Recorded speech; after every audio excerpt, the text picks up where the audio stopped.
This is what happens when we go on the road. And the crowd are on their feet. That is good to be back. This is WatchPoint, presented by State Farm. Hello everyone and welcome back to another day of exciting matches. The battle of brotherly love wages on in Philadelphia, Pennsylvania. And for the next 30 minutes, we'll break down all the action on our WatchPoint pre-show presented by State Farm. My name is Zoe Schwind and joining me on this journey are Hex, Kasta, as well as Reinforce. We're going on a journey, my friend, and you're in it. And it's going to be fantastic. Exciting day yesterday. We were a little bit critical, I dare say, on some of the teams. Some of us really outperformed. A little bit critical, rightfully so, and that's fine. But let's maybe recap it a little bit. Hex, starting with you, as you are our guest of honor here. What were your biggest takeaways from yesterday? What did I learn? I learned that you can pause a game of Overwatch for an innumerable amount of time. Also, I learned that if Philadelphia with a new branding might just be, or not Philadelphia, excuse me, Florida might just be a brand new team this year. They looked pretty clean, and that Washington is exceeding my expectations by a little bit. Yeah, I think you're seeing a lot of different teams going with a lot of different strategies. We haven't really seen the same, any two teams doing the exact same thing. We are seeing the meta of McCree, May, Reinhardt, but across the boards, everyone's doing something just a little bit different, which is awesome. You know, it's great for the game, and I'm looking forward to seeing more, and, you know, hopefully Houston not trying too hard. Already with the call out, man. Already. We got like 1 minute into the show. How do I stop myself? I thought you were a nice guy. Unbelievable. Big takeaway. Costa's pretty edgy. That's it? That's what you're gonna. That's your biggest takeaway? Well, I second what he said. I think it's pretty cool that this time around we actually have a lot of different compositions going on and a lot of different play styles. Last year, a lot of goats. A lot of goats, right? But now we're actually rotating heroes. We saw Lucio Brig, didn't work out for Houston, sorry guys. But we also saw like Anna Brig, and then we saw some Baptiste Lucio. So a lot of different cool heroes, and I appreciate that. And I'm pretty sure we're in for a treat today as we have more matches going on. So enough with the chit-chat right here on the desk. Let's get down to the actual business of things. Kicking things off today are the Justice taking on the Outlaws. Two teams looking for their first win in this still very young season. So Hex, looking at this Houston starting lineup, we do see a change. What are your thoughts? Yeah, Rappel is going to come in for Raucus, and look, I love Shane, and there's the old adage of if it ain't broke, don't fix it. Well, Houston, it's already broke. It's time to fix it. They just got 3-0'd by Florida yesterday. You can't feel happy about that. A lot of them weren't particularly close, so I think going with this all-Korean support line, still got Meko in there, maybe some communication issues go down, and I think throughout the day, if things still go wrong, you got to start looking at this DPS line too. You got guys on the bench who can play. Thanks, sir. Yeah, well, I'm actually really happy with this change. This is the roster that we expected them to come into with this season. Obviously, we have Blase on the McCree. We didn't see a whole lot from him, but I think it's very hard to sort of perform in this given situation when your team is getting destroyed as much as they were with the composition they were playing. So I'm really looking forward to them trying something new with Rappel and hoping a better performance than yesterday. At least they are changing things up, right? Because our biggest criticism yesterday was that they stuck with the Lucio Brig for too long. So I'm pretty happy that they're making a change and subbing in Rappel. We know that Raucus is really strong on the Ana, but even so, Rappel's Ana is up there as well. So I think this is a good change, and maybe we'll see Jexay and Rappel work better together. And overall, I hope that we see less of the Lucio Brig, because it didn't work out. You're playing an aggressive comp, but you were still passive and just holding back. Maybe now we'll see the Houston Outlaws be able to dictate the pace of the fights a bit better. It is one of the things I respected about Washington last year, too, was that they would go out and make changes. Because the most frustrating thing as a fan is like watching your team fail and struggle, and then they still do the same thing and the same thing. Yeah. That's why Florida had been so hard to watch for so long, and they just kept doing the same thing. But it's fine. Like, if your team struggles, at least they're making changes. You have hope as a fan of like, oh, okay, they know they're bad. They're going to try to fix it. I will say that if you're Houston Outlaws, you can't make too many changes. At some point, you have to find a roster that you like and then stick with it for at least a month or two, right? To actually gain some teamwork and synergy together. So I like that they're making changes. I don't think they've found their starting lineup yet.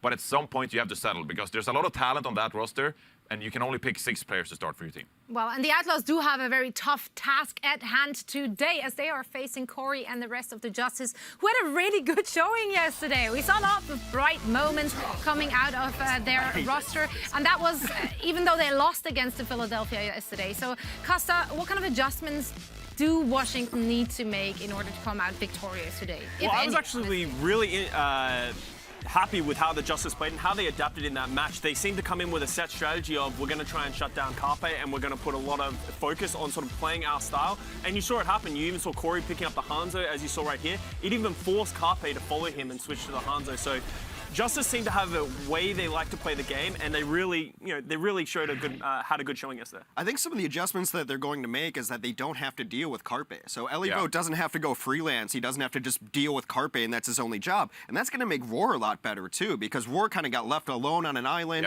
and maybe doesn't know necessarily how to play around his new supports yet. So there was definitely issues. Roar got kind of beat up, but I don't think it was entirely his fault. No. So now they can just wait. Elivo can maybe stay back, and the tank duo can operate more as a duo rather than Elivo freelance. Yeah, I think that's just how the composition sort of played out. You leave Roar alone, and then you have Elivo chase off the Carpe and try to shut him down. So overall, I was pretty impressed by this Washington Justice team. I think when it comes to a performance like this, yeah, you lost, but you shouldn't overthink it as well. You performed well. You actually showed some great moments, some great synergy going down. Don't overthink it. Just keep performing and play good, and over time, I mean, you'll get there. You'll get better. So overall, a lot of question marks surrounding this roster coming into yesterday, specifically Elivote and Roar. But I think they performed up to par, and I think you just got to keep grinding and keep playing, and they'll get there. I'd be really interested in knowing exactly how the Justice prepare for Houston. Obviously, we saw a strategy come out from them, so we're expecting them to change, especially with the Repel coming into the lineup. So are we going to see them play something different?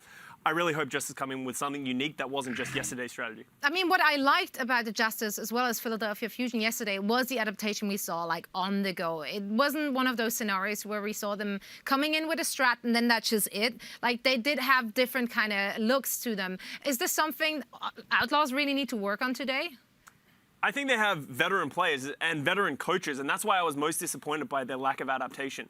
They have the players to, move around heroes. It's not like they're limited with any one tricks or anything like that in the game. So I would really like to see them come in with almost just meta. Just come in with the Ana, the McCree, the May, and just play it, because they do have a good roster. If they just play one-on-one against the Justice, they can potentially bring it to them. Yeah, a lot of the things Houston Outlaws did wrong yesterday, actually, was just a lot of the basics. Like you and me, we've played Costa. We know the basics is like you have to play with confidence, you have to be able to initiate, and you play well around your team.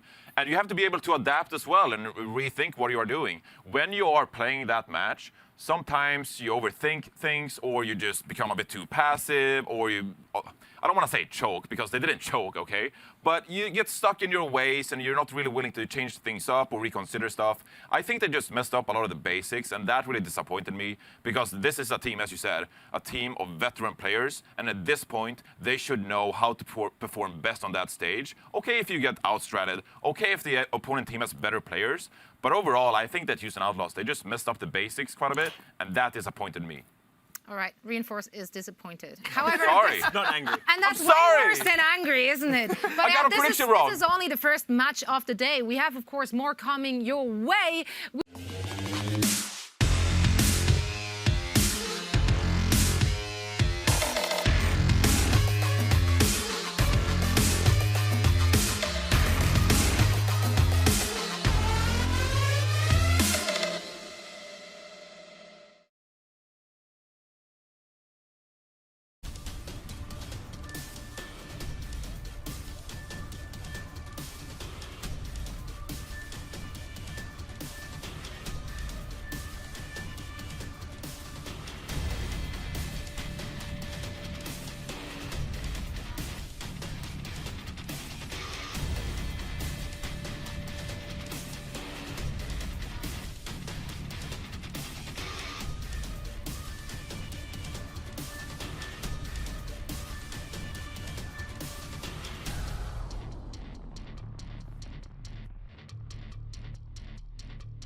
In my mind, he is the boy wonder of Overwatch right now. This guy, Carpe, is ridiculous.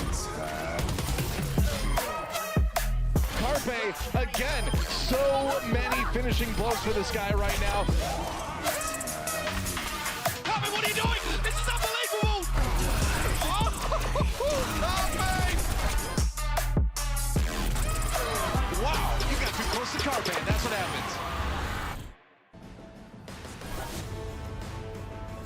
The Fusion and their skilled sharpshooter put on a show in front of their home crowd yesterday, taking down a very skilled Justice team. Now, can we expect Carpe to continue carrying his team like what we saw from him yesterday? Well, I think the rumors of Carpe's decline or demise have been greatly exaggerated as we saw yesterday. There's Zarya clips in that. Yeah, That's who all I'm would have saying. thought? When he doesn't play Zarya, he's actually still a god-tier hit scan. I think Carpe is one of the most amazing players for so many different reasons that he's clutch. He's clutch and clutches everything in life. I mean, we all remember that clip on Night Market, right? Yeah. This isn't it, but it was like a 2v6 with him and EQO, and they win that fight just because they're that much better. That's where mechanical skill just pulls you off. Now, it's kind of like a Fissure situation, though. I think if you keep Carpe happy, this is what you can get from him. And he's a player worth keeping happy. You do what he wants, you bring players he wants in, you build around a superstar like this. The thing about Carpe, and just to second that clutch point, this guy creates voice lines for casters, okay? Because every time I think of Carpe, I think of Mitch saying, Carpe, what are you doing? Because he has that amount of impact on clutches. Just Carpe, he creates those moments. And that's what we saw yesterday is just awesome Carpe clutch moments. You saw that one on Nepal, and you just saw it. But the thing I do want to highlight is I actually went back and looked at his stats, and he wasn't incredible. He was middle of the pack, but I don't think you can credit that only to Carpe not playing incredibly. I think he did with all the pressure that was coming to him. Washington Justice and Elivo specifically put a lot of pressure on him, and he still performed. So coming to this match against the Mayhem, I want to see him pop off and just blow them out of the water. Yeah, but you know, there were more parts. Exactly, there were more played parts. Well, and I haven't really had the chance on this show yet today to talk about Reinhardt. Oh. So I'm going to do that right now, okay? Sado, he performed amazingly well yesterday. Okay, Sideshow, you were right, okay? You said Sideshow was good. I'm not going to give everything to him, okay? He wasn't the biggest playmaker in the world. He was pretty good, okay? He executed, got a ton of great shatters. But number one, his team played around him so well. And that's what I really appreciated, okay? I'm going to stick with this. I think that Sado yesterday...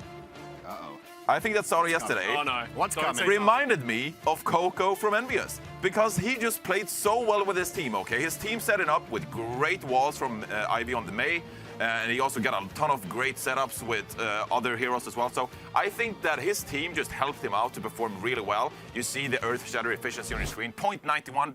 I think he played really well, and I think he deserves a lot of credit for it. So I'm looking forward to seeing more from Sado today because I need more Reinhardt plays in my life. My Rookie of the Year is the reason Sado was going off yesterday. If you just look at some of these clips, a lot of it he's coming out of Immortality fields. He's getting just pumped full of healing from the Baptiste. I thought Alarm did a great job of sticking with Sado, and I think that's really important for Sado and Alarm together because Sado, I think, had maybe lost confidence last year, not knowing if he was getting healing, maybe being too aggressive, and now he can play a little more confidently. He can go for these giant shatters. He can be the Reinhardt that we want him to be because I think he trusts Alarm, and why wouldn't you after yesterday? There were times where he was dead to rights, and Alarm's like, I got you. Here's a lamp, here's a frisbee. But it has to be said. It has to be said, okay? I have a ton of respect for players like Bumper who go aggressive, they make plays. I don't think Sado is that kind of guy. He had a great shatter on Temple of Anubis, but I think overall his team really helped him out, and it was a lot about teamwork.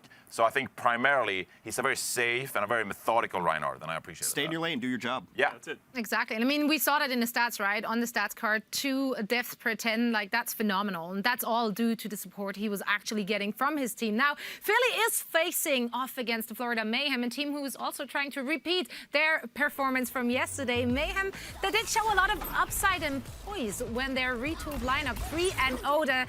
Let's be real, very shaking looking Outlaws yesterday. Now, a player player that definitely caught everyone's attention has to be rookie support Gangnam Jin with his performance and skill on the Ana, which we know him for. So Hex, who else should we be focusing on this roster? Historically, Florida, even going back to Season 1, has had issues with their tank line. And look, if you have an issue with your entire line of either supports or DPS or tanks, you're going to be in trouble. You can have one bad and one good player on those lines and they can cover each other up. But I thought their tank line played really, really well yesterday. We've all seen that amazing Gargoyle game where it's like 80% hook accuracy and that's just an outlier. But his diva play was wrecking people. He was all over the place. I think he had only like 2 deaths on a certain map. It was just nuts when he played diva yesterday. Might have been the whole match, 2 deaths on diva. I don't recall the specific stat. Also, their main tank and carry-on comes in, so this revamped tank line on the front is great. I think Gargoyle never comes out of the lineup, really, unless they want to put in these double main tanks here, because they still have Fate on the bench, too. Fate, kind of streaky player, up and down, a lot of differing opinions on Fate, but there was a point in time where Fate and Space were considered a top-tier tank duo. Fate's fallen off a little bit. Yeah, you remember those days. But I think the new tanks that they have up front are just a great addition to this team. Like, overall, I just really like Florida's new look. Yeah, and what I appreciated about the tanks as well was their ability to identify win conditions, because I think, as example, right, if Bumper plays really aggressive, it might work against some teams. Some teams might punish Bumper's aggression. But in this matchup yesterday, I think that Gargoyle and Carrion, they really identified what Houston were bringing. They were bringing a lot of aggression with the Lucio and Brig. And Carrion and Gargoyle, they adapted accordingly and played pretty passively and allowed their team to pop off. So players like BQB really shined, mainly because the tank lineup was able to contest the objective really well and got adequate healing from their support. So they played really smart, and I appreciated that. Well, guys, our first match of the day is set to begin at the top of the hour. We had many players make their season debut yesterday with, let's just call it mixed.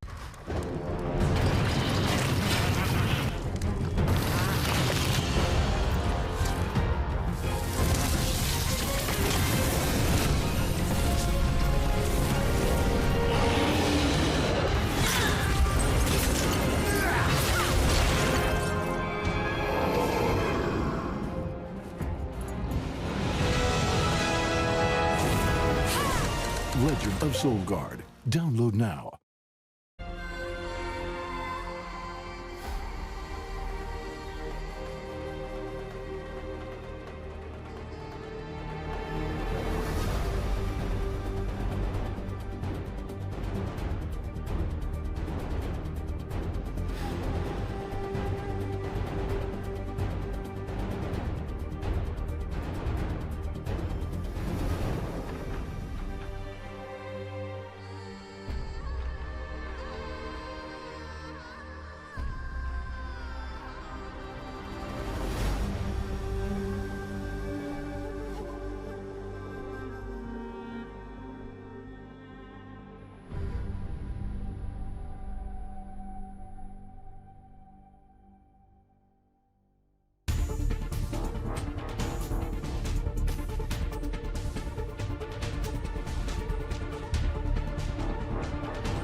This is STONKS and DONKS, your one-stop shop for, yes, that's right, your Overwatch League investments. Our experts.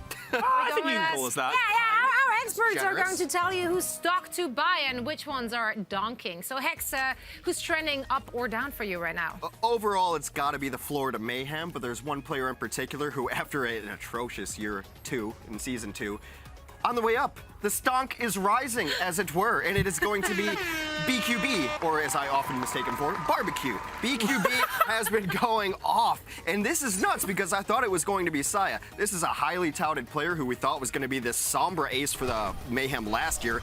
Didn't really come to fruition, made all of his stock disappear with that EMP in the bank account, but so far, he's playing everything really well, he's playing the McCree really well, and even he stepped in on the Widow, so stonk up!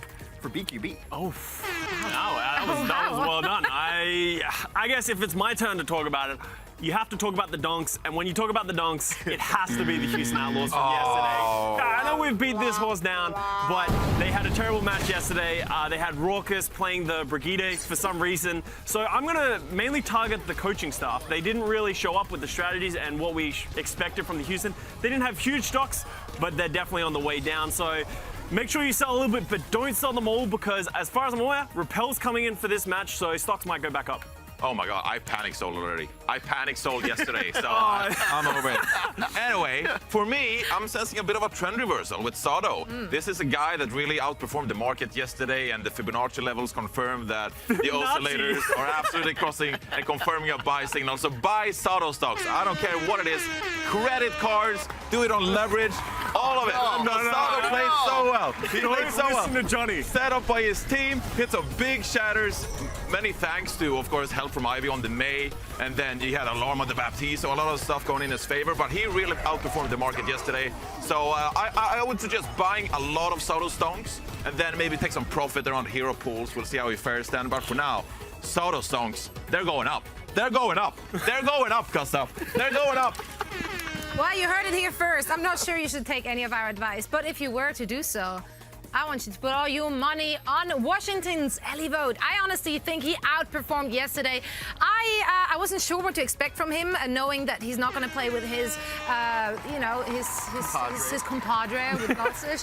He was in for with Raw rather, and I think he did great. His synergy with that team looked flawless. Honestly, it looked like they have been playing with each other for a long time.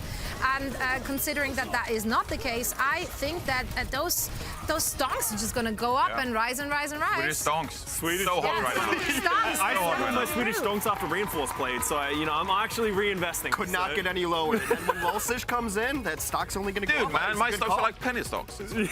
Yeah, Wolf of Wall Street over there. Well, we're just gonna continue telling you where to bet your jelly bees on, but that's it from us. Stonks and donks for this week is over. You're welcome, I guess. Stick around. We got predictions coming up next.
We are just moments away from kicking things off between the Justice and the Outlaws in front of a packed house over in Philadelphia. And if you want to see Overwatch League in person, Washington will be the hosting team for the next 7 matches next weekend. So head on over to their website, justice.overwatchleague.com, and purchase your tickets so you can go in person, live, and cheer on for your very favorite team.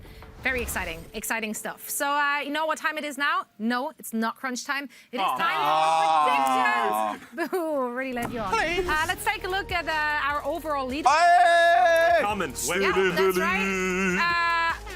I don't really want to talk about it for obvious reasons, but since I'm forced to, Reinforce still leading the charge. Our guest spot is picking up I pulled us out of 4th place. I pulled us out of 4th. You really did. And I think I'm just...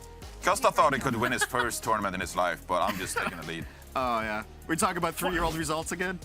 Well, yeah, we're going to go back to our old histories. Let's not go down that road, okay? You're one ahead. You're one ahead. It doesn't really count that much. I'm coming for you. Well, let's take a look at our match predictions for today, as I think we did all kind of agree what direction we're going here with. So here they are. There we go. I went Justice, Hex went Justice, Custa, and Whoa!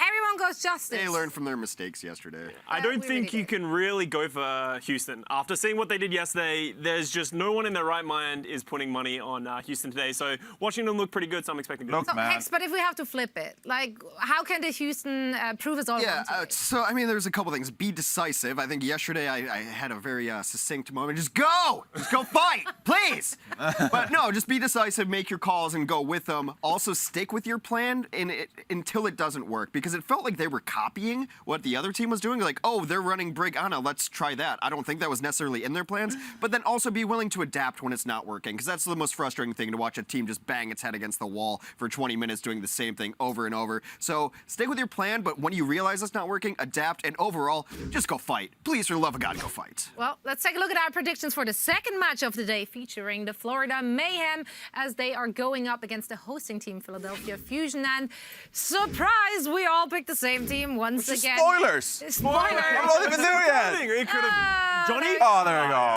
Surprise. Costa, let's flip this one as well. How can the Mayhem actually come out on top? I think the Mayhem had a lot of good signs. We're all predicting Philly because we Makes predict the them to sense. be like a top 5 team, and they actually had a good showing. But I think Justice can really take to this team if they have a good plan. Mayhem, if they have a good plan, they had some good showings. I actually want to see how this team performs against the best, because they might surprise people. Exactly. And we're all in for a surprise. So thank you guys so much for joining me. We will be back for a game break later today. But that's it from us here in LA. We're headed over to Philadelphia to start today's matches.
Legend of Soul Guard. Download now.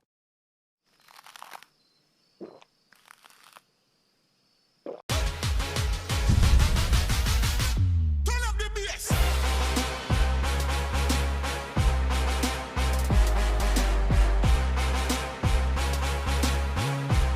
Jump it again.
The Outlaws had little to no chance against Florida. Obviously, later on, Florida will face Philadelphia Fusion. I think that one could go either way. It's going to be perhaps our closest match here of the weekend.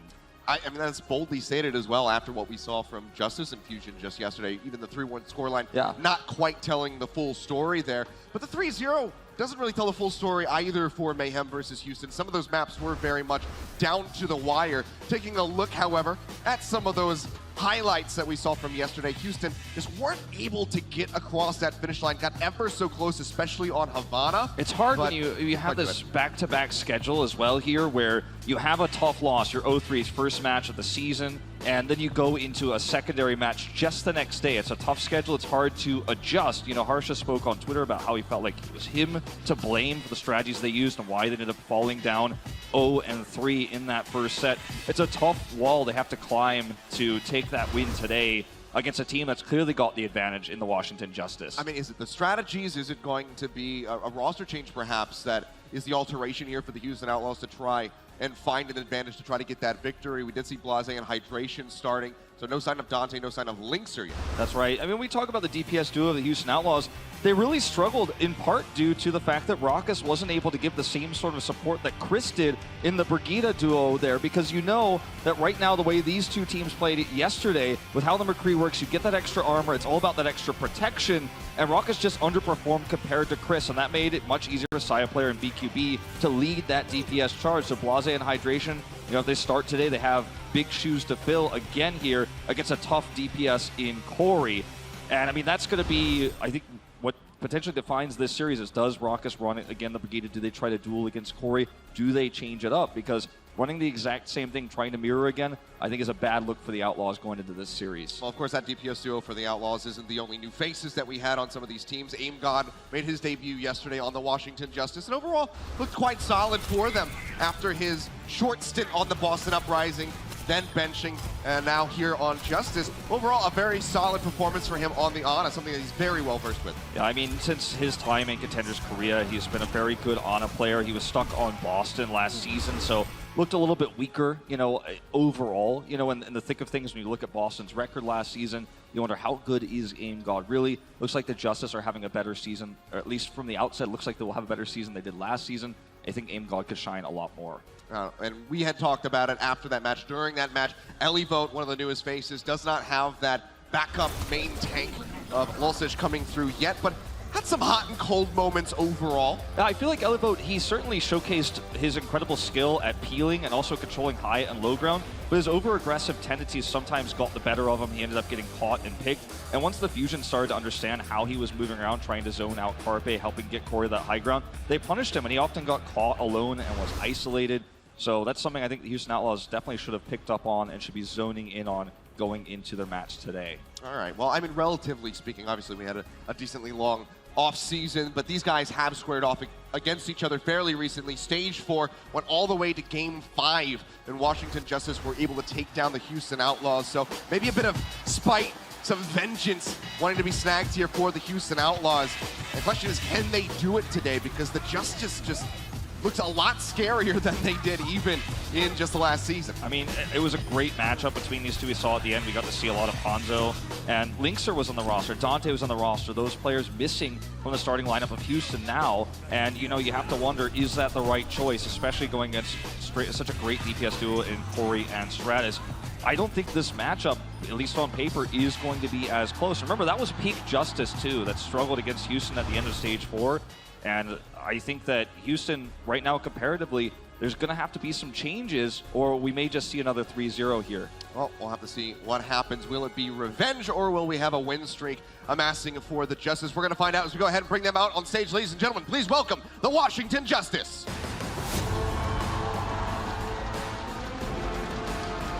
Washington Justice, one of the most positive teams in their short history in the Overwatch League. Stratus and Corey, the ones who lead the charge in that regard. Booed yesterday by this crowd against the home team, still held up their guard, kept themselves in a tight race to the finish. They fell short in the end. Corey tweeted this morning, "It's a new day, it's a new me." And we'll see if that holds true here as we see the same starting 6 take the stage, and they come in as massive favorites in this first series this evening. I mean, that seems to be one of the biggest assets that the Washington Justice have, is that positivity that they can maintain across losses. We saw the streak that had happened just last year, and they were still able to be all smiles. Let's see if they're going to be the same way at the end of this series. Let's go ahead and bring out their opponents. Please welcome the Houston Outlaws. A big fan favorite. The Houston Outlaws are in their 3rd season of the Overwatch League, and it's been disappointment after disappointment. One of the biggest fan bases in the Overwatch League, but also one of the most critical, and that's definitely something that can get into your head. It's your 2nd series of the league here in 2020. Starting 6 with the exception of Repel. They'll be coming in over Raucus here. And this is a roster that looks drastically different than what we've seen from the Houston Outlaws throughout the years. Mostly a Western roster with the exception of Arhan. We come in today with 3 star-studded Koreans, Meko, Repel, and Jexay. And bringing in, you know, Repel here over Raucus may be just what they need to help that DPS line duel against Corey and Stratus. Yeah, I mean, you're talking about, you can see him right there. Stratus trying to get Corey's attention on stage, but these guys have certainly made a name for themselves. Corey in particular, the first one to really pop off on the side of the Washington Justice. But ever since that moment in Atlanta, Stratus destroying on Ilios with the Doomfist, getting the 5K to turn the map on its head and take that one home. These guys have been just absolutely stellar. And of course, shout out to Corey, hometown of Philadelphia. Look at the ranks here. When you look at stage 4 for Corey, he's first in a large number of these metrics. Solo kills, one of the things he was most known for. Despite his team losing team fights, losing in rotations, he was able to bring it back sometimes solo on Widowmaker, Hanzo, getting those solo kills, breaking through. We saw Washington Justice, after an almost winless first 3 stages, nearly get that perfect stage in stage 4. And Corey and Stratus, they're the ones to bring it back. Well, taking a look at our map set, we will be going to Lijiang Tower, then Junkertown. So that will build some excitement for potential Widowmaker battles. We don't have Linkser in the game yet, but definitely could see him subbed in for that second map. And then we'll move on to King's Row and see if we have to go further than that. I am certainly hoping so. I don't want a short series. I know you guys want to get the fusion, but I'm all about the tension. I'm all about the game 5s. And we'll see if we can have that here to start off the day. Yep. Symmetra is locked in to start here.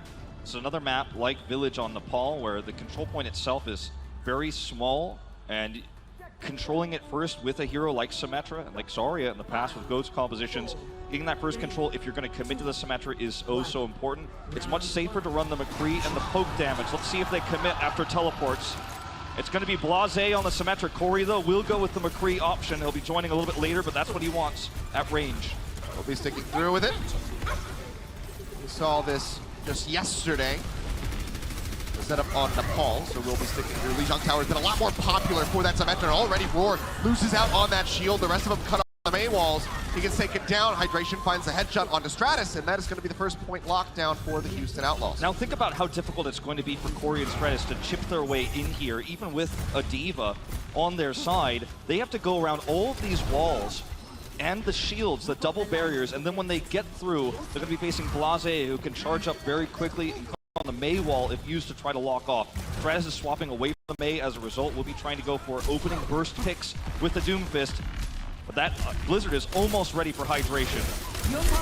Pushing their way forward. That's going to be the Nana who's tossed in on Roar, trying to keep it alive already. Though the turn's going to be claiming Blase's life. The Immortality Field keep the Houston Outlaws alive for a considerable amount of time. Ellie-Goat's going to be knocked out of the mech. Really have the Shatter built up here on the side of Roar, but will be taken out by Hydration, who's still going to be holding on to that Blizzard. So no ult's really going to have to be used by the Outlaws outside of the Symmetra wall. More than a fourth of his team's damage and leading the server, Blase, in such a great spot to set up that Photon Barrier, which further limits what Corey can do. He's only just now going to get his first Deadeye online, and it's going to be so difficult to use it without a massive flank. You can see there's a teleporter also set up here for the Houston Outlaws to rotate if need be. They see Stratus, they know he's trying to come from this angle. Maybe they don't. Way up, gets the punch, uppercut, takes out Jexay. Yeah, just weren't ready for that one. Mortality Field doesn't come through fast enough either. Perfectly timed, Stratus gets the punch on the Hydration, knocking him as soon as he comes out of that ice block. They will get the pin, but he takes a quick leap over to the side. Stratus will survive. And that will be the flip coming back through. 73% on the board for Houston. Blase had a teleporter on that approach angle for Stratus, and it looked like he was checking corners, but he must have just barely missed it. And that's all it takes. You get caught in your blind spot. Stratus picks up 2 kills. Houston Outlaws use 3 ults in the fight and still come up empty. You see Blase swapping over now to the McCree to help deal with that Doomfist. The stun of the flashbang is going to be so useful in stopping those flanks. Sleep onto hydration. So now they don't have the Maywall to help escort, so that is just going to be delaying them further. They get a bit of damage through. So ice block as well going to be forced out. The punch comes through. Supercharger going to be laid down. Now we'll see the sound barrier drawn out. Stratus goes into the back, manages to find Blase. Arc going to take it down, but Stratus finds another one, but he might need to do some more work. Drops down with the Meteor Strike. He's looking for a punch target, but the shielding is just so huge on the side of the Outlaws. Ellie Bolt, with that self-destruct, manages to find Meko, but cannot make it back into the suit. He'll be taken down by Muma. Stratus still under fire, will be finished off. Muma with a sliver of HP, seems like he might just be able to survive in the backside of the point. The flip just now getting ready to come through. Justice trying to delay as best as they can, as Roar will be taken down off screen. Arc buys a little bit of time, but Jexe is hot on his heels, manages to finish off that enemy Lucio, as Corey gets the nano boost here onto the point. Has to roll out, it's down to half HP, gets jumped on by the D.Va. The Rockets will be able to finish him off despite the flashbang coming in. Justice still, however, have bought a considerable amount of time on this point. They're getting ready to match. Shatter comes in! Roar drops the hammer, manages to find 3. The Bionade thrown in onto the tanks. Ruma going to be first for the ball, they lose out on aim god. Now it's all on Arc to keep his teammates alive. Roar getting juggled around, down to 100 health. Heights back, and they are still maintaining control. I cannot believe it. Justice, they hold out. And Roar, with what a redemption story after a mediocre performance yesterday. Most are pointing at him to be the weak link, giving Sato so much space in a lot of those tank matchups. He comes up big with a shatter, takes a risk, it pays off. Fantastically done. Maywall going to be coming through the block off the Deadeye. He tries to get around the side and finds 2! Oh my goodness, Outlaws peeked out around the corner just a bit too early. Taken down as Arc gets the kill on Namuma as well. Electric Cowboy to seal the deal as we are at 99% for this first round. Flashbangs through, both exchange those. Can't quite get the hits in, but we'll be able to finish it off as the OT bleeds away. Justice start up 1-0. Corey with the double on the Deadeye is what allows him to guarantee that finish. They would have had one more fight otherwise, but it's realistically a mistake in terms of the coordination between Meko and the Mei there. The D.Va absorption there, the defense matrix has to be used not in tandem with, but actually alternated with the Mei wall to get maximum block out of an incoming Deadeye. And you can see Corey had the skulls there. As soon as the wall dropped and Meko was out of defense matrix, he popped 2 kills. He threaded the needle there, but that's all it takes is just that one moment of vulnerability. And Corey's one of those players who will hold the Deadeye longer than most McCrees. You know, we talked about it a lot yesterday. He always looks for that chance. He is successful this time. Now it's going to be Mei, McCree, a much more open point, so less value for the Symmetra. Yeah, we'll just have the exact mirror match coming through from both of these squads. No sim, as you say. Ellie both going to be trying to maintain that high ground. Has to zip down, however. Could get topped back up. Going to get some damage. They take Meko lower and lower, but we'll be fueling those support ultimates here for the Outlaws as Raquel gets up to about 60% towards that nano. Muma going to be stunned up, taken down. They find the kill, and that is going to be Meko getting knocked out here as well. So Houston Outlaws going to have to surrender this first point. It's a fantastic wall for Stratus there. Locks Muma in, not only utilizing the wall, but also the terrain of the map, the tower in the center and that wall that's part of the map itself. So we kind of created almost a triangle section there where Muma couldn't get out, and the follow-up CC was there from Roar. There's just no way for Muma to get out, so that's the opening pick you want. Muma actually leads in terms of ult charge, but he's stuck isolated and dies first. Pushing their way back up. Nano boost to be invested. Maywall will cut off the pin. So really good time by here for the Houston Outlaws. Just going to be letting that nano drain away and then go for the reapproach. So 1 ult down. And now nano going to be used.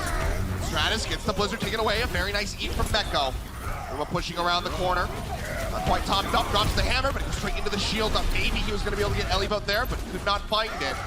Justice, however, are still playing on the back foot. Ellie both cut off, will get knocked out of the back. Flashbang goes in, but Corey can't line up the headshot to get rid of hydration. He will be able to stay alive for a little bit longer, but the point is still in control of the Justice. Muma goes for the pin, doesn't find anything, wall comes up, Roar gets cut off. His way out, but still under fire, will get taken down. The Justice sticking around too long. They didn't have the ultimates they needed to get a flip like what we saw just previously on the last round. And actually stayed so long that Elevo nearly got killed there on his attempted remake. Does get the remake off though, but Outlaws control the choke and they have Blizzard here, so it's so difficult. Corey somehow escapes notice though, goes around the back here. He doesn't have enough for a Deadeye, but he will in a few shots. Well, now they know exactly where he is. He didn't quite get the double tap that he was looking for there onto Jexek. Nanoboost going to be tossed in. Deadeye's out from Blase, which forces Roar to raise the shield. Corey, however, going to be fighting Rappel just moments before the sound barrier comes through for the rest of the Houston Outlaws. Roar pushing up, has the shatter, waiting for his moment. Deadeye in the back from Corey, applying some covering fire. It's a tag onto Mekko. Will be using that self-destruct, drop straight in on top of the May wall, and everybody's split away from the Blizzard. Flip not through yet for Justice, but it's still looking pretty damn good. Corey rolls back, gets the mini pack. Helps pop out that baby Diva, and that will be the finish coming through as the flip will be coming in momentarily. Nice. Justice back in control just barely after Outlaws take the lead. Nice rotation from the Justice, kind of catching the Outlaws a little bit off guard. Corey's flank distracting them. And I believe Blase actually interrupted Arc's sound barrier mid-cast with a flashbang, but it just doesn't matter. He didn't need it. They were already too far gone. Nice wall here to try to give them some space. Very aggressive play here for the Washington Justice. They'll start cutting their way back. They have this defense matrix to try to keep them protected. Nanoboost is on the movement for the moment. Will be expiring soon, and answering goes out onto Roar. Reload poking from the side, has the self-destruct, just waiting for a moment. Try to line up for the big bomb. Deadeye comes through. Outlaws playing it safe for this time. Will just be canceled by Corey as he starts duking it out with Blase off screen. A losing battle. Now the control to the Outlaws here as they sweep onto the point. Bombs coming up straight over the top. Shield gonna have to be raised by Muma. The barrier now destroyed. Gets a Bionade, but melted down. Answering bio out from AimGod. Does finish him off. The flashbang finds hydration. Now Jexek gonna be gone. The 3 members dead. Washington Justice looking like they're gonna be able to secure this point. As soon as OT can bleed away. Blizzard thrown down after they get the freeze. The pin there onto the enemy McCree. They've been cleared off. They've been routed. And Muma with a shadow, there's nothing he can do. A 2-0 start on Lijiang Tower for the Washington Justice. Close but no cigar, a fitting way to describe Houston Outlaws' failure to find value on the McCree. Could be 2 series in a row where they are outclassed by Star DPS on the other side. Corey's flanks cutting the team in half and setting up great engages for the Justice. Leads them to a first map win. Yep, excellent stuff here from both Stratus and Corey. Some solid moments overall for the Outlaws, but gonna need to piece more together if they want to climb back into this series. So starting 1 down, we'll see if they can tie us up when we come back for the next map.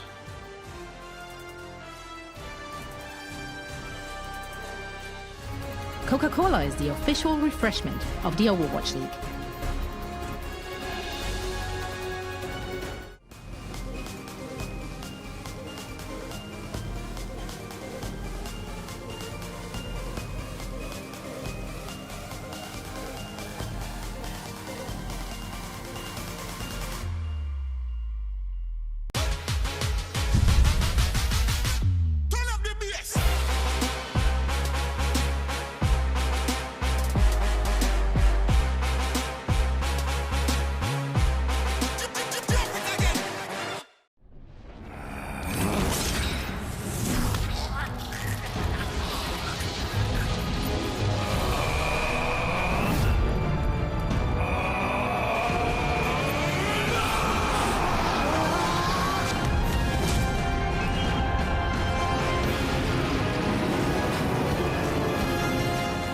Legend of Soulguard. Download now.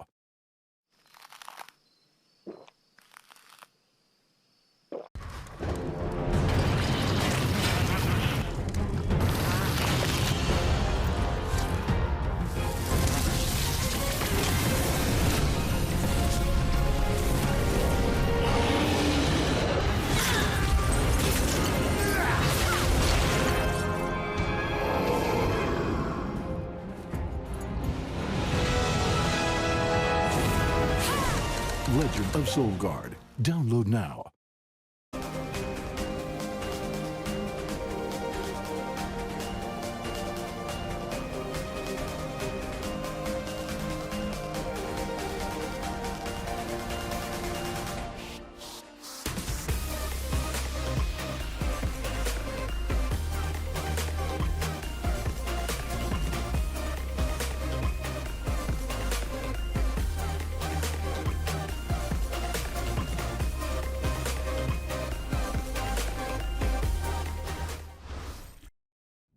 This has been written in the scriptures, and now we're going to see the pinnacle. Washington is looking really good, looking towards the future. Houston trying to build some blocks for next year as well, but this Washington team... He's gonna come right over the top, Corey! And he's already off to a great start. 2 kills for him. Bruh, moment if I've ever seen one. Oh, get wrecked! Who's got the lead? Check the scoreboard. Green in the left side of the kill feed. The Outlaws picking up kill after kill on the cleanup. Corey is the carry. Like, that is just what's happened for this team. When they need it the most, he comes up absolutely clutch. And the Washington Justice win it in 5. 3-2 victory over the Houston Outlaws. They put up one hell of a fight. A glimpse into the past. Moment there from stage 4 as Stratus shows off his socks. I mean, we are here in the city of brotherly love, and there's not a better example of brotherly love, I think, than that between Corey and Stratus. I would tend to agree, and you know, this is a duo that has more chemistry, I think, than any other duo we've seen, at least in terms of on-camera presence and how they work together as a DPS unit. And we're just seeing struggles on the other side with the Houston Outlaws in terms of that McCree matchup, you know? And Corey's one of those players who you give him a hit stand hero, you give him a meta he can play in, he will excel. Raucus will substitute in for Repel, and that leads us to question, will we see more of that Brigida armor pack strategy that we saw from the Outlaws yesterday? They fell short in their match against Florida in the mirror. We haven't seen the Justice run the Brigida just yet, so let's see if the Outlaws can transform Junkertown into their map with this substitution. Well, Junkertown, mentioned before, perhaps we would see Linkser come through for this with a Widowmaker, but not to be. Which means that it could be a bit worrisome if Corey feels open to go for the Widowmaker. Very hard to respond against that. Especially when you're running, I mean, look, it's tough to run double shield tank against Widowmaker on this map because there's so many different sight lines. Corey has so many high grounds to work with if he decides to go for that hero. So oftentimes you see, especially on maps like King's Row, the double shield makes it difficult to run the Widowmaker. In this case, once they scout the composition the Outlaws are running, may certainly consider it, because Raucus will be on the Ana here, not the Brigida, so won't have that extra barrier. Blase will not have the armor pack as well to keep him alive, so we may see big swaps here for the Justice once they scout this composition out. Corey will start the sim for now. And no port, just gonna swap. It's like, oh, I'm wrong about that. They are porting. Yep, drop down. Stratus very aggressive, force out the ice block already. Corey will just be taking those pot shots. Nearly got Meko desuited. Providing covering fire here for his team as they start advancing the cart. Already Muma getting desperate, goes in for the pin. It will be an exchange of both Reinhardts as they fall down, but now nothing to stand behind. Blase left exposed. This block again going to be burned by hydration. Has to put the wall up and try to keep himself alive, and just keep taking shot after shot. Arc will be taken out. Corey finds a headshot, gets another one as Meko gets popped out. It was such a great response from the Outlaws too.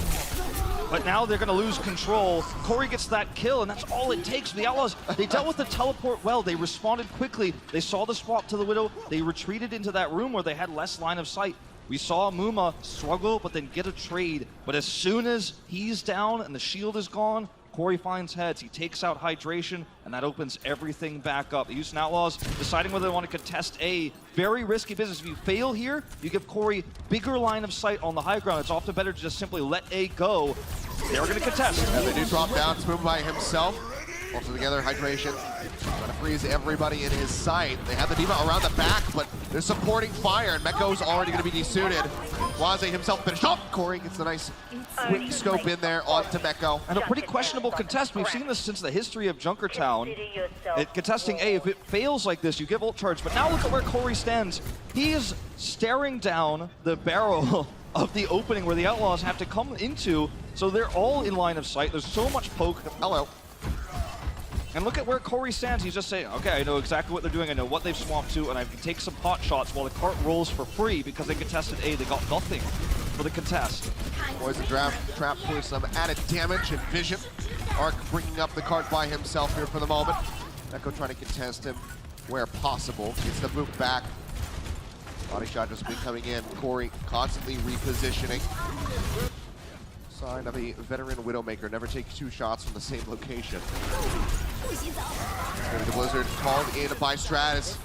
He'll get pulled back through by Elliot, ensuring that he gets frozen. Stratus follows up with the Icicle to the skull. We're going to be eliminated. No chance to use that Earth Shatter, and it seems like this very well might just be the card basically gliding all the way to B without halting. They get a couple stops on it. Mecco going to be booped away. Sound Barrier comes in as Corey sprays down Rockets with a left click. Tries to get the shot there on the Jexay. The shields bleed away. Now everyone is that much more vulnerable on the side of the Houston Outlaws. Backed into the corner, trying to just keep that cart from moving. Stratus dropping down. They get the Hulk, gets the hit over to the side on a hydration, tries to finish him off. He makes it with the ice block just in time, but already 2 going to be gone. Blase finally finds Corey, but they get the cleanup, and yet again, it's nearly 5 minutes in the time bank for the Justice to push. But I think this was honestly best case scenario for the Outlaws. They were almost at ult economy checkmate because they were always going to find themselves behind. Jexay tosses in the sound barrier, and that's all they really use there to hold on to that point. That was the biggest ultimate they committed. They have an ult advantage. They forced the Justice to use ults, and they lost a little bit of time. It's still a bad situation here for the Outlaws, don't get me wrong, but I think that might have been best case scenario. Here comes the lift. Stratus tries to get on the high ground here, and Outlaws will control that. Yep, they get the halt off. They'll secure the high ground for themselves. Hit Corey. Sees Jexay, but wants to get rid of that May, and he's got the shot. Hydration says goodbye. Sleep Dart will greet Corey, however. But unless they can get that Diva over to finish him off, but never mind, it's going to be Blase doing the work with an arrow. They do manage to alleviate some pressure, but the cart is still starting to push forward. Shatter going to be dropped out. Manages just to find Raucus, but still a prime target. They get rid of that Ana as they escort their way forward with the help of that Immortality Barrier. Self-destruct going to be forced. Barrier coming through now from Elliot. Helps block that one out. Jexay taken down. Cart held for the moment by hydration alone, but Outlaws are still just not able to bleed enough time off this clock. Yeah, they're just trying to buy time, but they're not going to win any fights this way. They're just looking to deplete the time bank. And the Justice are just peeling them apart. Yep, it's one after the other, consistently moving forward. The freeze coming through around the back. Blase going to be taken down now. Stratus forced into that ice block, will be okay. Corey going to be eliminated again. So, decent attention being paid to the Widowmaker now, but it's costing them in the front lines where the cart continues to roll. Field thrown out. Just burning through them as Jexay barely escapes with a sliver of HP. He's nearly got that sound barrier online, 6% left to go. Desperately needs that. They want to try to buy enough time. Builds it up, throws it down. Mecco gets the shielding for the moment. Gets his way back around the side. Wrecking ball comes through from Muma, rolling his way in. Pile driver down, but the sound barrier greets them. Keeping the members of the Washington Justice safe as Roar wakes up from his nap and nearly has a shatter. Trying to put them across this finish line. Rock is gone now. Mecco. Blizzard comes through, but they need a miracle to try to make this one happen. Hammer gets dropped. Jexay knocked to the ground. They don't finish it right away. It's only a matter of time, it would seem. Started off with 5 minutes for the final stretch. They finished with 2:32. A very strong showing from Justice so far on Dunkertown. It's a cautionary tale about the risks of taking that A contest when you are in such a bad spot ult economy wise. You find yourself losing B instantly. You find yourself with a massive time bank against you. They took several 4v6 fights. They lost to deplete that time bank, but there was no way for a hold to happen. Yep, just a rough spot to be in. Corey given way too much room with that Widowmaker, and by the time they locked him down, the damage had already been done. That's one half of Junkertown gone. We'll see the rest when we come back.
Well, the Houston Outlaws, I hope you guys can join us at their homestand. That's going to be coming up on the 28th and the 29th of February live. We have so many star-studded players that are going to be there. Raucus, Jonik, Sapiobi, Baby Bay, Dogman, and more will be there live throwing down for some games. So make sure you guys head over to the website and get your tickets pronto.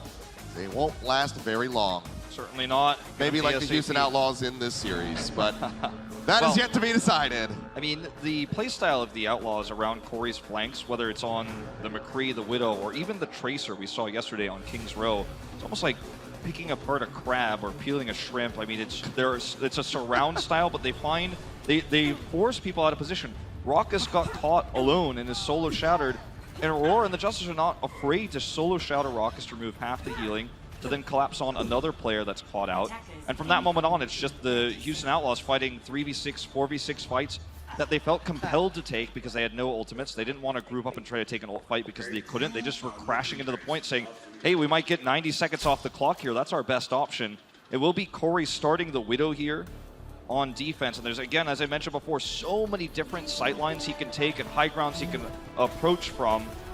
Blase is just going to try to match him on McCree. That's a bad matchup at the beginning of this map without support. Yeah, having Corey starting with the Widowmaker, this is where you really just wish that you could have Link's or fielded at the moment, but it's winter time, and I know a couple people are feeling a bit under the weather. Corey getting jumped on, Jexay doing his damnedest to try and force that Widow out of position, and he is able to do so. Much to his credit, the Bionade connects onto Roar and Ellie boat, so forces them to back up. Barrier as well, gonna be broken now. Fire Strike goes through, Muma also falling extremely low, will be able to survive. Raucus keeping him topped up.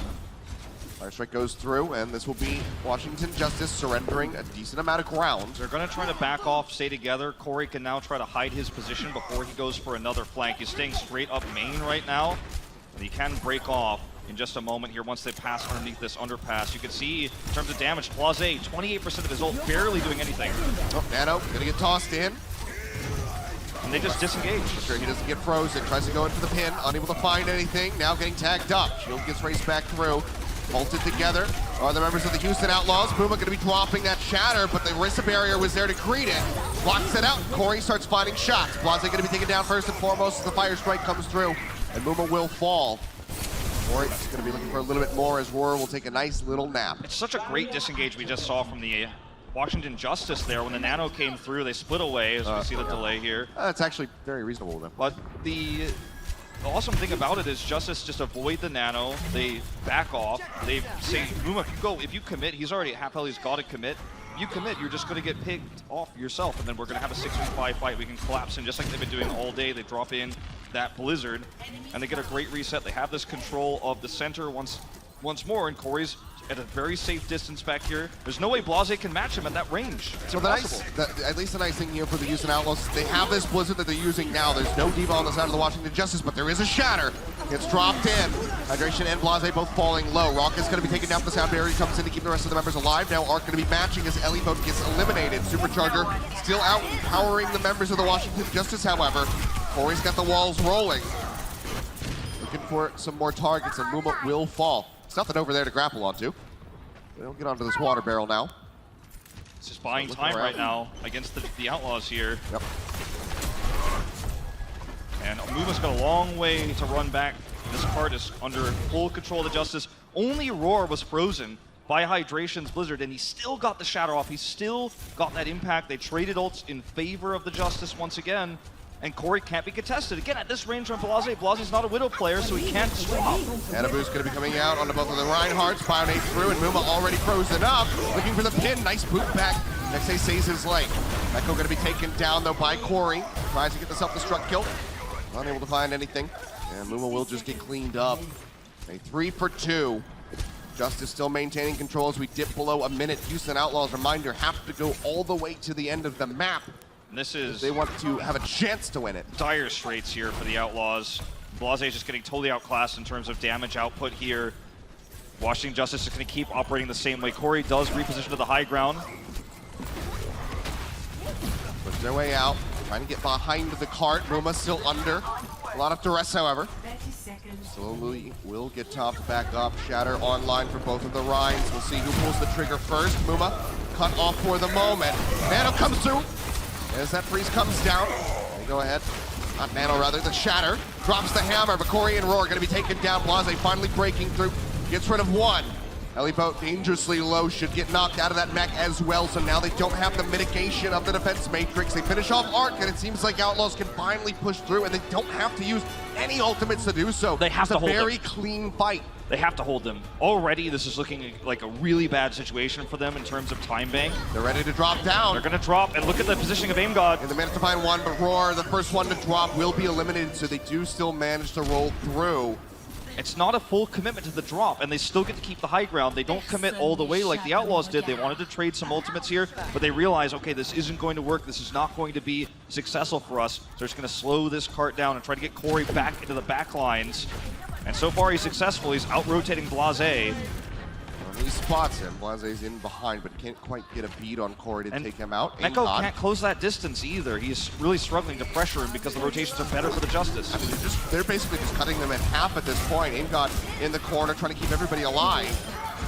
He'll be able to survive here. Great peel coming through. Eliboat finishing off hydration before he can get onto the Ana, and just like that, Houston Outlaws going to be losing control of this cart again. This is what I'm talking about. Justice will hit you from every angle. They'll drop down behind you. They'll have half the team at the front lines. The supports are even the ones dropping behind. You see time and time again, Aimgod's trying to get that big bio grenade from behind. He's successful. The Outlaws still can't close the gap through this gate yet.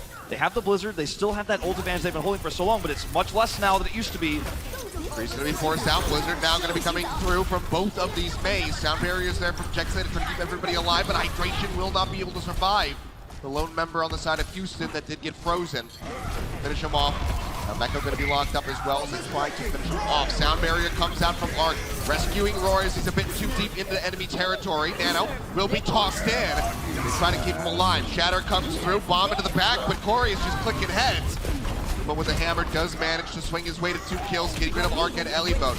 Corey leapt on, hounded down by Jexay, looks for the shot, finds the body tag, but he cannot finish him off. Jexay finally alleviates all of that pressure.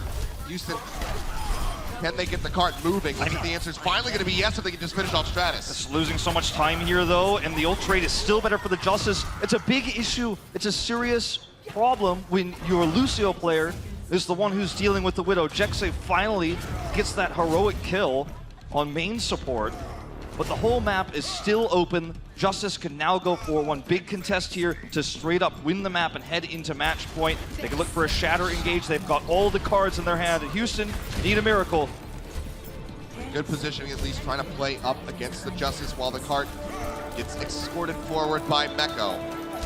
All the vision with Corey's ult being popped here. They know everything. Going to be contested for now. They have to make their way over to B. The wall comes up. Muma cut off. Nanabu's tossed in onto Roarin already. Enemy Ryan is going to be taken down now. Meko melted out of that suit. Roar just swinging away to success. Manages to find the kill. Gets the pin onto hydration out of nowhere. And that will be it. Shatter in celebration. Washington Justice move up 2-0. Now just one map away from taking the first series of the day here in Philadelphia. It's a one-sided affair. The Justice is walking all over the Houston Outlaws, punishing Muma's positioning as aggressive charges. We're seeing so many flanks. We're seeing them rip the Outlaws apart, surrounding them. We're seeing flanks some supports. And only Jexay has been able to take out Corey, a disaster for the Outlaws. Really rough stuff now. Need a reverse sweep if they want to take this set. Otherwise, starting 0-2 on the season.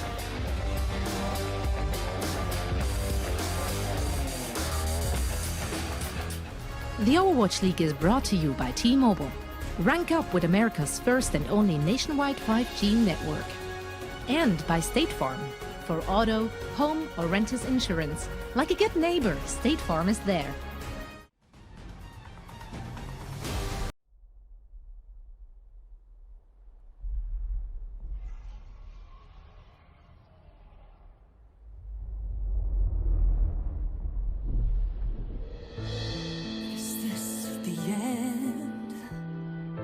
Our heroes can't fly. They fall like shooting stars. Will anyone survive?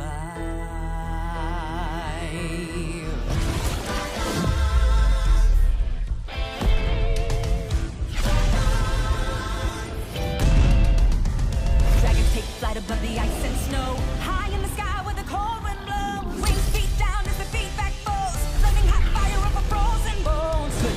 against people they oppose. They ride or die as the legends grow. We must don't choose sides, villains are heroes. There are no silence in this combat zone. Beats midair, yeah, it's a chiller.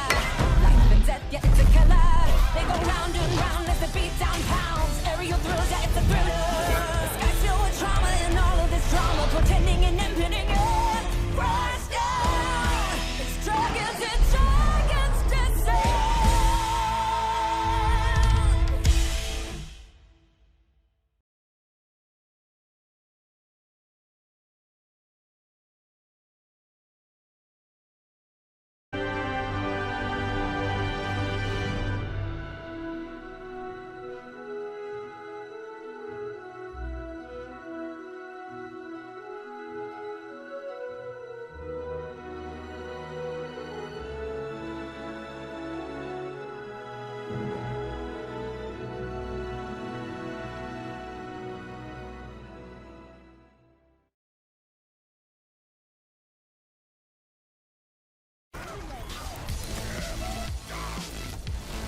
Washington Justice came up short yesterday, but they're looking good right now. However, we're only 2 maps in. And of course, the big question is, can the Outlaws turn it around in the second half? So let's get right into it. Spoilers. Wow, hard. That was very negative. Well, it is time for a game break presented by Cheez-It Grooves. Guys, let's talk about what we just saw. Honestly, looking at the Justice, yesterday was not a fluke. Their positioning, their cohesion, everything just looks spot on for that team right now. Yeah, I really like what we're seeing from Washington Justice right now. It's not only the compositions that they're playing well. I think just the way they're dictating the tempo of the fights, the understanding of the game, it just shows that the coaching staff is doing a lot of good work for Washington Justice, and there are a lot of smart players on this team. So very impressed by Washington Justice's ability to take good engages and disengages and just overall outplay the Houston Outlaws. Yeah, I think from Houston, you're seeing them play more meta, so we're seeing a more head-on-head matchup. But Washington are just playing so clean. You're seeing them take these fights. They're using their ults better. They're being more efficient with everything. And then on top of that, you have Corey just popping. He's switching to the Widow, the McCree. And it's just, Houston don't really have an answer to it. I like what I'm seeing more from Houston, but I don't know. I think the strategies are nicer from Houston. There's been adjustments, and the roster picks are really good. But overall, I think at the end of the day, you still need guys to shoot people, right? And I'm just feeling very blasé on blasé. I'm indifferent. I'm unimpressed. And here's the worrying thing I mentioned. I think that Houston has a culture where they end up playing favorites, and they just want a guy, and they will stick with somebody way too long. And I'm worried that it's happening. Blasé's not playing really well, and I think you need someone to come in and play a Widow or a Tracer to do something about Corey. Something has to do something. I feel bad for the Outlaws, man. I mean, I like Justice. Do you guys, where do you guys want to see the focus from the Outlaws here? Because Corey and Stratos both got away with murder. They went pretty much uncontested on map 1 to kind of the same scenario. Is this where the Outlaws really need to focus on? I think you have to credit the Washington Justice tanks. They're creating so much space. Yeah. I think they're outplaying the Houston Outlaw tanks far and away, and that's just giving Stratus and Corey so much space, and they're just running with it. And you just see Corey's numbers and just getting free picks left and right. Honestly, it's just outplayed across the board, really, because I look at what Stratus is doing on the May, and I think he has some great ice walls and blizzards as well that helps his team take better engages, right? Because if you're a RAR on Reinhardt in this case, you trust your mate with great ice walls and set you up for success. So I think overall, Washington Justice are just really impressive as a whole team. Okay, just outplayed. Yeah. Sometimes it be like that. Like, that's just how it goes. It really do. It really do. Now, guys, once more, it is crunch time. Crunch time. So, Reinforce, you got a great clip which will highlight something you already mentioned, and that is the way Washington Justice are dictating the tempo of the fights. So I love what I'm seeing here, and we can maybe play the clip twice to just highlight how good it is. Right. I think that Washington Justice, they're really just controlling the fight so well. We're going to see a self-destruct coming up from Elevote. And this is towards the end of map 1 on Lijiang Tower. And Houston Outlaws, they're just under so much pressure the entire time that they really can't find a good engage and really can't find an advantage. Washington Justice, they have so much control in these fights. So 85%, Corey throws out the high noon, okay? Outlaws, they have to hide. They can't really do anything. Later on, 90%, okay, Outlaws, you have to touch the point. So Muma, he goes up. He has a bit of a broken shield. Here comes Elevote with the self-destruct, going to break the shield of Muma. And he has to touch a point, right? But he really can't find an opening here to get a good fight. And I think that just speaks to Washington Justice level when it comes to taking good fights and setting themselves up for success. So across the board, I think that Washington are just playing way smarter. And Outlaws, they really can't find an opening at all to win any fight. You see zoning bombs a lot, but that shield cracking bomb. That's really cool. It's great. That's great. I love it. Well, I actually hate it because I'm a Reinhardt player, but I love it. My whole thing with Houston just feels like they have to use all their resources defensively, while Washington just seems to be using them whenever they want. They're using them to engage. It's giving Raw and Elivo so much space. So Houston need to find a way to get control of these mid-fights and control of their team, because at the moment it feels like Washington's just doing whatever they want. The Symmetra worked for them early on. Like, they were proactive there, but the rest of it's all reactive. Now, real quick, we're about to head into the second half of that. Kingstar is coming up next. Guys, any last thoughts? What we're going to see from those teams? You can play Symmetra on Kingstar, right? Yeah, just play Symmetra. Just play Symmetra. Just Problem solved. play Symmetra. Problem I'm sorry. solved. I'm looking for the glimmer of hope that Houston This is why we're had. analyzing those games. Now, let's return to the action over in the Met in Philadelphia, and then we'll be back after the match for WatchPoint Reset. The Overwatch League is brought to you by Cheez-It Grooves. Deep flavor, deep crunch. It's a mind crunch.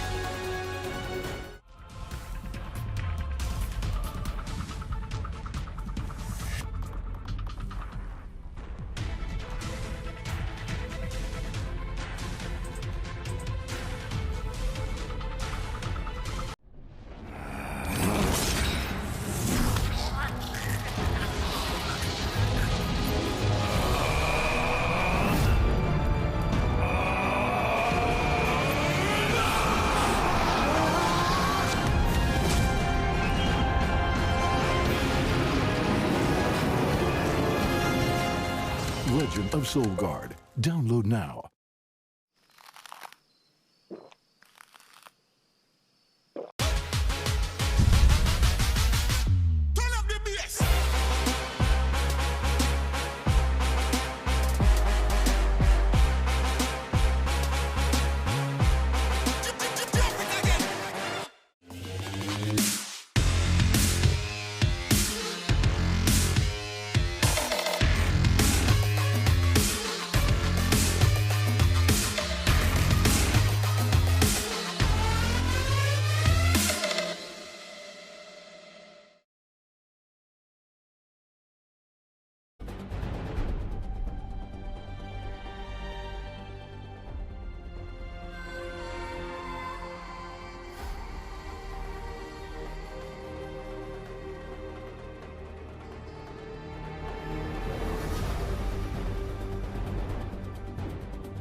And welcome back, ladies and gentlemen. We are about halfway, a little over halfway, I suppose, through our series here, the first one of the day. Washington Justice currently 2-0 over the Houston Outlaws, who now need to engineer a reverse sweep if they want to find a victory.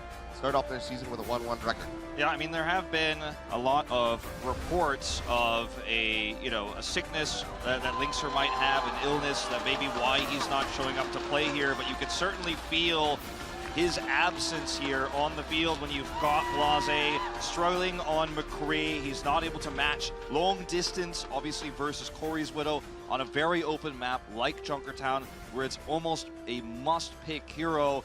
And, I mean, you start to wonder, is there any hope for the Houston Outlaws right now when the Washington Justice look coordinated? Their flanks are good, their rotations are good, their surrounds even oftentimes of the Houston Outlaws, splitting them in half, punishing Muma. I mean, it just doesn't look like the Outlaws have a chance here to turn this one around. No, it does not look good. Wolf, you guys couldn't hear Wolf here in the house, but it's all right. He was saying a lot of great analytical points, and just trust me on that. No nonsense. He also said that he loves Philadelphia. I do. So, yeah, this is looking really rough for the Houston Outlaws. I mean, back-to-back 0-3 starts in your season is not how you want to do it. No, it's certainly not, and it happens to a lot of teams, it's not just the Houston Outlaws we might see going into the end of their second match, going 0-6, but it's unfortunate the Houston Outlaws had such a tough loss yesterday where they looked dominated, not as dominated, honestly, as they look today, and then to go into a match the next day, have that same mentality of, wow, we just got stopped, let's turn things around, and then lose that first map a little bit closer, go into a second map where you just got obliterated. It wasn't even close. Right now, the eliminations is, I mean, last time I checked, it was something like 100-16 for Justice to the Outlaws here. We do have Rappel subbing back in for Raucus. Yep. So we'll be getting a bit more stage time here in this second series. We'll see if that's going to be enough. Looks like he found a hair on his keyboard or something. But we'll see if that's going to be enough for them to turn this around. I mean, let's try to pick up a map win as we get ready to move into King's Row. King's Row will be the map. Let's talk about these Koreans on the roster for the Houston Outlaws. The first time they've committed to a mixed roster fully, you know, with the exception of Arhan, obviously. Meko, considered one of the best flex tanks in the world from the New York Excelsior. Rappel, coming from Vancouver before that, obviously spent a lot of time on Element Mystic in Korea. Top tier player. Obviously, Jexai comes from that same background as well, played for the Dynasty. These three Koreans have an insanely stacked background. They've had extreme success leading into this moment where they're playing for one of the weaker teams coming into 2020. And there's so much pressure on them now to communicate with these Western players we know are talented, we know have had their moments, but it's not happening so far this weekend. There's got to be a huge disconnect. Morale's got to be an all-time low. We're going into Blaze's McCree here once again, dueling with Corey. It's a mirror, no double shields on the side of the Outlaws. Not going to copy what we saw yesterday from Philly. I'm not going to be starting with a Widowmaker either for Corey. Thought maybe he would go for that quick pot shot as the door is open, but instead he goes straight out with the squad on that McCree. As you said, mirrored as they do meet here at the base of the statue. Fire strikes going through, but no one really connecting. Boost up there onto Stratus. Playing the high ground for now, it would seem. Wall comes up, they're looking for the pin. Hardcore goes through, but it's going to be Hydration eating that one with the ice block, but now has that down in his bio-nade. So Corey loops the kill, but Stratus will be taken down. So good halt coming in already. Yeah, it's a great start here for the Outlaws. They've got full control now, and it's going to be the Washington Justice who have the faster respawns, but still 4 on the point right now. They've got to be careful about chasing Elevote here, but they will be able to get back. It's Lucio going to be able to taxi back Hydration to the point, even in terms of that Blizzard charge right now. Making their way through. So far, solid firm start. It's 1 minute gone. How much longer they've got in them. Deadeye just now becoming available. The Nano Boost going to be ready as well. Bio-nade has to be used by Rappel as he goes under fire. Doesn't want to have to rely on the slow, steady healing of Jexai. Get walled off. It's going to be Nano for Nano onto the Reinhardts up here into the front line. Sleep Dart connects. Muma going for a charge. Boop over the side. Connects in with the wall. Final cutoff was still there for the side of the Houston Outlaws, but everybody gets regrouped. Meko's got a sliver of HP. Huge a mega back on the team, but Stratus, yeah, finds the headshot there with the icicle on Hydration. That's just moments before he gets the Blizzard online. So already, Justice going to start ticking up. Second coming through. Wall comes in. They've got one means of approach as Mua starts pushing forward. There's so many members on top of him. The Shatter comes down. He manages to catch 2. And Meko eats the Blizzard. But can they turn this on its head? Corey's got the high ground, just taking pot shots. Jexai dead in midair. Gets the headshot on the Meko as well. Beautiful stuff from Corey. And the point is secured 4 minutes, 20 seconds in the time bank for the Justice. It's twisted irony too, Achilles, so that was perhaps Muma's best and most successful shatter of the series. It's just so late, and despite hitting multiple members of the Justice, they had no control. Take a look at Corey here. He whips around the high ground. Look at Muma. He hits the shatter here just as it comes online. It doesn't matter though, because the follow-up damage is negated by Corey popping off, taking Blase out of the equation, and taking Muma with him. I mean, it's just absolute domination we're seeing here right now for the Justice again. Gorgeous start here as Blase is now up to the high ground. Gonna be Sound Barrier coming through from both sides. Elevote using the self-destruct, trying to find some picks, and it's gonna be a triple kill. Puma, Blase, and Hydration all falling at the hands of the Diva, and that is just gonna be the extended cleanup, the extended team wipe. The Justice will start steamrolling their way through the Streets phase. I mean, they just had the ult advantage there. They committed a lot of resources to push through the Streets phase, as you mentioned, but if they get around this corner, it becomes a lot more difficult for the Outlaws to contest. The positioning here for the DPS lineup, Stratus and Corey way out in front because they want to get a stray pick on the Blase. If they can knock him out, that's all it's going to take. Outlaws only get one chance at this one Blizzard fight, and it's going to have to be a good one. That it does. See what they can engineer. Blizzard going to be coming through from both of these mains. Corey already taken out of the equation, so really good boon for the side of the Houston Outlaws to try to stop this card just inches in front, essentially, of point B. 2.63 meters, to be exact. But Elivode will get knocked out, and that will be the stop of the push for the Washington Justice. So we'll have to approach here for themselves. 2.5 minutes, however, so certainly doable. But Elivode, I mean, that's the fight they needed, right? That's the fight you've got to take on B. You have to commit your resources. You have to make sure that fight is the good one. Because from then on, you can actually take control of this main approach angle. You can control these sightlines. Corey is playing extremely greedy right now. They do push him back, and now the Justice approach finally is actually, for the first time, really difficult against the Outlaws' fortified position. Look at where Blase is standing. He's got the backup of Meko. It's so difficult to flank him, and if anyone just steps across the line, so much damage is going to come out here. There's the chase from Elivode. He's trying to dive him, though. Yep, peeling their way back. Balls coming up. Everybody going to be low. Muma frozen from behind, 27 HP. They need to heal him, but it's just not going to be in time. Deadeye comes through, the wall comes up, doesn't find anything except the fire strike to the face. So it does get eliminated. Corey with the Deadeye of his own, just going to be sitting in the back, tries to get the shot. Weaken Meko. They will be able to knock him out in the end, get the kills, get the finish, and that will be the push through onto B. Yep, that's going to be the grab here, and now for the Outlaws, we see the Blase swap over to Hanzo. To get up onto this high ground that you see at the center of your screen is going to be so difficult, though, because look at where Elivode already is. He checks this high ground, he's up there on top. He's not going to be able to wall climb up there, not without a lot of support. And Jexe is going to have to help out even, and I just don't see that happen. You can see Jexe just to the right of your screen. Elivode's going to try to nudge this bomb. It looks like he's not even just looking for control. He wants more. I think they just now noticed that he was sitting up top there. And Arc controls the other side, you know? Meko can't stay there. Elivode's going to be dropping down straight on top of their skulls. That D-Matrix up to try to keep everybody protected. Stratus and Roar, however, will fall under the pressure. Answer 2 back, however. So it's important to maintain Corey. It's important in a May. Or taking a May. Now barrier comes in. Arc still feeling like they can press this fight. Blase completely surrounded. Will be taken down as Arc starts doing some serious work. And now look at where Corey is coming out. He's got a perfect angle here on both approach angles there for the Outlaws. They're caught way out. Yeah, he will go ahead and it's just back. rolling through. He expects for Blase to be respawning. Now gets the line onto the Hanzo, trying to find the shot. Muma in the meantime, gonna have to deal with this nanoed up Ryan of Roar. MDev gonna be taken down. Muma finds that kill, something from Elivode. Will be able to answer back onto the Ana.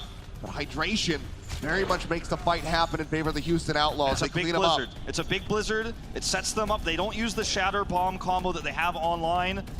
And they'll again get control of this corner. This is, for the first time, looking a little bit dire for Justice in terms of completing the map. They don't have great tools to finish this one out. Corey has the ability to get excellent sight lines. He is going to pop that visor right now, but he doesn't have good line of sight regardless. Look at where the supports are hiding. He's going to have to try to break through the center here, but even that is risky with Meko being able to knock him off at a moment's notice.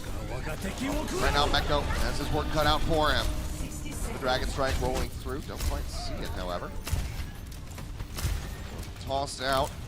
Hell just waiting with the nano boost ready to save somebody if need be. Showing some restraint. Knows that he doesn't have to burn it there for hydration. The wrap around the backside at the moment. Hell gonna get jumped on. Has the sleep dart, but doesn't get the chance to use it. Knew that the D-Matrix was gonna be able to eat that one, but a nice pin from behind helps take down Roar. So another all-out brawl coming through as we're at 30 seconds. Elivode gets rid of hydration. And Washington Justice, it seems like they might just have to try to make this one happen right now. Shatter comes down, the wall goes bomb through. Angle. To protect Elivode. Self-destruct from Meko, unable to find anything. Blizzard just now becoming available for Stratus as Corey comes back with a Tracer. This is going to have to be a really, really complicated flank here from Corey. He's going to have to get a pick, and maybe they'll get this shot, but he needs that kill to set up the Blizzard.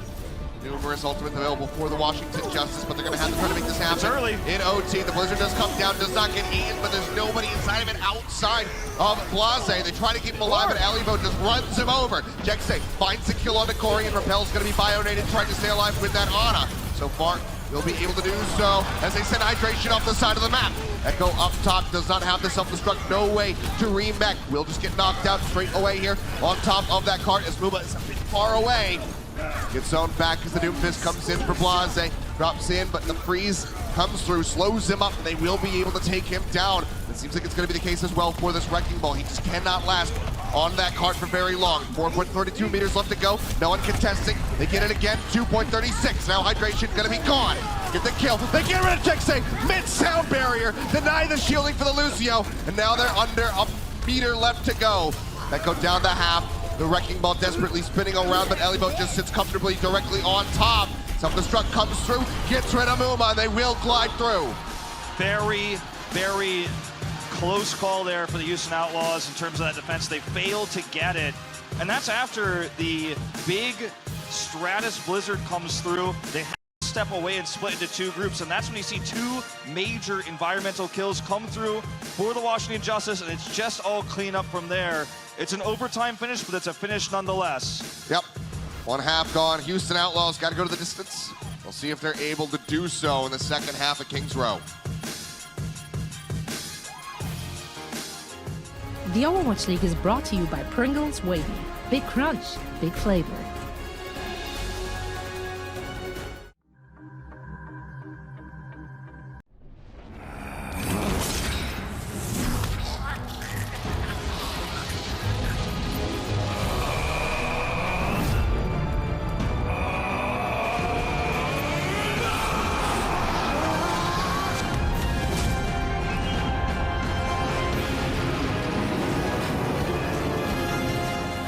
Legend of Soulguard. Download now.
Yeah, that's right. Both of these teams have homestands coming up. It's time to talk about the Washington Justice. Their DC home games are going to be coming up next weekend, the 22nd and 23rd. So make sure you guys, if you can't be there in person, that you tune in on youtube.com/Overwatch League. They're looking pretty good right now. It's where you are right now, whether you're watching live or you're watching a video of this stream. Hit that sub button. Make it easier for you to follow the action. Yo, bro, smash that sub button. So, like it. With the completion of the map here for the Washington Justice, there's a potential loss condition here for Houston Outlaws. I mean, it is certainly, we're in dire straits. This is not by any means a map that you look at for the Outlaws and say, well, I think they've got this, you know. You don't look at and say, well, they brought it to an overtime finish. It feels good for the Outlaws. You're really worried because you know that Corey has just been dominating. They've been out-positioning. Their ult timings are better, and they've looked much more coordinated. And I'm not trying to make the Outlaws fans sad here. I just have to say the honest truth. It's going to be a mirror once again. No one running that double shield that we saw yesterday. Pushing up through the theater so far. It'll drop down, so there's going to be big route around the backside right now. Elivote looking to force them off this high ground. Does it manage to do so? Decent amount of damage done though. Yeah, you see the flank war between the McCrees happening elsewhere. No kills just yet, but the Outlaws do get into a pretty favorable position here on the high ground. Elivote going to try to collapse him, but he's late. This is essentially a 6v5. Yep, sleep coming through. Elivote very exposed, firing away into the back of Blase. Drops down, has that Bionade, extra healing coming through, so will be able to stay in the mech at least for now, but still is in dire straits. So has to play this one very carefully. Flashbang. Corey comes to his rescue, rolls up to get the reload. Very aggressive play there on a Blase, forces the Nano from Rappel onto the Cowboy. Now Roar going lower and lower. A nice sleep dart will connect from Aim God, helping to alleviate some of that pressure. Roar is able to swing to get rid of Muma. Get the cleanup. So very close to breaking through on that push for the Houston Outlaws, but they're gonna have to try again. Aim God with a huge bio grenade there as well, preventing the Outlaws from being healed up. They had the faster runbacks. If that fight went longer, they might have been able to break through. And again, it's Jexai who's chasing down Corey, almost able to get that kill. And it's just so rough for the Outlaws right now. They're unable to close that gap. They're going to go for that push here on the high ground once again. Elivote almost cost them the defense because he's playing so far forward. He's going to play a lot safer this time, stay on the low ground, and not look for that crazy flank. Stratus has Blizzard, and if you're going to take the fight in the choke here as the Outlaws, you've got to be aware of it. Corey, though, sneaking around the back. Jexai checking for him, it looks like, but he's going to be looking for that Deadeye setup. Perhaps Blizzard comes down from Stratus. Muma already frozen. The Deadeye will manage to find Jexai, so he found him. But unfortunately, it was staring down the barrel of the gun. Nice headshot there. Will pop Meko out, and they will just leave him to potentially be forced to swap and to lose whatever ult charge he may have garnered for himself. It's a really ult-efficient defense here for the Washington Justice, only really committing those two from the DPS side. Elivote should be able to get his mech back in a longer fight. Blase is out there, though. He wants a big kill here, and he might get it. We're looking for Aim God, piling it on top of him. Jexai managed to find it. Roar gets pinned to the wall. Very nice collapse from the Houston Outlaws, and that nets them a tick. The minute and 15 seconds remaining. Arc has that sound barrier, but with Stratus going down, and now him falling. I was going to say, I guess that would be the abandon on the attempted defense. So Houston Outlaws will be able to cap point A 3.5 minutes, just about, as they get started in the street space. And it's finally aggressive coordination you see from the Outlaws. They move together, they punish the positioning there of the Outlaws. The Outlaws often, or the Justice, they often split, right? They often try to go for these surrounds, and the Outlaws just collapsed in on top of Aim God. And they hold 6 ultimates after capping A. They won that fight ultless out of a good rotation. Justice themselves are coming close to 6 ultimates, but advantage Outlaws in terms of that right now. Deadeye first here for Blase. Flashbang not going to get anything. Really good attack here from Meko, trying to handle Corey, trying to take him down. Sound barrier going to be propped from both of these Lucios. Deadeye going to be channeled just to get the reload here, but Corey will still fall as he gets frozen. And that'll just be a cleanup fight for the Houston Outlaws. Breaking down that May wall, getting rid of the Diva, and the cart can continue to advance. It's very good. Houston needs a fast pace and if they want to clear through this. You start to feel like the Outlaws have figured out what the Justice are doing. They're splitting into often 2 groups, sometimes 3. Elivote's off on the side, and the Outlaws are taking 6v3 fights, 6v4 fights. When you see these flanks happen, take a look at this charge again from Muma. He sets up the shadow right when the shield drops. He gets the charge kill here after the nano boost. Yeah, great read. Ill-timed for Roar.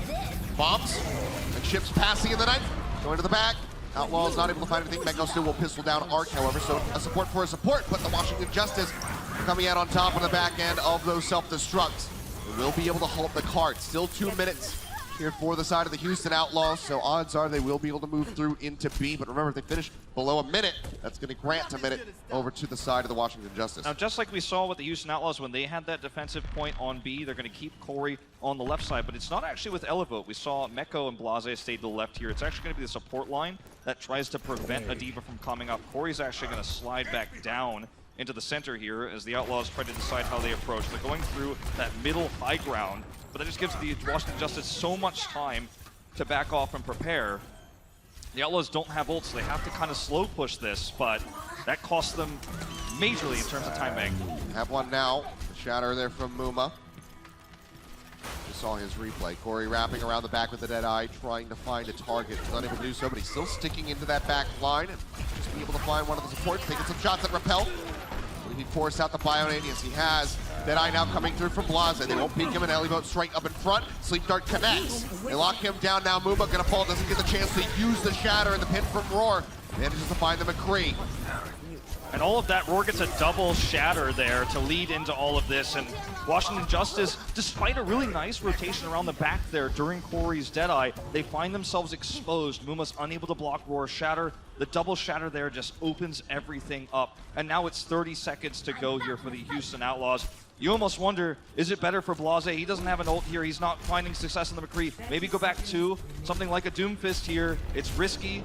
It's not what you want in this meta, but desperate times call for desperate measures. They have the ult advantage, but positionally, Justice have full control, and they've got a Blizzard. That's coming down. Cards again inching forward. 12 seconds remaining for the Houston Outlaws. They shatter a Blizzard, a Nano Boost, and nearly a Sound Barrier is their arsenal. First Blizzard, however, gonna come out from Stratus. Self-destruct over on the side from Elliboat, but he cannot remech. Jexay doing some serious work. Cracking skulls. He cracks another one. Takes down Roar for the triple kill, and the Outlaws glide on through to B. And Jexay is having a great performance here on the Lucio. Only 2,500 damage behind right now. Hydration on May is actually doing quite well for himself. Taking a look at this once again, Jexay in the back lines. Drops down that speed boost and then comes in, helps finish off Elliboat. So he cannot remech and takes out Stratus. It's a pretty one fight. He kind of steals his way through this, but cleanups. He's had a great series. He really has. He's been the one to deal with Corey a lot of the time. But again, Justice here. Look at the positioning of Stratus. He's going to poke from behind. Look how far the Houston Outlaws made it already just while that replay was rolling. Cart rolled up just in front of the victory box. 42 seconds left. Muma under pressure. Throws in, and the Deadeye gets set up for the kill. Shield's going to be dwindling now on the side of the Houston Outlaws. Arc still holding on to his sound barrier. 30 seconds remaining. Outlaws have to pull back. That was without close. Casualties. If Corey killed even one more member, they would not have been able to get another 6v6 fight. It wouldn't have happened. They do escape. They can get that one final fight now. Nano's out, walls come up. Self-destruct gonna be tossed in. Roar on the ground. Deadeye from Blase manages to find two. Bionade answers back, however. Blase will be taken down, and Mekko's eliminated as well. On the card right now, Stratus trying to hold it down. Muma applying pressure, swinging like a madman as best as he can, but he gets flashbang, he gets taken down, and now it's all on hydration. They push him to the side, they finish him off with a pile driver. Somebody's got a tag, but I don't know if they can make it. It's Mekko trying, but they can't get there. And the Washington Justice with a hold on Kings Row take the series 3-0. Finally, Houston put up a fight on the final map, but at the end of the day, domination here on the side of Washington Justice will help move forward in the standings with a 3-0 win. That's the points you want to take against the Outlaws. The DPS duo looking like they've got as much chemistry as they did at the end of last season. Smiles across the board here on the Justice, and for the Outlaws, it's another loss, it's another 0-3. With their homestand just around the corner, some changes need to happen. They might find themselves facing a very uphill battle already at the beginning of a very long season. A rough weekend to start off the 2020 season with, but there's plenty of weekends left to be had, including, as you said, their own homestand coming up just about 2 weeks from now. So we'll see how the Outlaws can improve and perform throughout the remainder of this season. There's a lot of talent on that roster, and I'm sure that they'll be able to find their groove, but for now, the Justice are victorious. So let's go ahead and throw down to Golden Boy, who's standing by with the DPS duo in the city of brotherly love. All right, so technically this was supposed to be an interview with just Corey, but you know, this boss just wanted to interject, so I had to let him happen. Anyway, how you feeling, man? How's it feel playing in front of this crowd? Feels really good. You know, after all the booze yesterday, I was a little sad, a little upset. Let the boy live. Let the boy live. Corey, so it's my understanding you're actually you're close by from here. You're from Philly or around Philly, right? Yeah, that's correct. Well, what part of Philly so these people know? I live literally right outside of Philly. I'm like from Newtown Square, like Ben Salem, pretty much. So. And these people booed you so much yesterday. How'd it feel, though, being an actual hometown guy getting booed by your hometown crowd? It's kind of sad, not gonna lie. But, I mean, we put out the dub today, so we makes up for it. Yeah, speaking of the dub, I mean, you guys have been playing fantastic Overwatch, and also your homestand's going to be coming up pretty soon, so I'm sure you guys are pumped for it.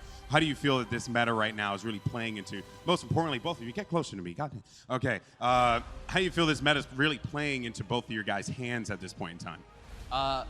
I'm not a May 1 trick, but I also am at the same time, so it kind of works out that way. If you keep saying it multiple times, people will eventually believe you. That's true. And then, and Corey, you're busting out the Widow, the Kree. You're having a good time with it. Do you feel comfortable going into this season?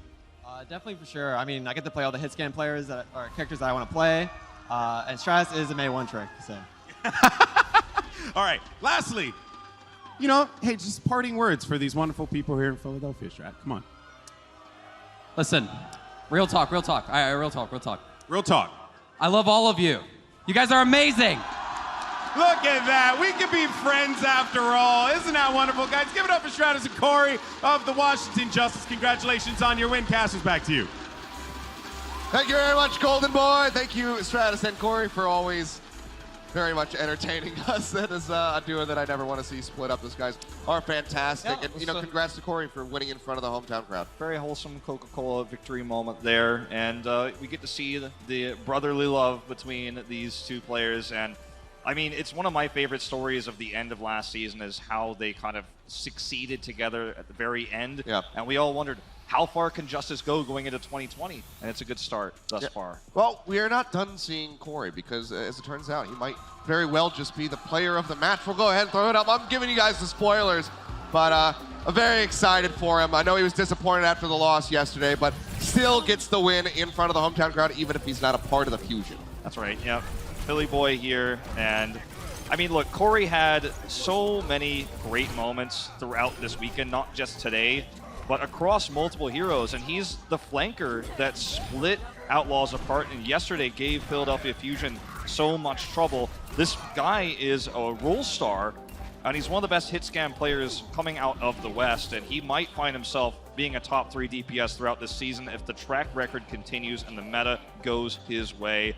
Do not sleep on this man, and do not sleep on the Washington Justice. This is not the 2019 Justice we all just watched. This is a new team. I mean, averaging over a kill a minute there, and the 10-minute metric as well as 1,000 damage. So extremely good performance from Corey on that McCree, as well as all of the other heroes that we did see him play. You know, the Widow, the Tracer, albeit not for nearly as long, but that was just the first match of the day. We've got another one coming. We got the big one. Do you remember who's playing that one? It's the Florida Mayhem and Philadelphia Fusion. And the Philadelphia Fusion. That's going to be coming up in just a little bit.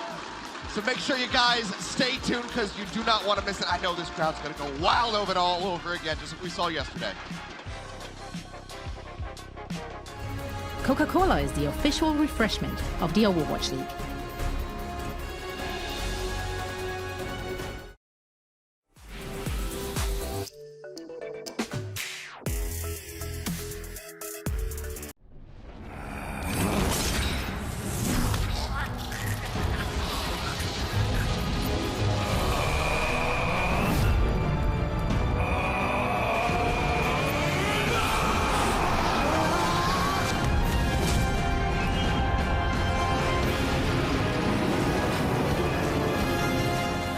Legend of Soulguard. Download now.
Welcome to our Overwatch League studio here in sunny California, Los Angeles, your place in between matches to catch the highlights from what we just saw and get you ready for the next match. My name is WATCHPOINT, and joining me here on the desk, we're still on this journey together, Hex, Costa, as well as Reinforce. I love that I always introduce it as sunny California or sunny Los Angeles, and none of us has actually been outside. I have no idea what the weather situation is. I went outside for 5 minutes before the day started because what's it like out there? When I go outside, like when we're done, it's going to be blackout again, and it's going to be exactly. I come in darkness, I leave in darkness, and that's all I know. The life of the shadows. Yeah, that's kind of the life we're living. Anyway, speaking of shadows, didn't go too hot for the Outlaws. Wow, that was a horrible transition. I'm working on those. Yeah, it is. Now let's talk about the game we just watched. Justice really coming in hot once again. Now, of course, the big question is, have they been tested yet? Have they truly been tested? What do you guys think? Well, against Philadelphia yesterday, they were tested. But I think today was just a great display of how smart they actually are as a team and how organized they are.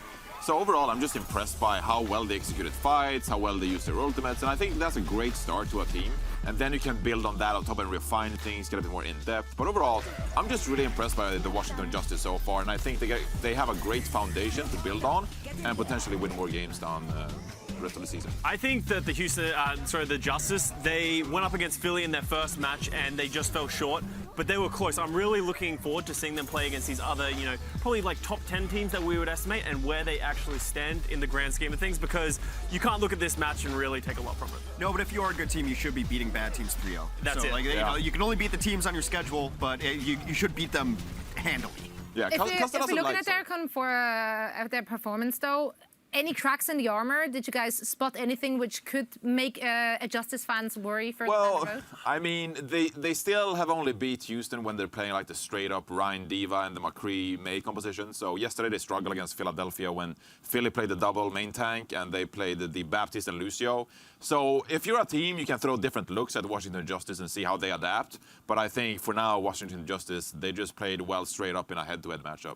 Well, up next, we do have our second match of the day, the 1-0 Florida Mayhem versus the Philadelphia Fusion, which will be backed by their home crowd. So let's take a look at the starting lineups we have for both of these teams. Whoa! That's a reaction I want to see. Costa, explain. Everything was looking spades for the Mayhem, and then they just throw it all out, and now we got Byron coming in for Gangnam Jin, who played incredibly yesterday. We have Fate coming in, so we're playing double main tank with Carrion and Fate, and I don't really know what to expect. It's Mayhem. Why taking out Gangnam Jin? We praised his Ana performance. We looked at his stats. Everything was going right for them. Why took out change their two best players from yesterday. Yeah. Oh, why? We'll see. We'll see why. I don't know. There must be a rhyme or reason, but Mayhem, don't mess this up, because otherwise I'm going to lose faith in you again. I mean, Mayhem has defied logic before. Well, let's take a look at who they will be playing against. So this is going to be the squad for the Philadelphia Fusion. Any thoughts, any surprises, anything alarming? Well, Poco at this point isn't really a surprise because he was in the lineup yesterday. So I think we'll see more Ryan Orisa compositions, because I think Poco is fielded as the off-tank over Fury, which none of us likes, but it's just the way Philadelphia is playing right now, where they play a lot of Ryan Orisa and then Poco has the ability to swap over to the Diva because he is capable on that hero. So no real surprises going into today, because this is what we saw yesterday. It's the same roster as I mentioned earlier in the negative reference to Houston. If it ain't broke, don't fix it. See, this worked for you. Keep running it. It was close versus Washington, but I think Washington's a good squad. I think Philly's going to run this roster out until they have to make a change right now. Again, I want to keep eyes on the rookie support line. I was so impressed with him yesterday. Yeah, I want to see how Carpe really performs. As I said yesterday, he wasn't super impressive, but they're against a different team now. Can Mayhem shut him down? Did you say Carpe? No. By the numbers, in numbers, he still played well considering how many resources the Justice were putting into him. I want to see if Mayhem don't keep a leash on him. Is he just going to go nuts and be the Carpe that we all want him? That's why I'm really stunned they're not playing Gargoyle though. Yeah, because I would just throw Gargoyle at Carpe all day and just see how that works. Well, I mean, if you're in that position, you might just be like, okay, it's Carpe. He's actually really good. Let's just plant doubting that. Let's just plant two shields. Let's just plant the Reinhardt shield. Okay, he might not have been able to back it up with numbers, but he certainly did pass the eye test. And speaking of numbers and speaking of Carpe, which is something we always seem to do here on the desk, we have a fun little tidbit, that's the word I was looking for you at home, because In 2018, during stage 1 of the inaugural season, when they faced off against the Florida Mayhem on Lijiang Tower, which will be our first map, he actually did set the record for final blows. And that was a very impressive match to watch. You, I think, were even calling the action. I think so. I cast a lot of games where Florida looked really bad, so I may be confusing this one. There was one where they had like 0 kills in the very first stage and ended up with like 4 to 48 at the very end when it came down to final blows. But yeah, Carpe just went nuts, and he went nuts on the Tracer. Hey, some vintage Fraggy shows up here. Fraggy Neptuno. What a blast from the past this kill. Look at this roster. Swoosh, Maniton, Tavik, Zebasai, Zupe, and then you have Logix. Logix is here. Logic's the sole survivor. You couldn't get on that team, Johnny? You couldn't get on that team? What are you doing? There's Swedes everywhere. I couldn't get on that team. Look, they lost for a reason. They didn't have me on the roster. I think you made the right choice. You picked the talent team instead, and it's panned out. Oh, I love it. Yeah. We're having a great time here. Well, we will be back for our game break a little bit later. So for now, we're heading back over to Philadelphia for our second match of the day, where the home team, the Philadelphia Fusion, will be taking on the visitors, Florida Mayhem.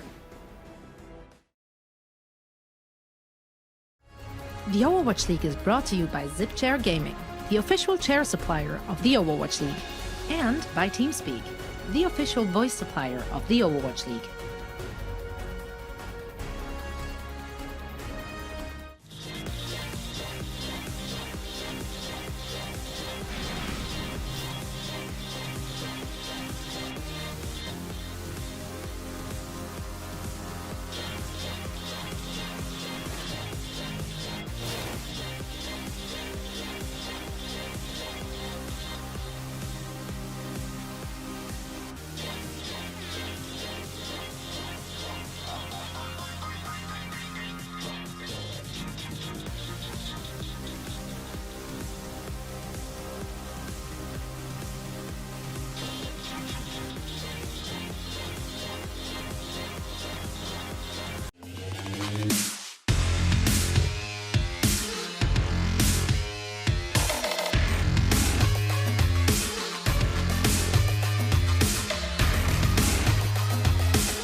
Legend of Soulguard. Download now.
Historic city we find ourselves in as we continue to kick off a historic era in Overwatch Esports. Welcome back, ladies and gentlemen, to the Battle of Brotherly Love. We are live from the Met in Philadelphia.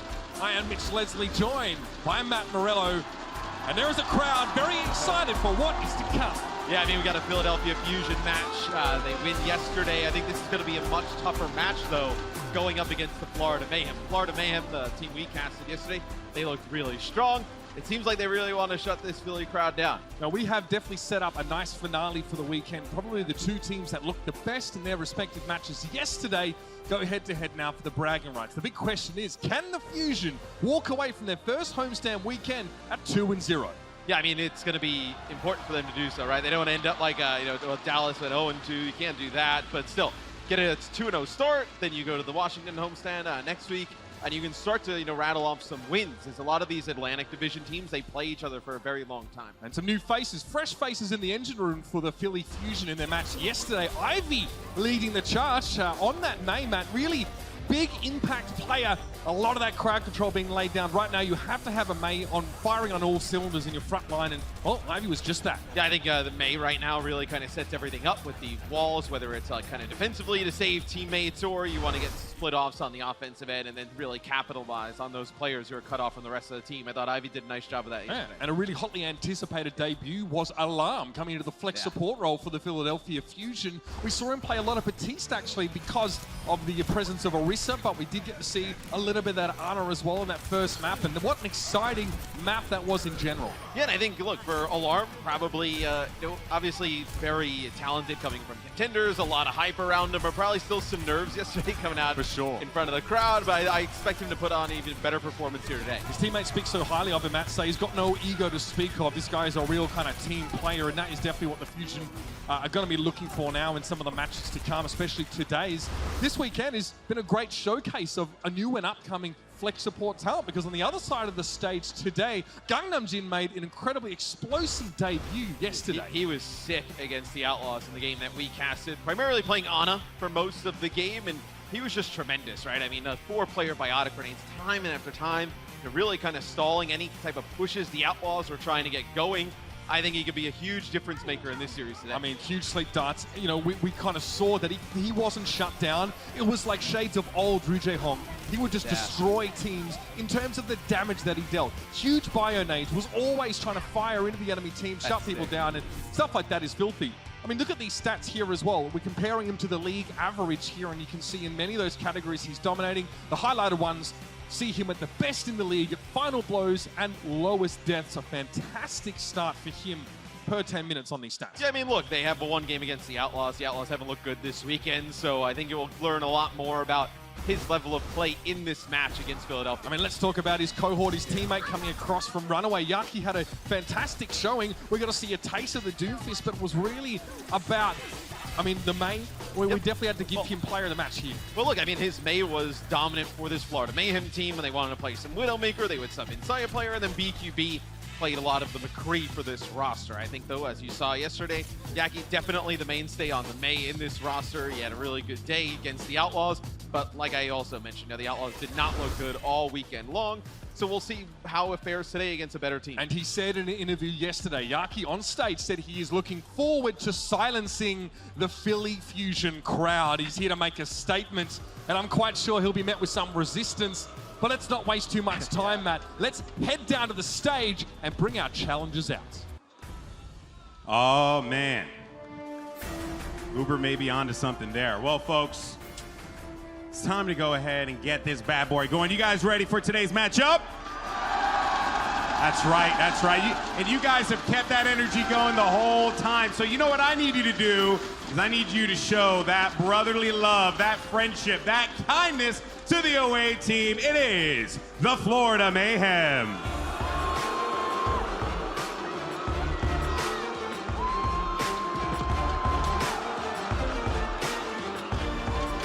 First up is BQB. Then it's the man who's, oh no, I didn't expect that one, Yaki.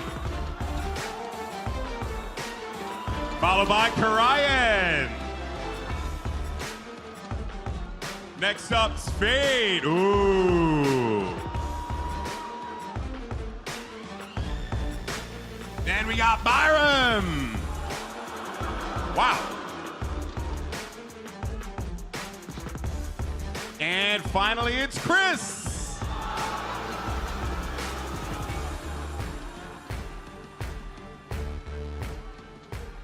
This crowd is by far the friendliest crowd I've ever seen in my life. There you have it, folks, the Mayhem. But, we all know why you're here, and we all know who you are excited to see. Are you ready to see the hometown team? Let's bring them out. Let's bring them out.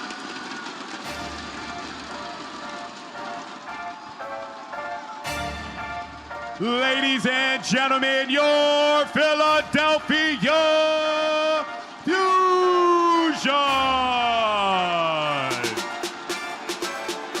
Led up by the one and only Gritty.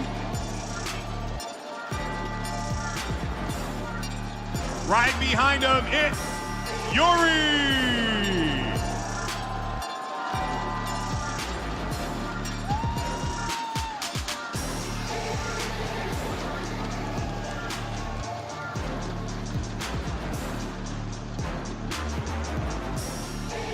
Next up, it is Boombar.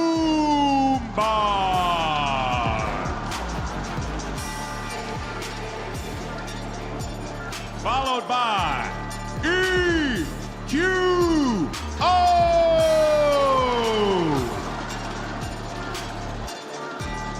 The one, the only Chipsa.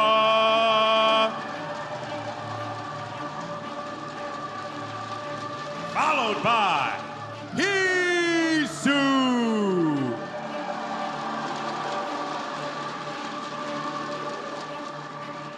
The Diva Bomb extraordinaire, it's Pogo.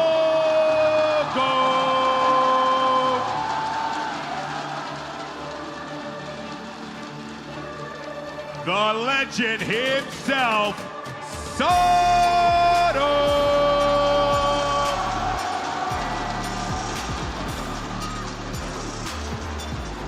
It ain't no joke, it's Funny Astro!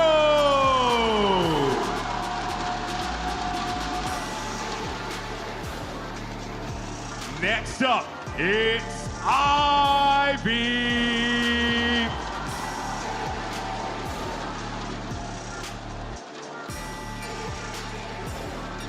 Coming to the stage, Alarm!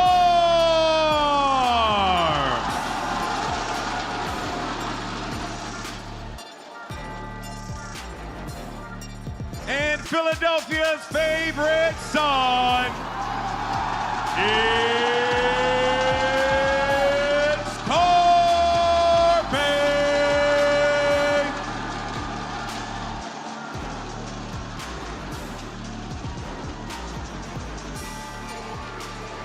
Give it up for your Philadelphia Fusion.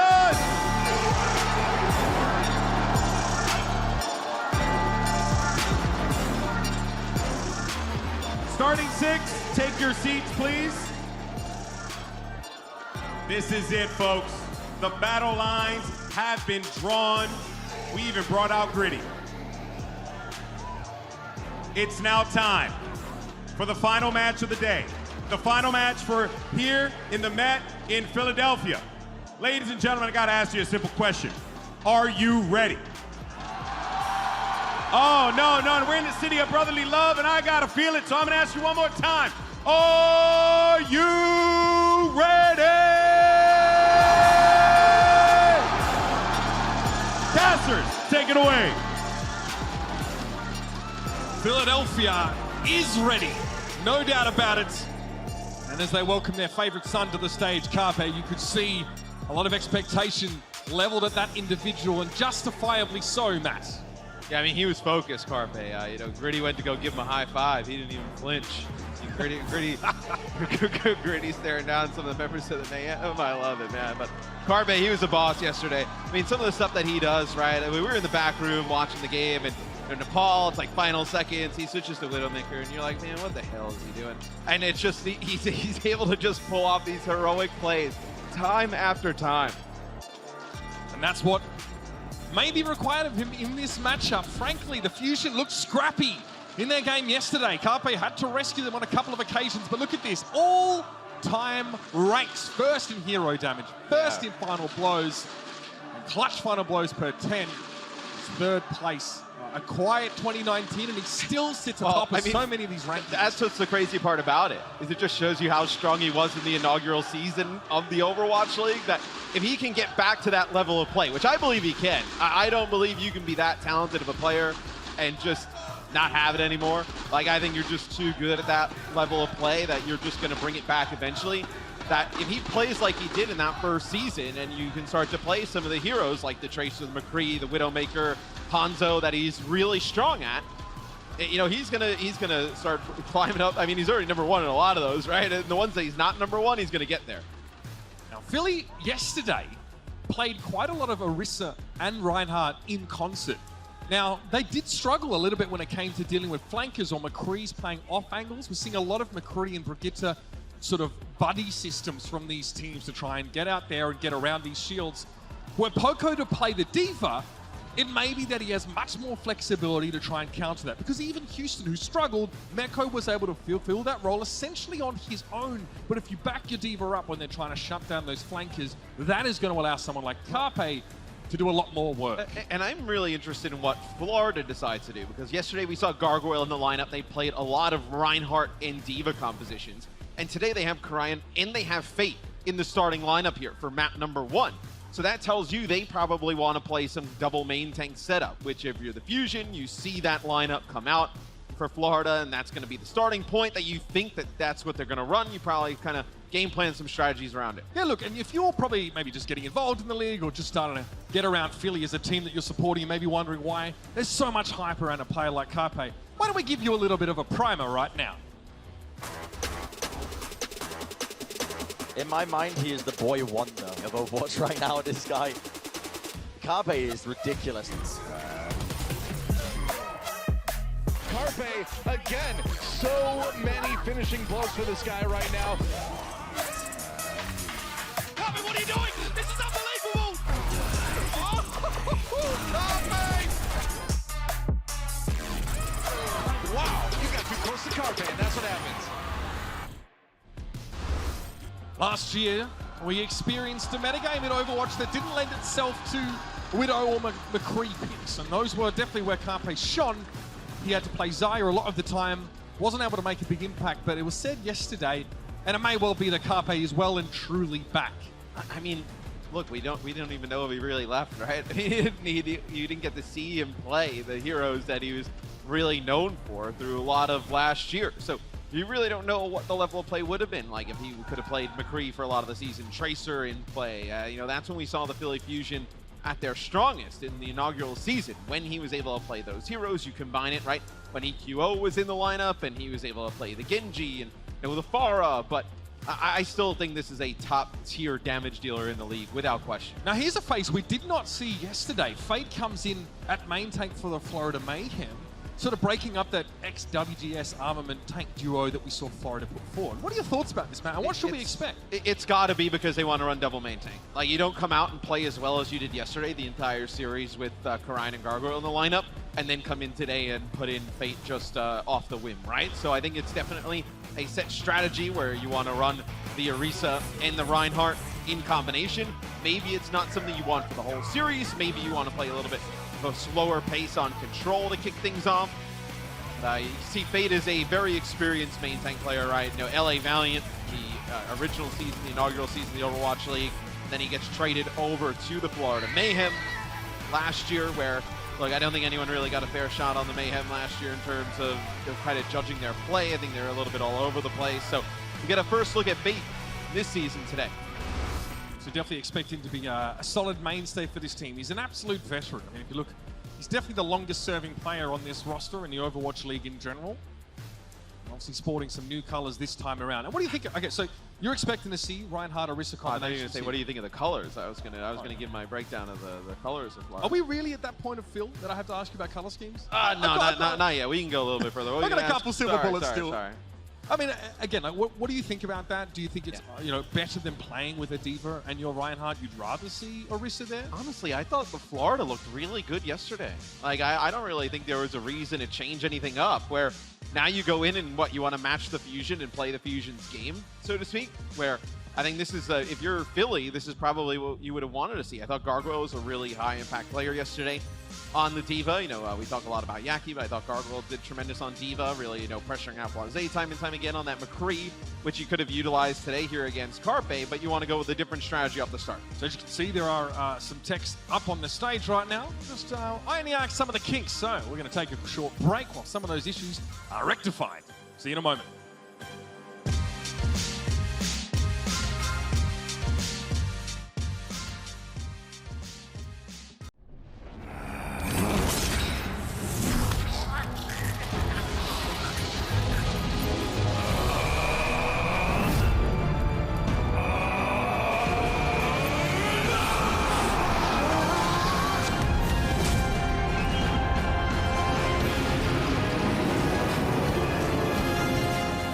Legend of Soulguard. Download now.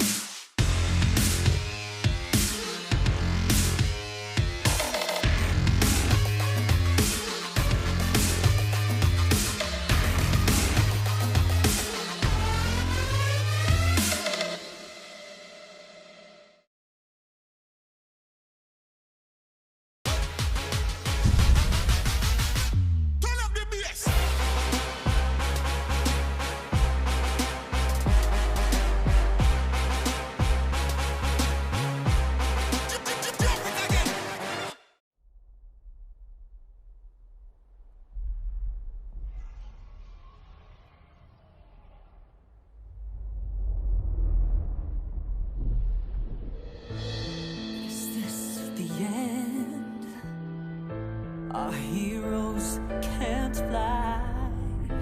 They fall like shooting stars. Will anyone survive?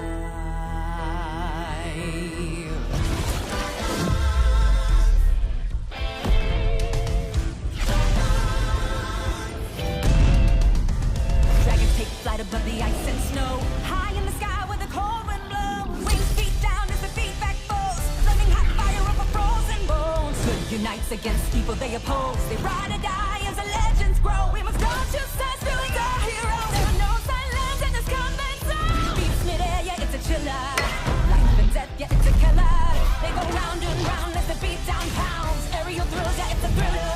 The sky's filled with trauma and all of this drama. Pretending and impending, yeah. Crash down. It's dragons descend.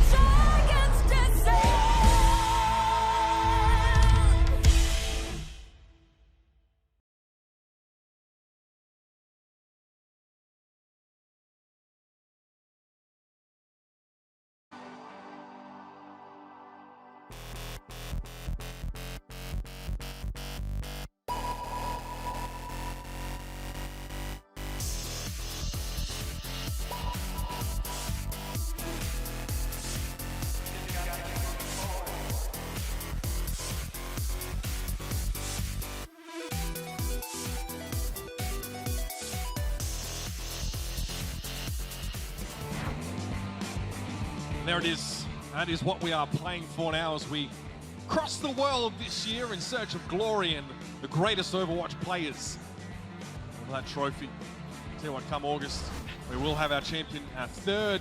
And both of these teams, Matthew, definitely vying for a spot in that final match, and they're both looking pretty sharp, at least. I mean, hey, we're 2 games in. I think everybody can make a claim they're vying for the trophy at this point. I mean, look, Philly had a chance in Season 1, and it didn't work out, right? So, I mean, we'll see what happens if they can get back there at the end. I think a lot of these players probably, they're dying for that opportunity. Looks like we've got those tech issues locked up tighter than Johnny's turtleneck. They'll be heading in the game in just a moment. Will be our control map to start the series here. Keep an eye on those two there. I mean, Alarm continuing his first showing here with the Philadelphia Fusion. And funny, Astro, who was a two-way player for the Atlanta Reign, didn't get to see as much of him last year as we would have liked to. Lijiang Tower is where we will commence. Oh, I'm excited for even map number 2, Junkertown, right? A lot of Widowmaker play. Maybe we'll see Saya player come in for Florida, get a little Saya player Carpe action, but... Matt Morello, excited for Junkertown. You'd love to see it. I am. Why can't I be excited? No, not at all. No reason. So, see, it looks like we're going to see the double main tank, right? So Reinhardt or Orisa.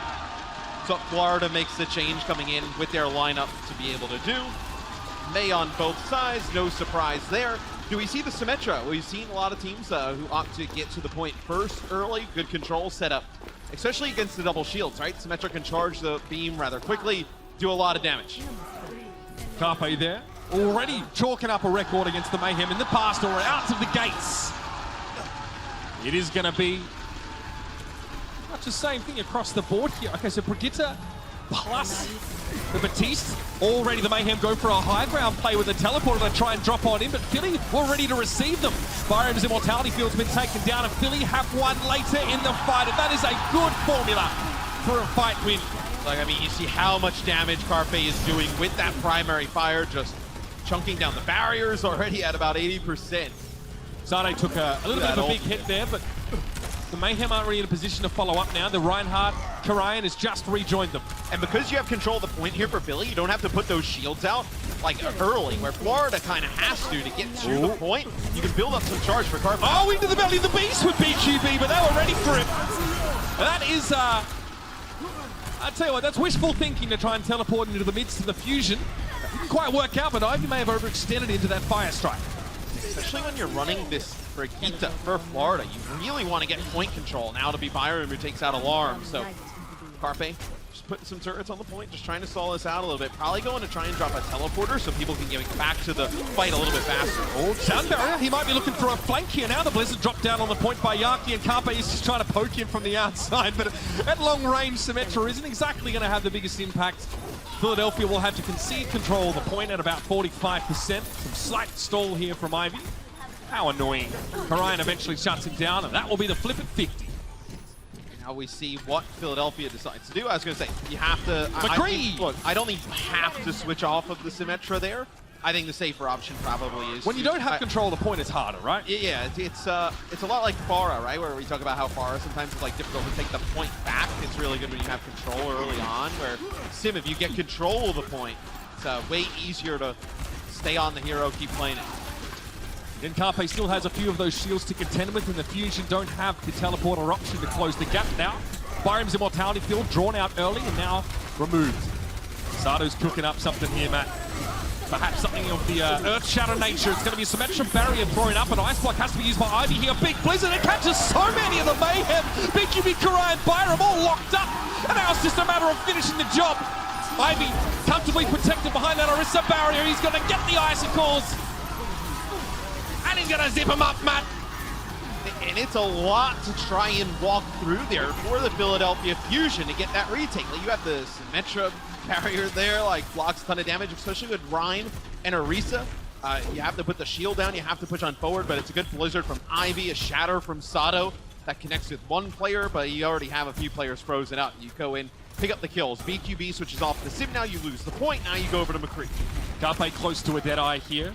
Not a lot else, though, for the Fusion outside of that amplification matrix, but with McCree, this becomes much deadlier. Yaki's going to have to wall off the window that Alarm puts down. 78% and counting now. BQB playing off to the side. Immortality Field already has to go and nets the window. Carpe looking for a Deadeye. Boosted, he gets Fate. Here comes the Blizzard on the point, though, quickly. Ivy's trying to back away from that one. He has to use his Ice Block, but Carpe's found a second. He's sitting pretty in the back corner behind the shield, and he can bide his time. 94% and counting. Florida had to make the play. They switch to the Wrecking Ball now. Fate needs to get into the fight, and so he does. They're not expecting this. Carpe sees Fate coming, though. Quick flashbang to try and keep them at bay. Poco shield a little bit lower now. Philly have to commit. Sound barrier. Karayan off to that right-hand side. Sado tries to wrap around with a Shatter, and Byram and Karayan both hit by that one. Ivy trying to catch the Wrecking Ball here. Fate's seen better days, and the wall comes up. Here's your overtime.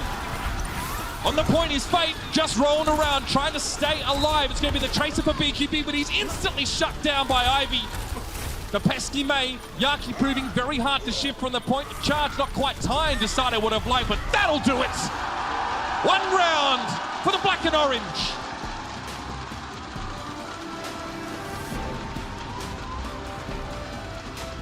you know, Florida, they have to get on the point. Percentage ticking up for the Philly Fusion. Sato actually comes off the spawn, and he's got the shatter. There's like 98%. So Florida, they can't really turn and like contest Sato. They have to like back, because you can't turn your back to the point. Sure. And you can't like just kind of like run in there. But I mean, that's kind of what they have to do. And then Sato hits a 2-player shatter directly from behind. Sets it up. I actually thought if Fate would have kept the momentum on the Wrecking Ball, like I don't think Carpe actually like saw him like straight away. That he actually probably could have like gotten close to knocking them off. That big blizzard from Ivy though, that seemed like a game changer, Matt. But now we're on a control center. So it's the McCree out of the gates here for the Mayhem and the Brigitte for Chris. So good at long or prolonged engagements. Chris definitely wants to get as many of those Inspire passive procs as they can. Alarms down early though. BQB's in a very safe spot here, playing the right side. And that's a lot of the healing for the Philadelphia Fusion when you're playing the Lucio and the Baptiste. So lose Baptiste, you now really have a difficult try to get to the point. And it's 3 players stunned up there for the Philly Fusion. And this will be the Florida Mayhem who get control first. I think you'll see Philly switch off this Symmetra here. You're not going to kind of go back in, try and make this work again. As I think that's what Florida learned from their first point. It's like, hey, let's not even mess with the sim on this point. Let's go straight with the McCree off the start. It's a bit of a safer pick. Without the shields as well, Symmetra can't do anything. You saw BQB just dominate her at medium range. Which is where McCree shines, in fairness. The thing that's difficult, though, for Florida here is, like, if Philly wanted to, you can switch to Rein Diva. Like, for the Florida Mayhem, unless, like, Fate has learned how to play Diva in the offseason, I mean, you're kind of stuck on this Rein Orisa comp. No gargoyle. Not right now, anyway. Carpe hanging back just a little bit here. He doesn't really want to get caught out by a May wall. BQB at long range, though. Immortality field preventing a lot of that McCree damage from finding its mark. That's now been destroyed. 45% already for Florida. Philly is still trying to figure this out. And Florida bites themselves some time here with Byram using the Ant Matrix just straight through that choke point. You can't push on forward, especially BQB landing the shot. Nice Maywall here from Yakulit yet again. 2 tanks caught, but this Blizzard now the follow-up. That is filthy. Sato trying to hop, skip, and jump out of it. Poco desperately trying to body block the damage on his Reinhardt, but he's put himself now in a dangerous position. And the Fusion have been off balance this entire round. And with the angles that BQB is playing and with how far away, like Carpe can't really get angles on him to duel him in the 1v1 McCree matchup. Like he's trying to rotate all the way around to the steps of the Florida Mayhem, like and trying to go around, trying to get up maybe an angle by where the Mega Health Pack is, where BQB was playing very far away. You're just not able to do that because if he gets close, gets used there. Chris is playing on that off angle, ready to bash him on the Brigitte. They approach now from the main entrance. The May wall less likely to have such a nasty impact of splitting them off if they go through a larger aperture. Fate's Bongo is down. He's caught in that Blizzard. He hops out. Of course, the Fortify makes it hard to freeze him up. Karayan standing inside that Immortality field. That was thrown a little bit to the bottom of the screen. He went for the shatter here. Byram's Immortality is down. Alarm going to try and play around his own window. Carpe also firing through that amplification matrix. Gets a hit on BQB. Forces the roll away, but Carpe can't stand in front of Fate for too long. Alarm's Immortality field's been removed, and Fate and BQB on that left-hand side. They shut down Poco and Carpe. That's really the core of this composition, and without it, Philly are legless here. Overtime didn't last long, and a clean sweep in round 2. The Mayhem fire back.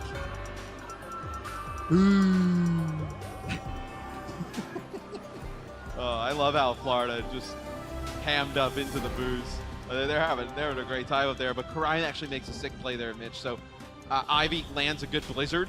Karayan charges out of the Blizzard, pins Ivy on the May, and then inside of the Immortality fields. Good Immortality field from Byram. For him by Byram. Yeah, pretty far away. Shatters Carpe down, keeps himself alive, right, with some healing from Byram, the crew, and is able to end up turning this fight. So let's take a look at it here. So here's the pin on Ivy, and then he gets in trouble here. He gets flashed. I mean, look how weak. Look at the drone! Beautiful Immortality field, the shatter there just to keep himself alive.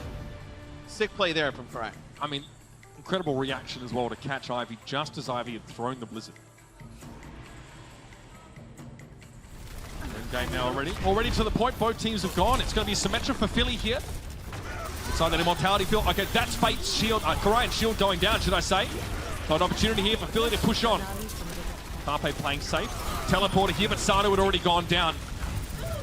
The May wall in the way. Carpe doesn't have much of a sight line here. What Florida wants to do here, I mean, that's a really fast Ant Matrix. If they just want to get angles for BQB to put down some damage, not allow Carpe to just get really powerful with that Symmetra beam and start chunking down the tanks. This will also be an Amp Matrix huge that comes out from Alarm, but big shatter.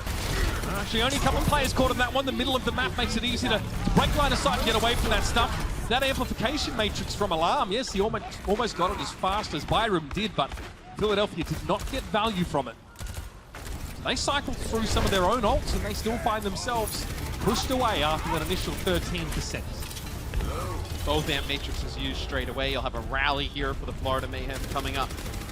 Scarpe probably going to have to use this Symmetra barrier to get them in towards the point, potentially block off, let's say, a Deadeye that comes through.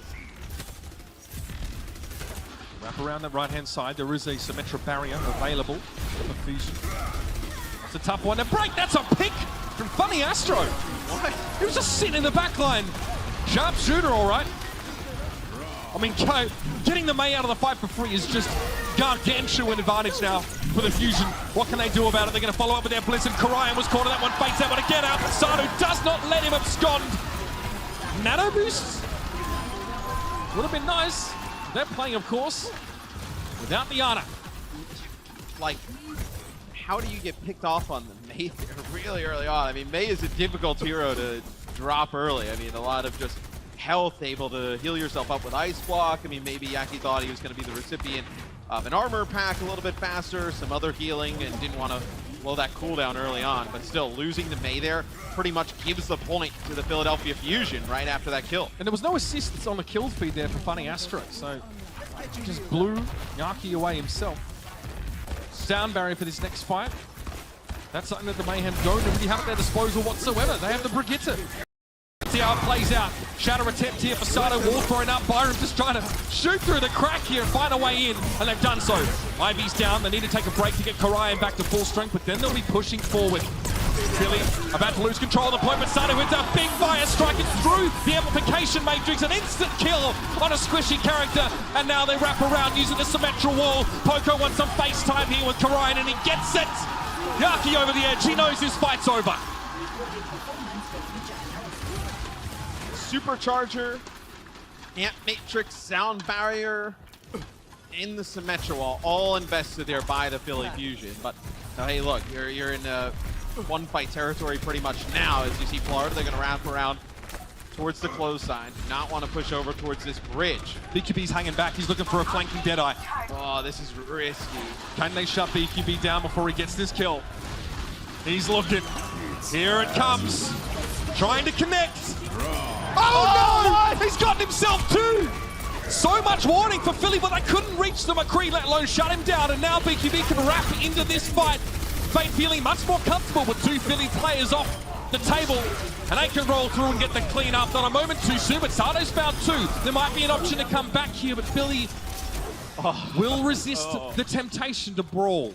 Oh man, the Philly crowd ready to just pop off with a Fusion map win. Here, kick it off, and BQB's like, nah, I'm not having none of that. He comes around the corner. That is such a risky area. Just playing the McCree alone against like a Lucio, like coming around. What do they do about it, Matt? Who is going to shut the McCree down? Alarm needs multiple shots. Ivy does too. You can't throw like one of the shields in his way because then potentially like a shatter on the other end. It's a difficult spot for Philly to play from. Not a lot of areas to break the line of sight. It's a telegraphed flank, but it still works based on Philly's composition. They've already had to use that immortality field. Not a good sign. They need to get this fight started soon. Florida used theirs as well. They have an Amp Matrix available. Sato moving up. Gonna be final play. Yaki over on the side trying to make the flank play. Funny Astro goes down. That was the Amp Matrix, but Philly fire back. Byram and Karayan go down. Ivy solely focused on getting rid of the enemy Orisa, but he gets frozen up. Somehow Sato's able to get outside of the Blizzard, and he and Poco can still hold the fort down. Fate is low. Carpe's looking to burn the shield down and get rid of the quadruped, and he does. Over the top is it's full stall here for the Florida Mayhem. Philly have the point flip back in their favor, and Carpe is charged up. He's putting him in the microwave, Matt. He is a force of nature, and Philly will take Lijiang Tower.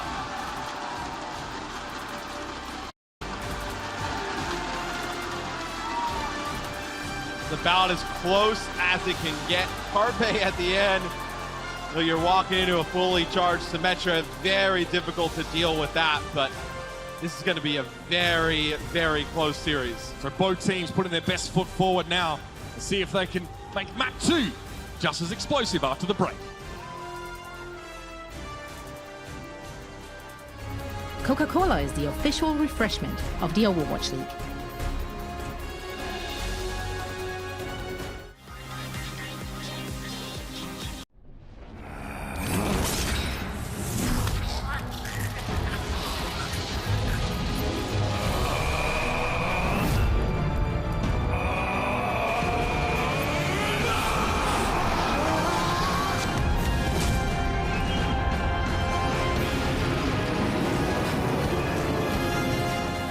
Legend of Soulguard. Download now.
If you want to keep the party going and you're a Fusion fan, this is your last chance to get out of the Washington Justice first home match weekend. That's the 22nd and 23rd, should I say. It's a week away.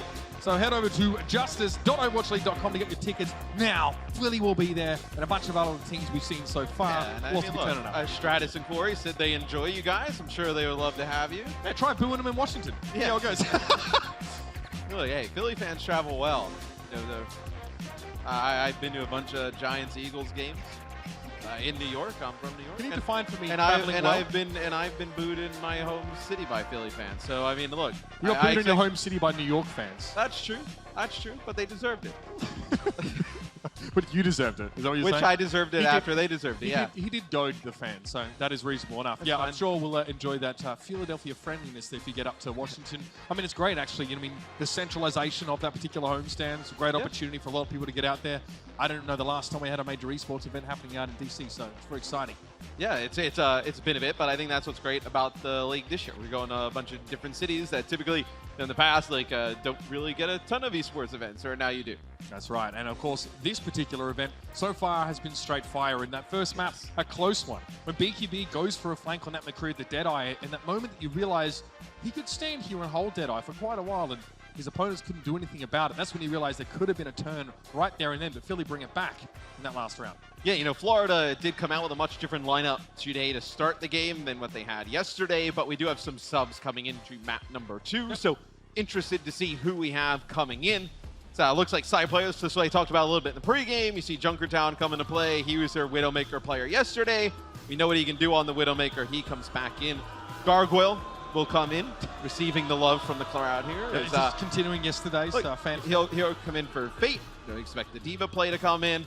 And then this will be Gangnam Jin coming in for Byram. So this is the lineup that we saw them have a lot of success with yesterday, as look, I mean, they look good in map number 1, but I think this is a lineup that whether it's Saya player or BQB, whoever's in, it's really about, you know, solidifying that off-tank and flex support position.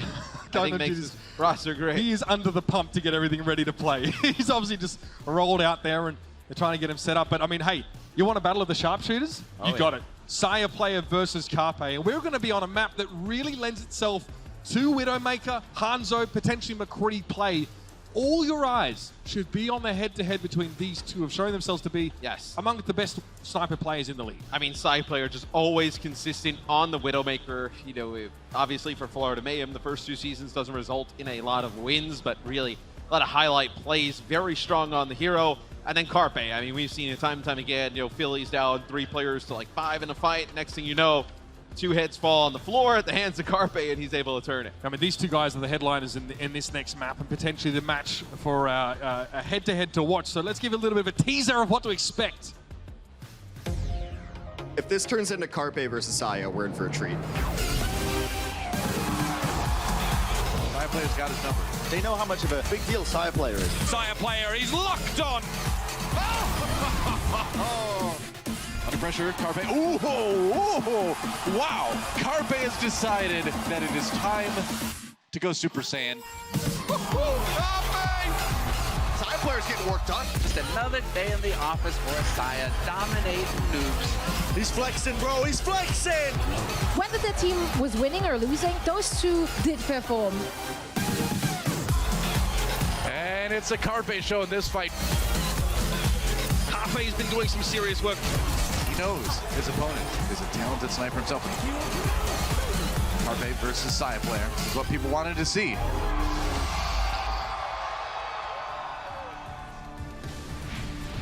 That's right. Let's have a look at, I guess, historical stats between the 2 of these players. The solo kills is a big one. Saya player second all time out of 25, of course, with a minimum of 200 minutes, which is a significant requirement. So he's a big counter sniper. Yeah, and I think if you look at Carpe's numbers, right, probably played the Widowmaker for a little bit longer. He's always in for the Philadelphia Fusion, where Saya player in and out for the Florida Mayhem throughout time. But really, he's a fantastic Widowmaker, one of the best we have in the Overwatch League. But I think the level of play of Widowmaker, right? Like the players that play it, like we see Corey, like he's a crazy Widowmaker, right? Strikers picked it up over time. Carpe, Saya player as well, just in this series. So I think just Widowmaker as a hero in general, like you know, you watch that music video, you hear some of the caster reactions to that. Like it's just an awesome hero where you can see the individual skill of the player really shine through. Yeah, it's like when you see him loading into the game, you know as a caster you're going to get some soundbite moments out of him. You know it's going to be exciting. And the potential of those 2 individuals to turn a game on its head is kind of what really injects life into whatever series that they are playing in. Sit down on stage now, everyone is pretty much ready to go here.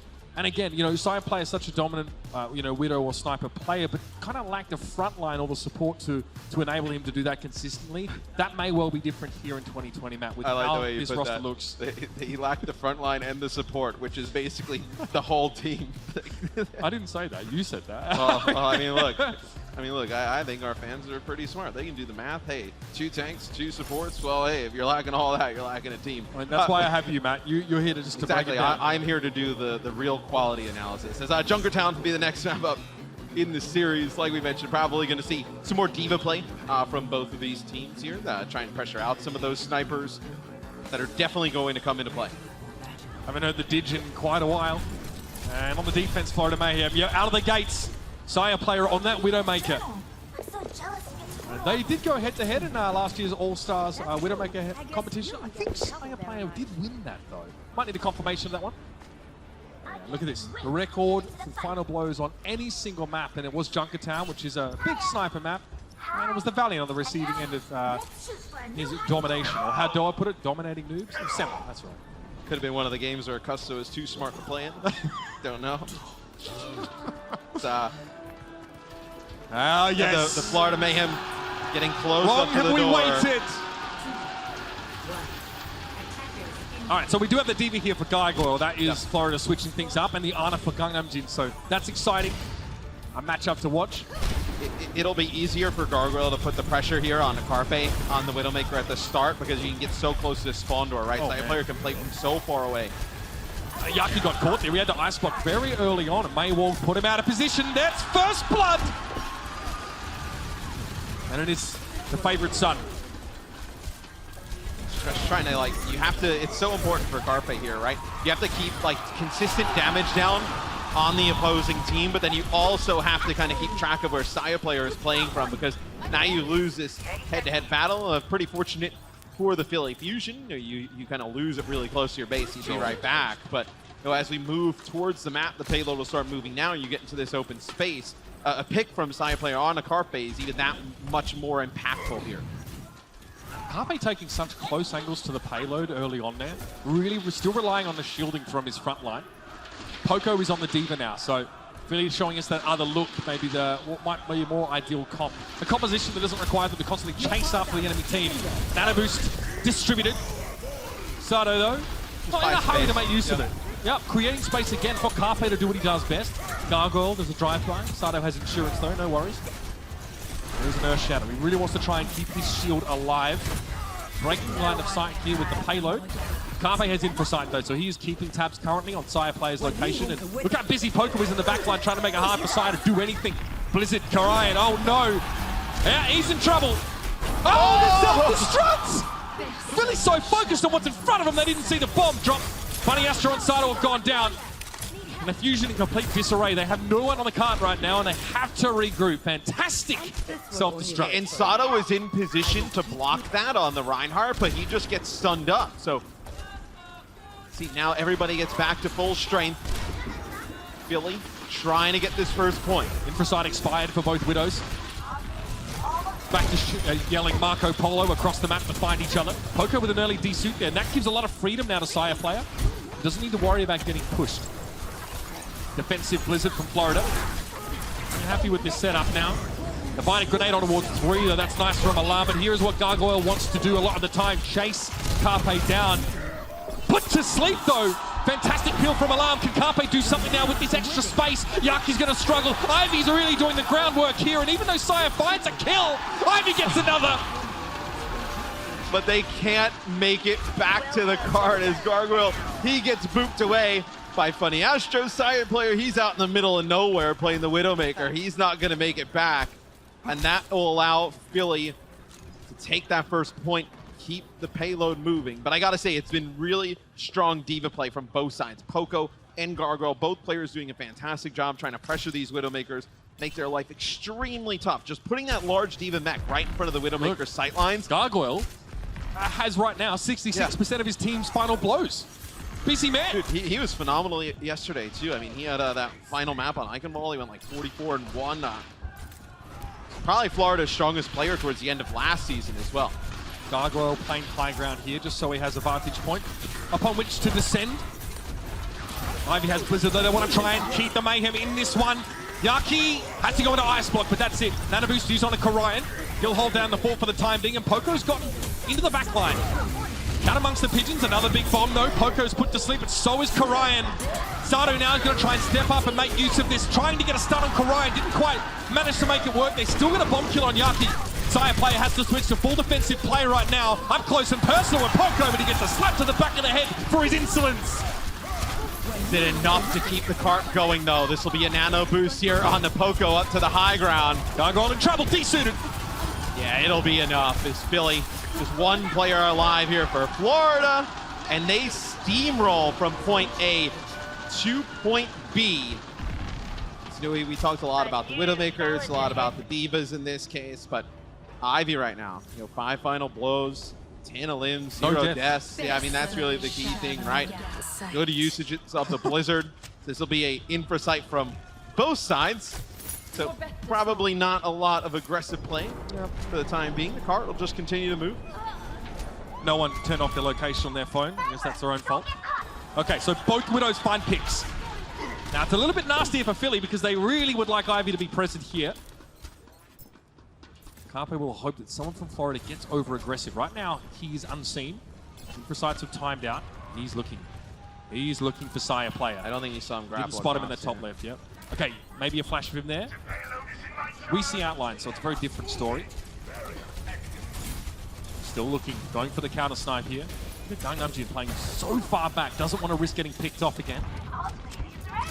It's a good May wall there from Ivy, right? It's a May wall for the Florida Mayhem that walls off Sato. He uses another May wall. Oh, the rotation. The Philly Fusion, a block into a blizzard that comes through. Wall comes up. Sato's going to be caught in the blizzard. Sound barrier came down just before Carpe was felled. Sato and Ivy have definitely seen better days. It's an ice block for Philly's May. Gargoyle gets rid of Carpe now, and the numbers favor Florida. We all need healing sometimes. This should be the... Oh, okay, Nanabu's committed on towards Poker with Karine going down. There may be an opening here for Philly. Earthshatter, big connection onto the back line. Gangnam Jin and Chris go down. Just when it looked like Philly were going to have to turn tail. Instead, they turn up the heat. Gargoyle uses self-destruct here. Should connect with nothing, and everybody's alive here as alarm will come off spawn. This is going to be desperation mode for the Florida Mayhem. They're going to be trickling out the left side of their spawn here. Blizzard for Philly, only the rally, and they don't even touch. The Mayhem decide it's too cold after dipping their toes in, and it will be a map completion for the Fusion. And look, they have 1 minute and 45 in the time bank. Good time bank here on Junkertown for the Philly Fusion. And with the way this map plays out, a lot of times your Widowmaker gets a few pickoffs, and you're in the spot to get a hold. Yeah. Funny Astro and Co looking very pleased. What a fantastic turnaround. The Nano Boost on Poco's all that started it off. Now it's time for Florida to see if they can be as lethal on the attacking side of Junkertown. We'll be back with more Overwatch in just a moment.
Comes out and the Widow puts on a show. He's a high sensitivity player with Widowmaker, a lot of those micro corrections.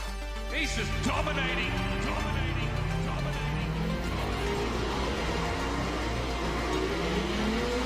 You're in for a treat, ladies and gentlemen. Did he just twerk on him? I think he did. Yo! Now that was crispy. Oh! Beautiful.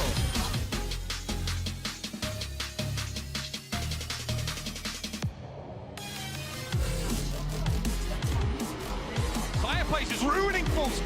That is brutal.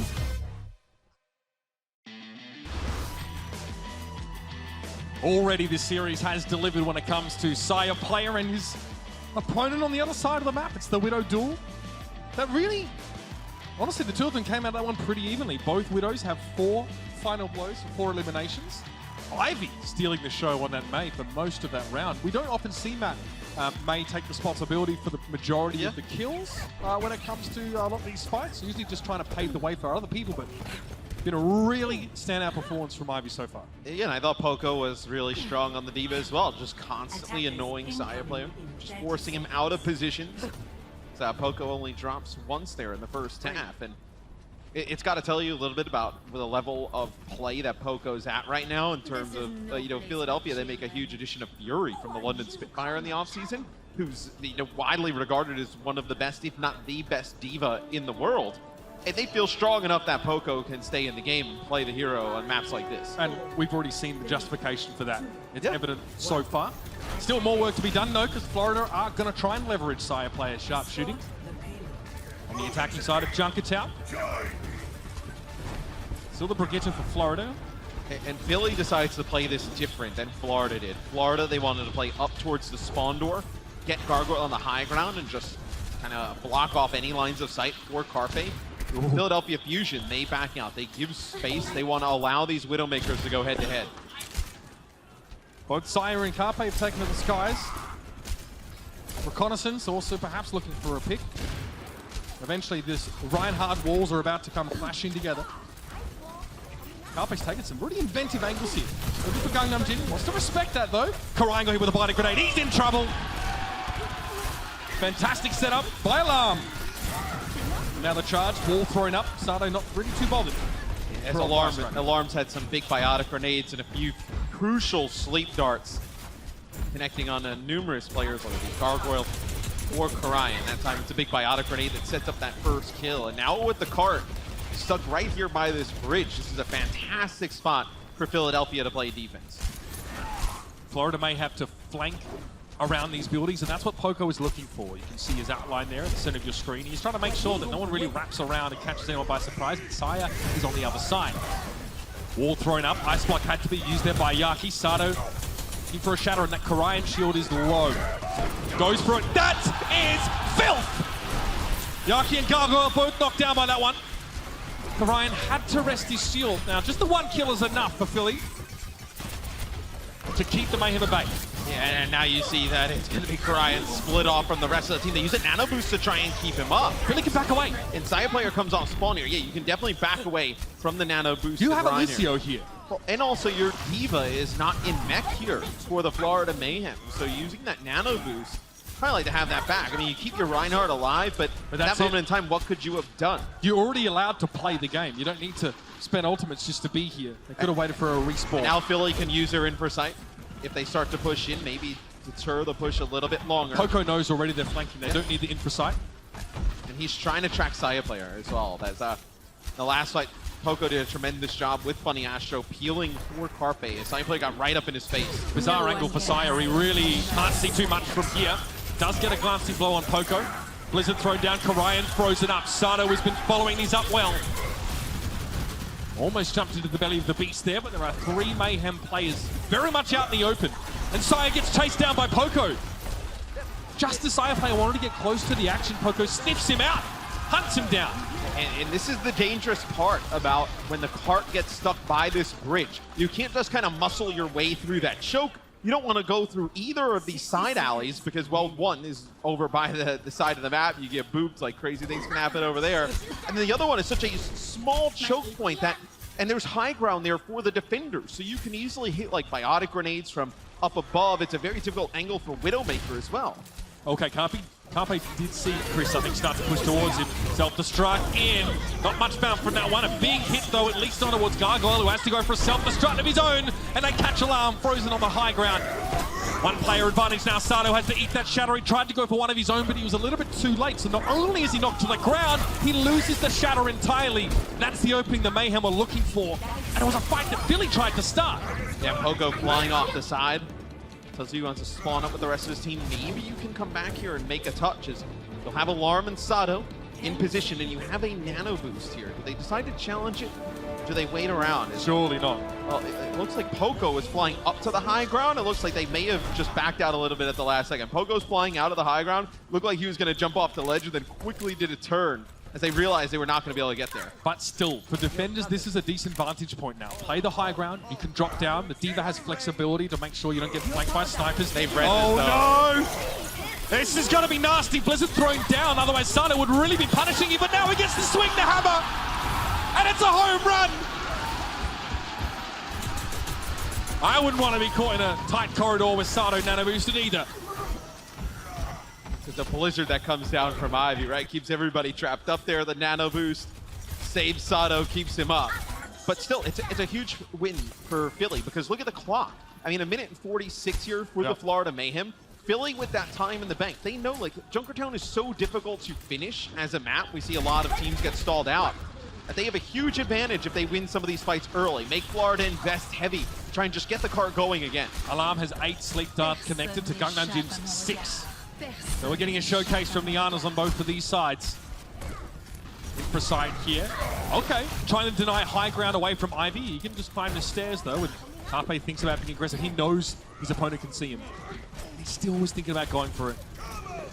It's not hubris, it's just confidence at this point. Another sleep dart there on towards Gargoyle. But Ivy doesn't have a Blizzard, so he's not going to use this chance to throw it. Side player caught inside, and Chris now has to play bodyguard. Otherwise, Poco will shut the sniper down. Here's the nano on Sato, the man, he's going in. Shatter is an option, but there is a lot of shields in play right now. He'll go for it, but he's slapped! He loses another one, and he's frozen! Man, a lot of CC there. Not able to make anything happen, but Sato with a charge gets into the backline, is able to take out Sire Player who's so low. He's trying to work his way back towards the cart, but not a lot of healing here for the Philly Fusion. That'll be a self-destruct that doesn't connect. Funny Astro a little low as the drop to the low ground now when Poco got caught right in the middle of that Blizzard. Sato also at low health was trying to go for that health pack. This is positive though for the Philadelphia Fusion. Like, you have to invest the Blizzard here for the Florida Mayhem to ensure that the cart continues to move. 3 players up for the Philly Fusion at that moment in time. You only connected the freeze on 2. Like, you'll take this if you're Philly. Like, you're playing the long game. You do not need to get the hold here. As now look, when the cart comes through, right, you're going to be able to even use a Blizzard here towards this gate if you want to contest. It's another time where Philly tries to get out of the door. They try to, at least in my opinion, they tried to get to a defense by the point A right away, and they never got out. This time they kind of do the same motion where they want to go contest there, maybe a second too short. This time they commit, unlike when they wanted to go back for that point A defense. This time it bites them because look, they couldn't get away anyway, really. Well, if you would have waited a second, right, allow the point to take, then maybe come out Blizzard, right, prevent like the door from opening. You could have held that for a little bit. But instead they get a crunch 9. 60 seconds remaining. Blizzard from Ivy. It's an option. Florida have not been out of snowball advantage. They only have 1 minute here. This is definitely tense. They're already going to be behind on time bank against Philly. And Ivy has to be careful. Respect the Brigitte. He got stunned up briefly. The Reinhardt's on the high ground. Oh! This is not Sparta at all, Korian. I'm sorry. This is Australia, mate. And yeah, that Shadow doesn't get much. That's the counter snipe. And you may be able to hold on to Blizzard here. That'll be the rally that comes out from the Florida Mayhem. Carpe in a great spot here just to take shots. He's not under any real pressure. Look how he forces Gangnam Jin and Yachi around the corner. Another one for the sharpshooter, and this should lock it up. Gargoyle take it down after getting demeched, and Sire Player has to take a tight angle. Both imprecise were used. Sire Players is still up, but who's on that payload? I'm about to tell you, absolutely no one. The Philly Fusion throttle the Mayhem and make them forget about the key objective. Philly played that great. They knew they had that big advantage in terms of the time bank that they earned on the offensive side. They knew they could play the long game. They did not need to rush and get those early, point A defense, point B defense. They could play for the long game, dwindle the clock of the Florida Mayhem, and get a hold before the end of the map would have been completed. Sato with a tremendous game as well. 23 limbs, 12 final blows, 4 deaths. That'll be it for the first 2 maps in the series. We'll see you after this break.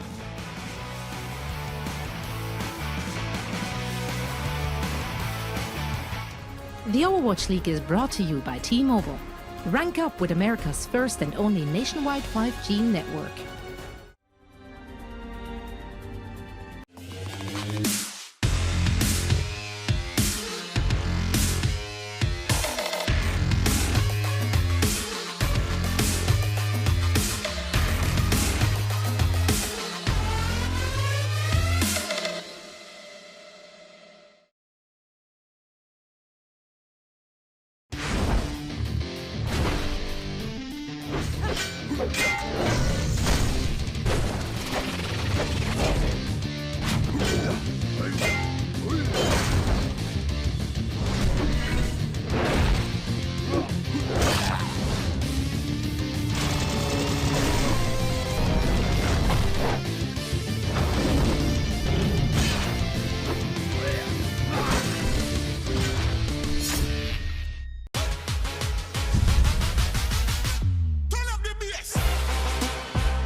The Philadelphia Fusion are looking strong, up 2 maps to 0 in front of their home crowd. This is Game Break, presented by TZ Groups. My name is Zoe, and I am joined still by Hex, Costa, and Reinforce. Whoa! Yes. Shocking. No, it hits me by surprise every time I see such talent under this. Wow. I see through it. Straight through it. Very genuine. Wow. Wow. Anyway, I really want to talk about this match with these fine gentlemen. So let's get straight into the action. Map 1. We saw a different lineup coming in from the Mayhem. Interestingly enough, they've taken out the 2 pieces, which really worked for them yesterday, which was, of course, Gargoyle on his Diva as well as Gangnam Jin on Ana. Didn't see any of that. First looks, first thoughts on Byram as well as Fate. I think this is kind of, it was okay. Honestly, it went better than I expected. Obviously, they come in with this. Fate is coming in to play the Orisa with the double main tank, and Byram's coming in to play the Baptiste. There were some signs of life, but honestly, I kind of have to attribute this map being so close to Philly sort of being very stagnant and being very indecisive in moments. Yeah, I think the biggest mistake people will make when they look at this series overall is that they will say it was close. I would actually say that the times Florida actually win fights is when Fusion messes it up. And I think the entirety of Control Center was just Philadelphia Fusion taking poor fights. And then when we came to Garden, the only thing that really kept Florida Mayhem alive was BQB with that flank and made it look close, right? But apart from that, Philadelphia Fusion, they had a superior matchup. They were playing the Symmetra against the McCree, and I think they were in control of the fight pretty much the entire time. And then as we came into Junkertown later on, I think as well that Philadelphia Fusion just were in control of it because Chris couldn't play a Brigade, and there goes all your talking points. And if we want to go into that, I kind of want to underline this Chris Brigade because he's been playing it a lot these last weekends. He's only played 2 minutes of Lucio. Compare that to every other team. Like, he's played 2 minutes of Lucio, and I think they're really struggling, and you saw it a lot on this first point of Junkertown. They just can't close the distance, and I think once they get an advantage, once they get a pick and all that, they're really struggling to execute on their win conditions because they can't close the distance, and that's what makes Lucio so good. I mean, yeah, as the experts here, maybe talk about the thought process behind that brick. Why are they sticking to this brick pick so much? Like, what's the idea of that lineup? The idea is that Chris is not great at Lucio. I mean, loving it.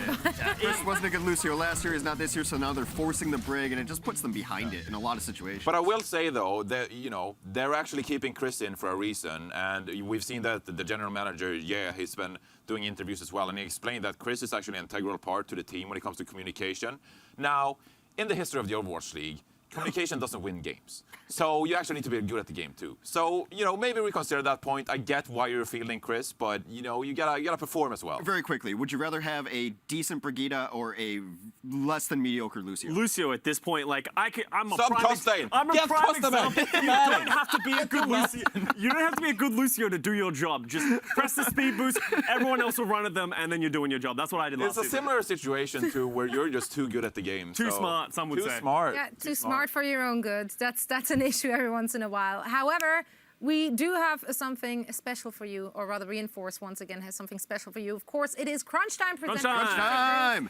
And that's why you are breaking down some more action. I think specifically Asado plays to that for you. Okay, Alarm did a cool nano boost, but it's mainly a Reinhardt play. Mainly a Reinhardt play, because Asado comes in with the big shatter, and as such, they cap Junkertown. You gotta credit the Reinhardt on this one, but also, overall, I think that this was a fight that Philadelphia Fusion should have lost, but Alarm applied the nano boost as well on Poco to keep him alive, and then Sato hits a nice shatter, so just a nice individual plays coming out from Philadelphia as a whole to keep them alive. Because Gargoyle gets 2 during this fight. Yeah. He took down the opposing Widow, then he gets the Ana, which are great kills, but that's just overall in the meta, I want to talk about what I really liked about this Junkertown is it wasn't just like who has the better Widow. Yeah. Like this one was very much about the ground and pound, about the flex supports and the tank play, and I thought it was really refreshing to see a Junkertown that's not like, oh, our Widow's better, so we win. Am I doing too much of the Reinhardt thing?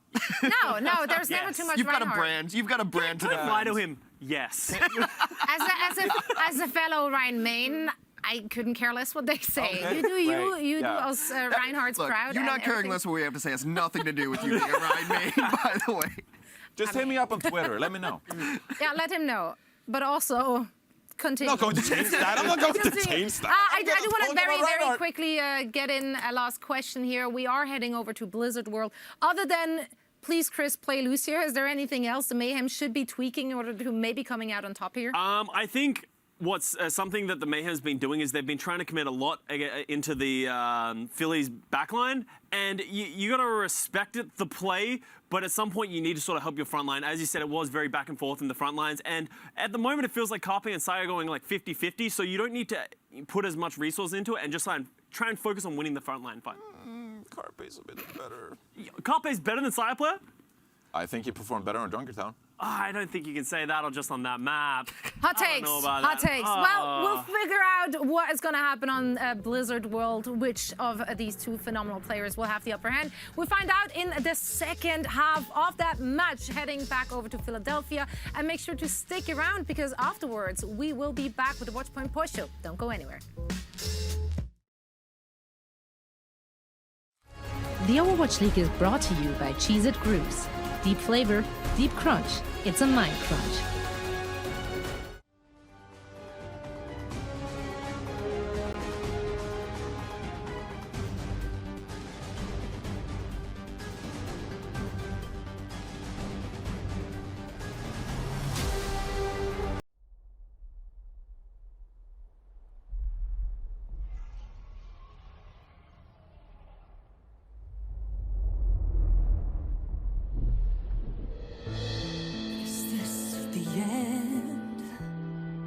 Our heroes can't fly, they fall like shooting stars.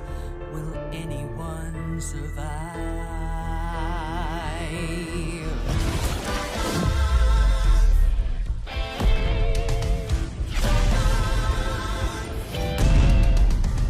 Dragons take flight above the ice and snow, high in the sky where the cold wind blows. Wings feet down as the feet back foes, flaming hot fire over frozen bones. Good unites against people they oppose. They ride or die as the legends grow. We must don't choose sides, villains are heroes. There are no silence in this combat zone. Beats midair, yeah, it's a chiller. Life and death, yeah, it's a killer. They go round and round as the beat down pounds. Aerial thrills, yeah, it's a thriller. The sky's filled with trauma and all of this drama, portending and impending end. Crash down. It's dragons descend.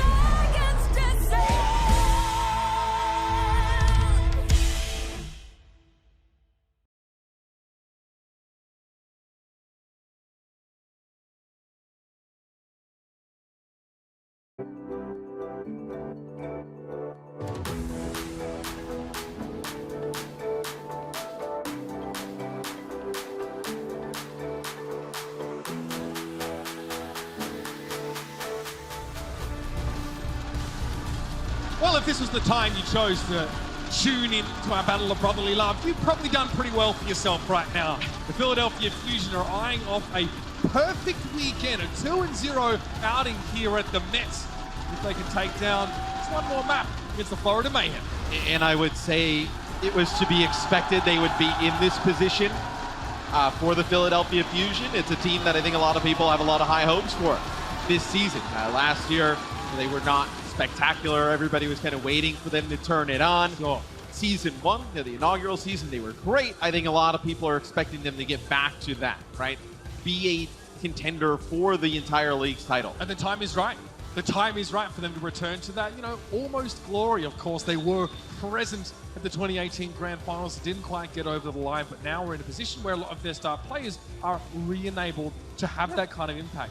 Your opponents, the Florida Mayhem, we saw them very strong yesterday. They've definitely seemed a little bit shaky over that last map here. I think a lot of people expected them to be, the second best, if not the top team here at this homestand, but they've been struggling against Philadelphia in this series. And look, I don't think Florida has necessarily been bad in this series. I think, Philly is just a tier above them in terms of teams and how you would rank the teams in the league right now, where I think Florida, they can definitely contend with teams like Philadelphia, but I think it's going to be kind of Philadelphia series to lose in a lot of these matchups. Yeah, I feel like we got a little bit more of what we were asking for after seeing Philly yesterday. More diva. Show us a little bit more of Poco's, specific skill set, and less of the Orisa, less of trying to chase people around the map. We have BQB coming back in for Saya player, so that might indicate potentially McCree on this map. We know BQB can play the Widow. He showed us a little bit of it. Feel like that would be a less optimal permutation, though, of the roster. if they were trying to play a bunch of Widow here, Matt. Here, I think when you have BQB in the lineup, you're expecting the McCree play. That's kind of what we've seen from Florida this weekend when they want to play Widowmaker or have Widowmaker on option, a really strong one. They play Saya player when they really don't feel the need for it. Like a map like here on Blizzard World, they don't necessarily think you need a Widowmaker option. Maybe as we get towards the second point, right, where you get some high ground, but depending on how the teams want to play around certain players, you'll end up using that McCree. Look, it's 1st and 3. Philadelphia Fusion are on match point right now. The Mayhem must take this map back. Now, both teams coming up with Ana. And you see the Fusion have sort of not preferred at all to use Brigitte in any of these compositions, Matt. They prefer having Funny Astro on the Lucio primarily. Whereas Chris has been on the Brit. It's where we see most of the variation right now in terms of what people play. As this will be a teleporter. That's set up. Carpe maybe just trying to get a quick shot on through, go back, he'll play the McCree. Okay. It's a little bit more of a mirror in terms of the DPS and tanks. The only variation, like you said earlier on, is in support. And I think on offense, you need the Lucio to close the gap. On defense, you can play more of a sustained brawly type of game. If you have the on-end play, you can play the Brigitte. More prolonged fights definitely feel like they're going to suit Florida, whereas Philly want to charge and run them over with the Lucio speed boost. Chris was lucky to get away just now that Maywall was thrown up to trap him in that room. Poco has to quickly boost away. He was going to get frozen pretty quickly. Gargoyle takes to this guy, trying to protect Orion, but not from the Bionade. Sato hit with that one. Florida are hurting. It's enough here for Philly to get control of the choke. And Florida, they've split up a little bit, but ooh, that is a big kill there on the Carpe from Yaki, as you had players split off on both sides of the point there for the Florida Mayhem. Philly was just taking a second to breathe, so to speak, and figuring out which one they were going to attack with the big headshot. They were taking a second also to rest Sato's shield. Yeah. So, something kind of aggressive like Yaki peeking for a flank there gets to pay off. Philly try and trap most of Florida with that ice wall. They drop it instantly, realizing it's not going to come from Mustard. Sato, nano boosted. More of a defensive nano boost there, especially with that bionic grenade hitting 4 people. Gangnam did very close to a nano of his own. A lot of damage being taken by Philly across the board, a lot of chip damage. See Carpe lurking in the back by the statue, trying to stay as safe as possible. Yeah, they wanted that pick on the Yaki. Ends up using an ice block and then an ice wall to boost himself up to safety. Orion gets nano boosted. There was a wall thrown up in his face by his own Yaki, so wasn't in a position, and neither team really wants to commit to these fights until they're certain it's a win. Well, you'll have a sound barrier here in a second for the Philadelphia Fusion. You have the McCree on the high ground here. BQB, how do you deal with him? Or do you just try to push through the tank line? Time to press W now. It's going to be a Venn diagram of frostiness over on the point. Both Mays go for those ultimates. Poco is desuited, so now BQB has a bit more room to breathe. He wants to get aggressive, but Carpe may punish that kind of push around the right side. Deadeye's available for that McCree. Karayan taking a battering right now, and Yaki having to back up, use the ice block. Okay, maybe miscommunication now. Ivy's wall goes up just as Sato's looking for the shatter. Ivy did get knocked down by Karayans. So close to taking the point. Yaki trying to get cute, trying to flank around the side, but Carpe was there with the Deadeye. He held it till it was needed most. Florida just kept playing this game in the neutral between Sato and Ivy and Karayan and Yaki, and they were never able to get towards the point. And then when they finally, they use a shatter and they knock a few players down, Carpe just pops the Deadeye, deters players from pushing on forward, and Philly's able to take point A. Look, Matt, Sato, 3 final blows right now. He is half Philly's final blows. He's been tremendous this weekend, all throughout. I think for a player that a lot of people have very strong opinions on, whether good or bad, I think Sato has definitely looked very strong for Philadelphia. Funny Astro and Ivy just working the payload now, and Ivy will get an off angle in a moment to try and get closer to that next Blizzard. He should have it before Yaki at this rate. Might be a drop down and nano boost play here as BQB trying to go for the Deadeye, immediately cancels it, and it's just as well because that bomb was meant for him. Oh, Carpe! They talk about his 3 taps. Sato with a shatter, aggressive, maybe unnecessary, but at some point you have to respect the flair. Why not? I mean, you're that good. You feel like you can connect with those shots. There's no Brigitte shield for BQB to play up behind. No Maywall either in that scenario. So comes out, lands the headshots. Now you're just playing the Widowmaker here to try and get a pick to turn the fight in your team's favor. Well, now you're in an odd scenario because now Philly can push up get some kills here, try and close the gap as you move in towards this last part of the map. Not a great Widowmaker portion of the map. BQB has to walk all the way back to the farthest rear spawn to switch heroes. Or does he just stay on it, like, and just try and get a pick? Surely not. Well, he is playing further back than the rest of his team. Carpe tried some right-click Andy shenanigans there. It's enough to at least keep Philly moving for the time being. Blizzards for both sides. So things are going to get a bit messy once this cart starts to round the corners. A lot of fighting happening in the backside as well. Two separate fights here. Carpe got nano boosted, but slept! That's going to hurt right now. And that Blizzard, Korian, Yaki has to be careful. He's in ice block. He's looking for Ivy, and Sato can't save his offsider. Still a 2-for-1. Sato is going to be left alone for the time being in favor of Carpe getting chased down. He's able to get the stun on Chris. Backs away as the shield bash. The help has been so good for Carpe, though. He's getting pushed out by Chris. 3 players rotate around to keep him alive. It shows you how much he means to this Philly lineup, as Philly continuing to move the cart. A lot of time still left here for the Fusion as well. This could be really bad for the Mayhem. BQB still looking for flanking Widow picks, Matt. He's not found too much yet, but there it is. He gets rid of Carpe. It has to be the Salve for Funny Astro now to try and make something of this fight. The Shatter comes after the freeze. A good defensive Maywall placed up by Ivy, but it's going to take a bit more than that. And Philly realize they're going to have to back away here. Florida invested in the fight win.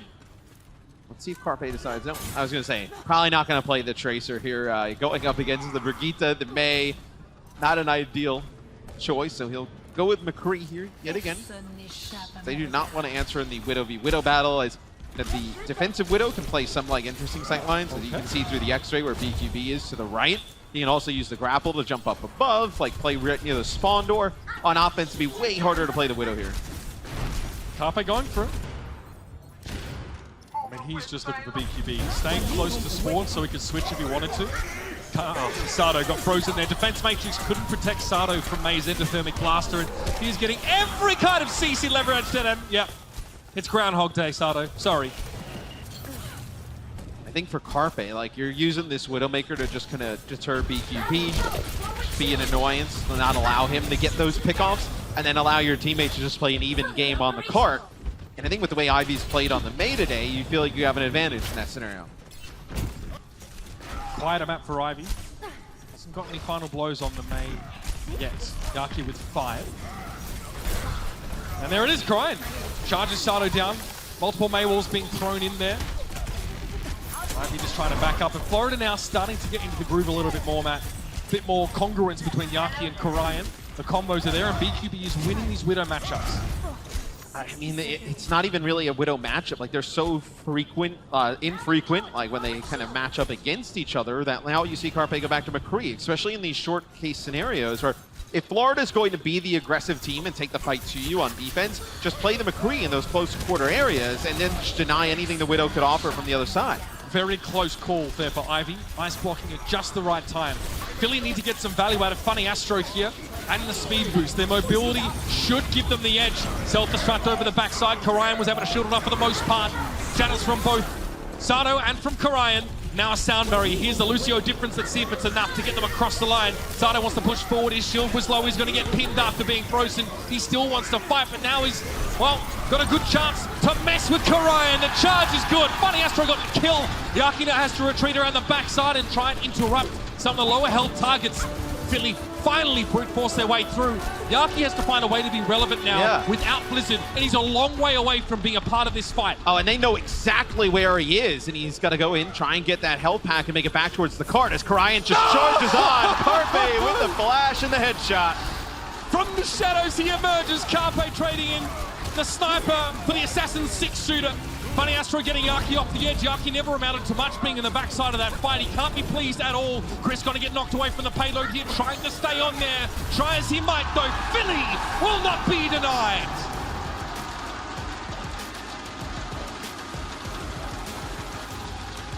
Carpe with that kill towards the end, like, gets the crowd going with the headshot, but it's just the little things in positioning, right? Sato's in a lot of trouble. Korian's loading up the charge to pin him against the wall. The flashbang comes in. He ends up keeping Sato alive, which allows him to push that cart around the final corner. Yaki was in a different postcode as well, which definitely didn't help the Florida Mayhem. Good defense, but they let Philly finish the map, and now they have to do the same in a couple moments.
Welcome, ladies and gentlemen, back to the Met.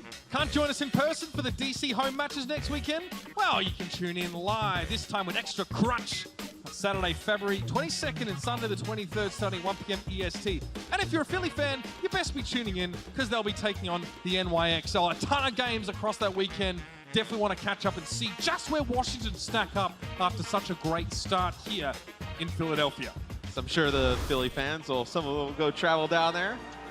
Give the New York team some Philly love. That's some flex, some W. I'm about it. That'll be a crazy game. As, we were in New York last week, and they looked very good. A vintage Mayhem jersey? Feels like only yesterday. Yeah, we were the McDonald's thing. Good times. I mean, they're undefeated with this colorway. It's true. It's a new look Mayhem. They could lose here. They could be the very end, but yes. So they will commit to the Brigitte. Yeah, again. Sombra. Okay, I mean, this is a BQB special. Break this down for me now. What is BQB really trying to achieve? This is a sleeve dive from Alarm, by the way, cross map on the engine. But the Sombra grant you vision. You don't know if it's going to go into the back line here. I mean, maybe you get a hack onto whether it be Sato, whether it be Ivy, and just get a pick off at the start. But the Sombra, with the Sombra in play here, like, you don't have a ton of damage, right? Like, the McCree can just put down so much damage on the shield.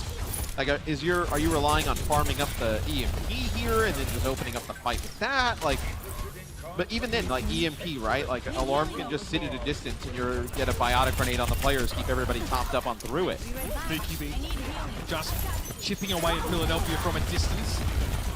Hack onto Ivy. But the ice wall's already out for Ivy, and he's not weak, so it's not like you really hurt him in terms of not being able to use a cooldown there. It's a sleep dart from Alarm again to start that one. And this is all that Philly needs to do. They know they have more damage. Just who cares about BQB just poking up on the high ground? Just push right through the front of the Florida Mayhem. They're not going to be able to live on through it. Hey, you know what also helps them push through the front? They have the Lucio, where they can just use the speed boost. They don't have to worry about BQB in the backline. Still that EMP, once it comes down, will hurt the fusion. Dishonesty and all.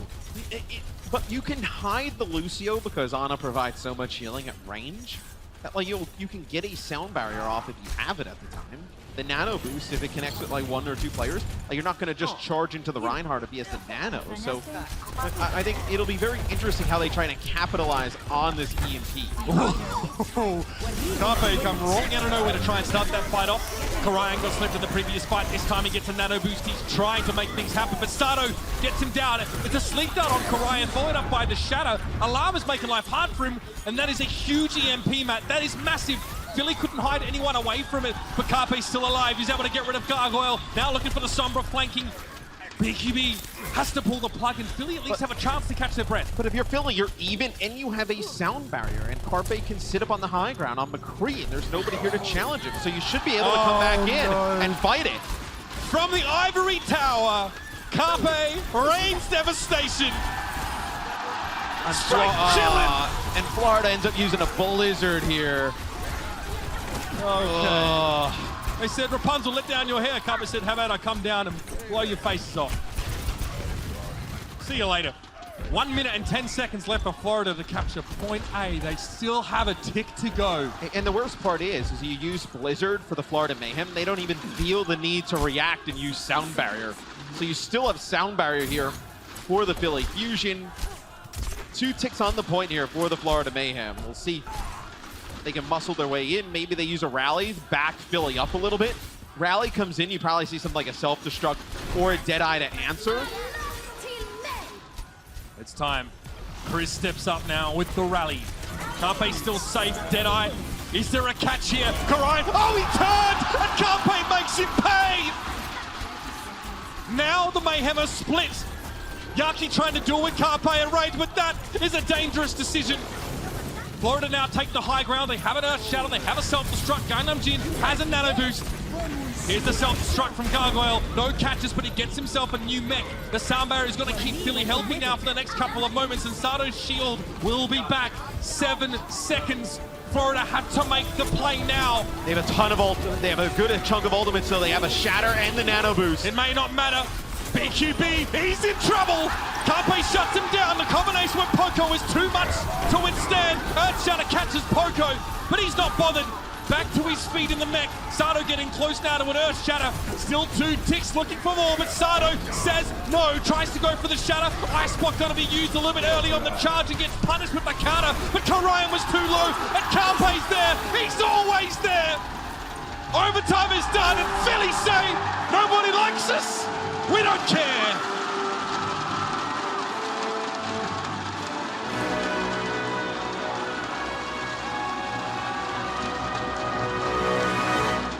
It's a big gamble for Florida, playing that Sombra early on. The EMP connects with everybody from the Fusion, but as soon as you don't win that fight, and then you just throw your Blizzard in the middle of nowhere, they don't have to react with any ultimates to counter that Blizzard. It's all Fusion's game to lose at that point. Carpe comes up clutch at the end with a few kills. Poco has a great map, does not die at all on the Diva. That's absurd. As the tank line for Philly was great. I mean, look, I think a lot of people are going to look at Carpe and Ivy as star players here, but Sato and Poco had a tremendous weekend. Matt, yesterday the Fusion looked scrappy. They gave their fans heart attacks. It was a classic Philly game, but this time, squeaky clean. They workshopped last night clearly, and they come out looking very frightening. We're now going to head to the stage with Golden Boy for our Coca-Cola victory moments. Thank you so much, Uber, Mr. X. Huge star support, Funny Astro, for the Philadelphia Fusion. Now, Funny Astro, this is a big moment for you because you got to play your first OWL match in home on the main stage. How did it feel, man? Feels amazing. Like, the energy is so good. It makes us play so much better, I think. Yeah, well, you know, speaking of the energy feeling so good, I mean, next week you guys are going to be heading over to DC. You will be taking on the New York Excelsior, which is a really good team. Oh, dear. Oh, dear. And that may not be there. So are you guys prepared for that hardship, for going on the road and maybe not having that energy from the crowd? Yeah, I think it's going to be easy. We're really strong right now, so we should do good next week. I like the confidence. You guys are really strong right now. Florida looked really good yesterday. I think a lot of people were expecting this matchup to be very close. I was hearing rumblings 3-1. Maybe, you know, we can go the distance here. But it seemed as if you guys were able to dismantle them. What was that game plan? What did you guys conjure up with the coaches in the back to try and get this thing moving in your favor? We watched their match back yesterday. We saw they only really have one strat, so we just planned to play against their one strat.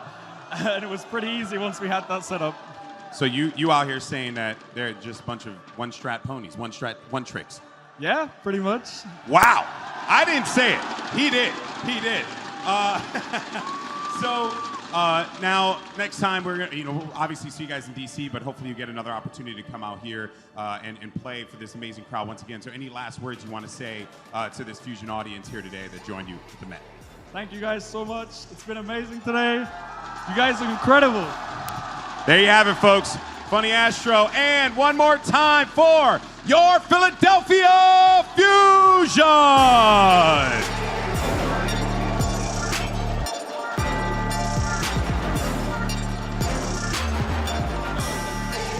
Astro's ear and said, hey, look, you're British, you have a reputation to uphold, you have to talk trash after this game. I mean, look, the players having a ton of fun. We saw it in New York when we were there. Everybody just kind of hamming it up to the crowd, so to speak. I just want to let everybody in New York know that Golden Boy has been saying we the whole time, like he's from Philly. So next time he comes back to the city, you got to tell him what's up. In. Yeah, don't let him back. I don't know why he's doing that. He's just playing up to the crowd. Hey, speaking of players that played up to the crowd, we've got one in specific to talk about. Our player of the match, I think, was a player that really got to shine so far in these couple games. It's got to be Sato for us. Yeah, I wanted to give Sato some love. I think he had a very strong series today. I think he had a great series yesterday. And I think for Philadelphia Fusion to get where they need to go and where they want to go, which is back to the finals of the Overwatch League, they're going to need Sato to put together more weekends like this weekend. I think we can talk all about, the heroics of Carpe on the McCree, Ivy, playing May, Poco. We know how strong he is on the off tank.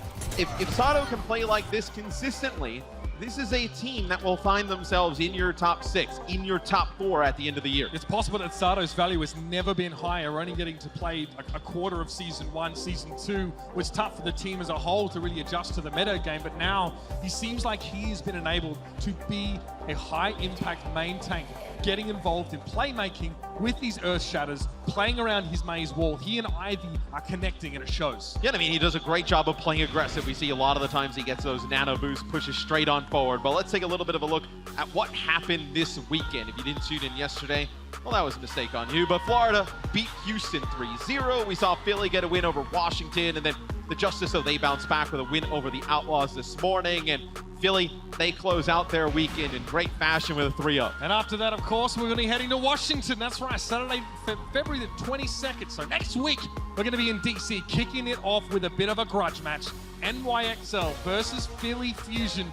I mean, New York never forgot getting kicked out of the 2018 Overwatch League playoffs by the Fusion. They'll be out for blood. Both teams are 2-0 going in. Yeah, and I think Paris Eternal versus the Washington Justice, that final match of the day, will be a real good one. And then Boston against Houston, one of those teams will get their first win in that one. We didn't get a great look at Boston in New York. They had one match, so they've had some time to go back on work on some things before next weekend. Philadelphia, you guys have made it a fantastic weekend. We have brought the roof down here in the Met. Thank you so much for joining us, guys. Also online, good night, be good to each other, and we'll see ya in DC.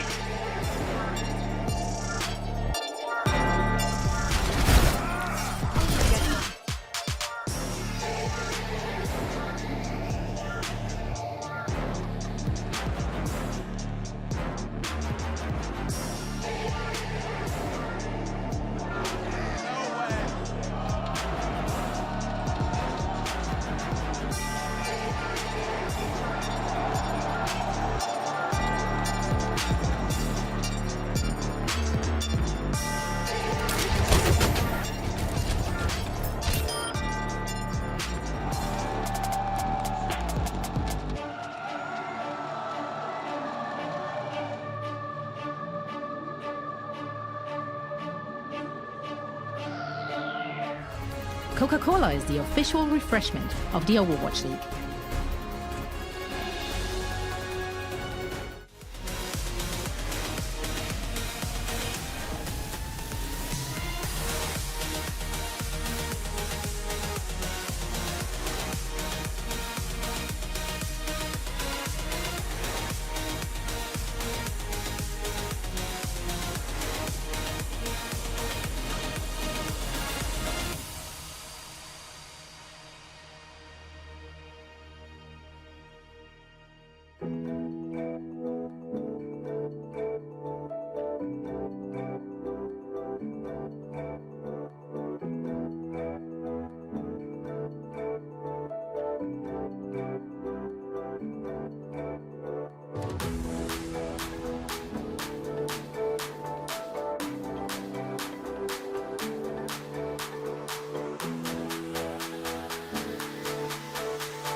Our heroes can't fly, they fall like shooting stars. Will anyone survive?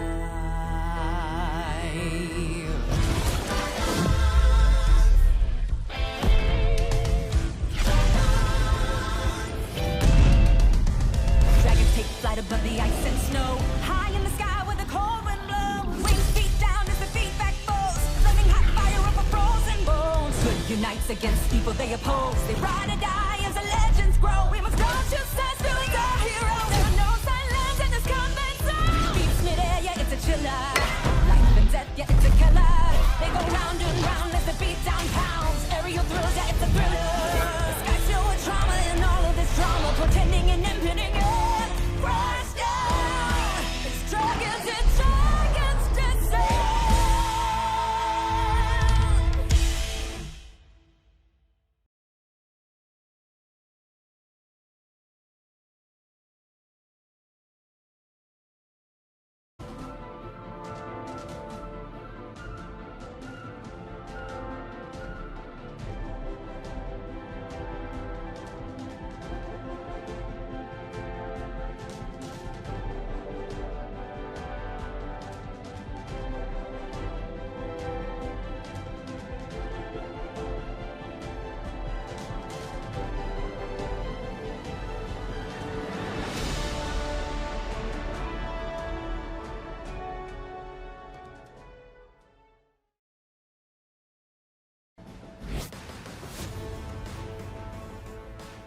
The battle of brotherly love is over in Philadelphia, but we are just getting fired up. This is the WATCHPOINT Post Show. I am Zoe, and along with Hex, Costa, and Reinforce, we are going to dissect this day. So let's just start right out of the bat with you, Hex, our guest of honor still. What was your biggest takeaway from this day? We've got some answers to questions. Not fully yet. We're only 2 weeks in, so it's really kind of hard to tell where these teams are at. One day you're like, oh, this team looked good. They just beat somebody. That somebody happened to be Houston, and now Florida just got exposed. So we're trying to figure out where these teams all lie in the ranks. I think Washington is up there. Philly has proven that they're very good, but Washington played them close. I think next week is the week that we start getting real answers to what has been going on here. I think as more matches go on, you will find that storyline, because right now it's very easy to see a team beat someone like we saw the Mayhem yesterday and be like, oh, these guys are actually like really good and everything's coming together and maybe they can be a top 10 team. But then at the end of the day, they play against Philly and they just, as you said, get completely exposed. It wasn't a great showing from them. You definitely saw the weaknesses in the armor. Yeah, my biggest takeaway is just how good Philly is without Fury even being in the lineup. I mean, that's just ridiculous. They just demolished the competition this weekend, and they're not playing one of the best divas of all time. So my big takeaway is Philly is scary. I'm looking out for them in the playoffs later this year. Well, there is a lot to unpack for us today. So let's get straight into the highlights. We just saw the Mayhem take on the hosting Fusion.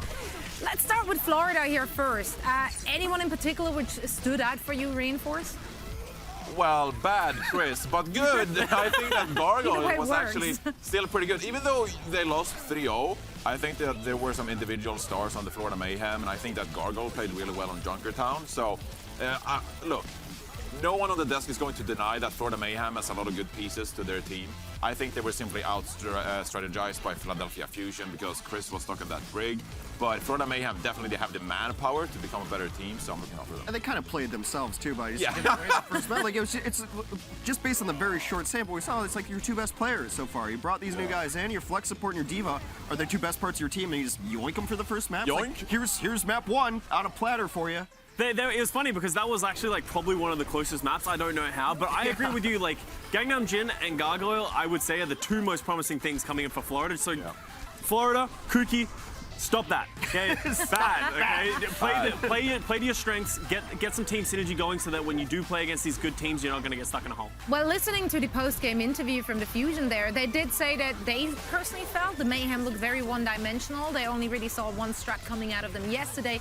Did you guys feel that was the same today? Do you feel that they didn't really play anything else? Well, that's the beauty of playstyles, right? That sometimes you just happen to counter the other team. So yesterday, they came off a win against the Houston Outlaws, and suddenly everyone's like, oh my God, Florida Mayhem, they're incredible! BQB! MVP! Literally no one said that. That was you, Johnny. That was you. Look, I read it on Reddit somewhere. It's fine. Someone said it. He had like 2 upvotes. But at the end of the day, I think it was very noticeable that Florida Mayhem had a great matchup against Houston Outlaws yesterday. And then today against Philadelphia Fusion, they struggled. So that's just the nature of playstyles. I mean, sometimes you're going to get wrecked and sometimes you wreck others. Yeah, personally, I was really impressed with Ivy actually in this matchup. We had Ivy coming in as the May. Yesterday wasn't as impressive, but I was actually pretty happy with the way he played and synergized with Sato. He got player of the match, and I think Sato deserved it. But I think you got to give a lot of props to Ivy. I think just even spinning this forward for Philadelphia, you think about the pieces that aren't playing. And so when we get to this hero pool phase that we will, and I think Philadelphia is definitely going to be one of the top teams by the time we get there, if this meta stays the same for about 4 weeks.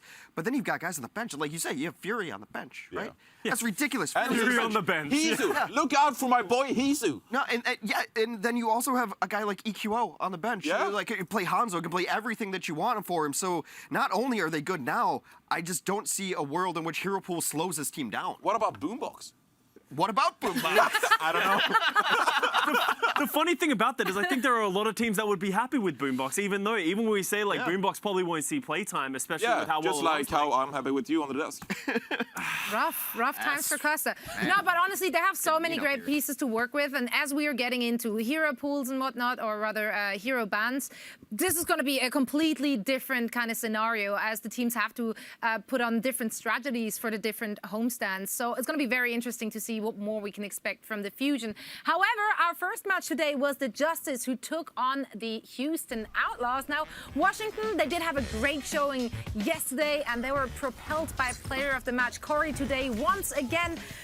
Anything you want to add to what we already discussed time and time again about the Justice? I think you can't just highlight Corey. I think this whole team played incredibly well. I look at this and I'm like, there weren't really many weaknesses in this roster. Raw really stepped it up from yesterday. He would have been the question mark that we saw yesterday. And as much as Corey was popping off, it's in tandem to the fact that his entire team is playing incredibly well. Oh, we talked a little bit when we were talking off camera about stylistic differences and why it's really important to talk about context when you start blowing players up. Like, oh, Roar is so bad. It's like, Roar was playing alone. Roar was playing alone because he didn't have his diva with him. And you saw the giant difference today when Ellie doesn't have to go track down a player like Carpe, and he can play a little bit with Roar, he can freelance a little bit more back and forth and keep his guys alive. And so Roar had a really good game today, and it's because he got to play in a tank duo rather than just being put out there as the bait for the other team to come kill. Yeah, Washington Justice just strikes me as a team that has a great foundation going. You know, we see this in sports time and time again, how sports teams build great foundations, and then they add a few star players, perhaps some star power, and they really start popping off and become a championship team. I feel like Washington Justice, they have that great foundation going, and they showed a great game intelligence when they were playing. The way they were using their ultimates, the way they treated tempo in the fights was really impressive. So we know that Corey is a superstar player, and I think there may be one missing player or someone stepping up away from becoming a real playoff contender. But that's why I'm pretty bullish on this Washington team, is because last year I'd always mentioned it. I'm like, this is what I respect about Washington. They're changing the roster because it's not working. They're getting new players because it's not working. They're making trades because it's not working. And coaching staff. Yes. Yeah. From an organizational standpoint, it's a team that you could be proud to be a fan of. Like, when they realize something's not working, they will make changes. They will be aggressive in the trade market. They will sign players. And you just have to, that always would make me happy as a fan, rather than just watching my same team roll out the same garbage week after week. Watching this like, look, we're bad, we're working on it. Stick with us. And I just applaud them from an organizational standpoint. Well, speaking of changes, Houston Outlaws, we did see some changes, at least in terms of their roster today.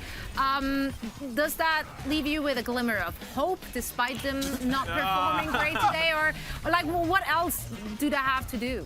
Do we have to talk about I just force you right now to also talk about Houston Outlaws. We were actually talking about this behind the scenes. My problem with this Houston Outlaws roster is we look at all these other teams, they don't really have the star power. They have players that used to be good, but looking at this roster and seeing what we saw over the last 2 days, they don't really have anyone stepping up, anyone blowing out stats, anyone just sort of leading this team.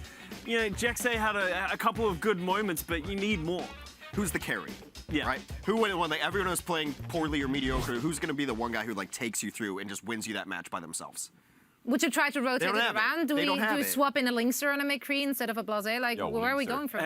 Okay, Linkster actually made a tweet that was really interesting. He said he doesn't feel confident in this role, and we have Blase, and I think he's playing.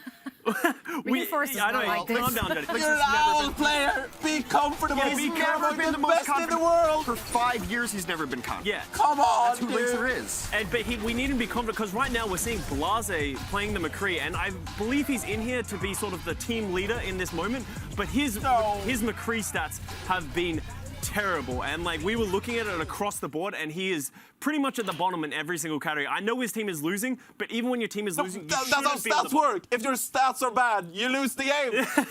And vice versa. Well, on the upside, I think hydration looked better today on the May. He did look better. I agree. I'm trying. No, I mean, side over here. I'm known for this. No, but again, this is their first weekend. I think they are, as a team, very well aware of their shortcomings, and I am 100% convinced that their coaching staff, as well as the players, they're not going to continue that way, and they are looking to improve. Here's my optimism. Can't get worse.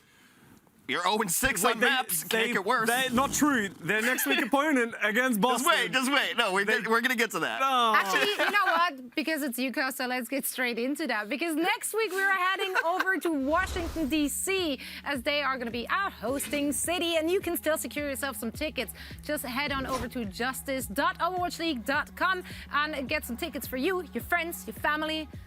I don't know who else you could invite. I think that's it. It's covering about Those everyone. are all the people you know. Aaron, just people, all right? Just get there. And it's going to be a great time. The Overwatch League is brought to you by ZipChair Gaming, the official chair supplier of the Overwatch League, and by TeamSpeak, the official voice supplier of the Overwatch League.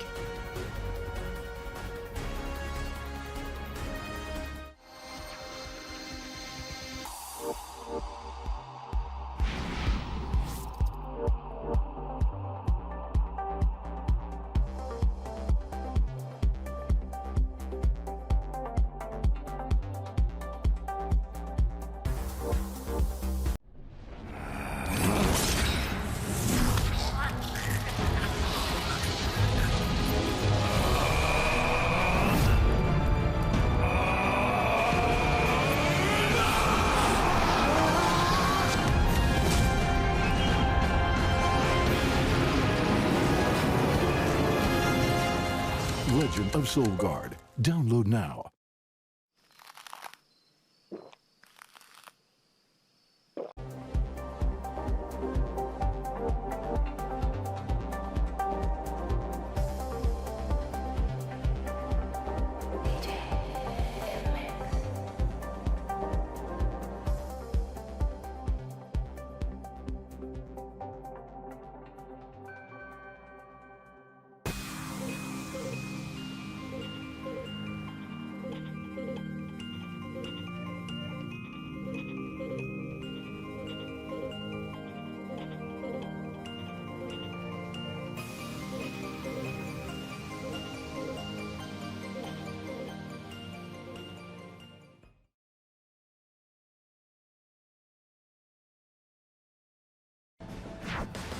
We had an action-packed weekend in Philadelphia, and we want to highlight some of our favorite moments. It's time for Remote Control, presented by State Farm. The anniversary of the first C9 was just 2 days ago. Yeah, that's right, on Valentine's Day. And isn't it ironic that we saw an epic C9 in the Justice and Fusion match on Saturday? Guys, how are we feeling about this one? I think not enough credit goes to Ark. Obviously a great play, but he also intercepts Funny Astro. If Funny Astro makes it onto this point and doesn't get booped off, this C9 doesn't happen and the match ends. Yeah, this is like what Twitch chat would call a C9 or something, or YouTube chat, either way, sorry. But it's not really C9, it's just a really good play, like on the other side. It's not everything is a C9, stop it. I think this is a potato head because it's a very sideshow thing to do to forget about the point. No, he would have just died. Yeah. First and foremost, die, and then we see where we're going from there. Now, next up, we have Washington Justice, who are becoming a real fan favorite, especially Stratus. He's really having fun with the camera, guys. Brotherly love, and there's what a great reaction. I don't know, man. You can't put your socks on the table like These are really nice socks, though. If you pay good money for good socks, you better show them socks. I'm not going to put them on the the desk. sock point, but It's there has to be like that. I'm salty. I don't want to be the player who sits on his desk directly after that. Yeah. Smelly feet on the desk. Come out with Purell and just wax that baby down. I'm salty because if I'm the other team and I'm Houston looking over, I'm like, well, that's kind of just disrespectful, right? Like this guy doesn't care. This guy doesn't care enough to wear shoes while he's playing us. Like what? Dude, you game with shoes on? Yeah, I game with shoes on. What? Really? It's interesting how many players don't wear shoes when they're playing. They take them off and then they put them back on. I mean, ideally, I wouldn't even wear pants while playing, but I guess that's an issue on They stage. said I wasn't allowed to do that. Yeah, I got removed from the last competition because of that. Now, next one, you know, you kind of have to feel bad for Repel. He came out stepping in for Rockers, and look what we find here.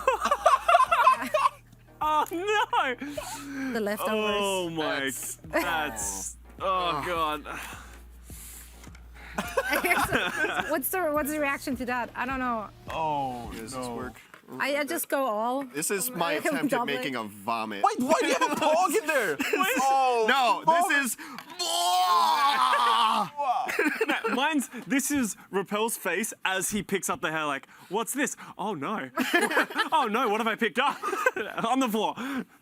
Oh god. That's just. It's just nothing. I don't want to look at that ever. Yeah, as someone with long hair, this happens constantly, so I can't really blame anyone for this. This happens. Now, this final one is just a great example of teamwork all around and communication. Roar hits a shatter and then charges the enemy team into Elivode's bomb. Beautiful play. Wow, a Swedish bomb. A Swedish bomb. What? That was all raw. What do you mean? He's an honorary Swede now. He gets demecked and pinned. Don't give this to Elivode. This is all on Raw. Big plays, big shatter. Oh my. While you guys are arguing over there, I just want to say it was a team effort and it was fantastic. It was beautiful. Yeah, just wonderful. It was poggers. So why is Roar's play a Swedish play? Because Elivode got the final boss. That's how the game works. That is not. That you can't count that. I mean, it is all about the gold medals at the end of the game. Yeah, that's true. That's what a Moira player would say, isn't it? You're everything that's wrong with my ranked experience. I only play Moira in free for all, guys. What's wrong with that? Do you play Roadhog as well? Yeah, of course. Oh my god. All right, get we're never having you back on that. This was it for Remote Control this week, presented by State Farm. And coming up after a break, we have a little self-reflecting to do as we will preview Saturday's matches as well.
the sun sets on our weekend, we have a little bit of self-reflecting to do in a segment we like to call Hindsight.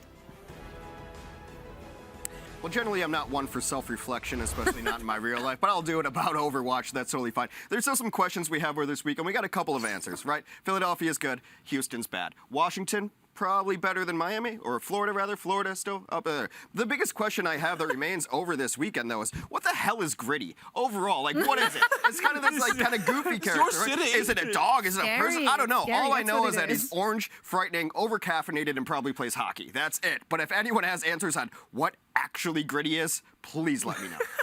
All right, my in hindsight is that it turns out Luciana's pretty good, and people should just play it more. I don't know what all these teams are thinking, sort of trying to expand, trying different things, but so far, pretty much any team that has tried to play not Luciana has really struggled. Okay, the Shock did it for like half a map. That doesn't mean that gives you the green light to do it. Please, just sort of stick to meta, especially if you're a struggling team. And for me, listen, people, it's time to embrace the turtleneck. Okay? You guys don't appreciate how fashionable I look on this broadcast, okay? I dress up for you, I get ready, thanks to my wardrobe person, Haley. Much love. No. But you guys don't appreciate it. No, I don't appreciate it. I don't. I am so fancy. It's time to embrace the turtleneck and now. realize how good I dress on the broadcast. It's like a 6. 6.5. I love you, Haley, but on a scale of 100. Yeah, 100. Yeah, so what is our actual scale? I personally love turtlenecks. Yeah, you actually look all right. Yeah. But please, right on. But please Right stop. on. Also, I do love Haley. Our stylist is kicking it out of the park on a daily. So infallible. Yeah, infallible. So anyway, my hindsight is that I personally think that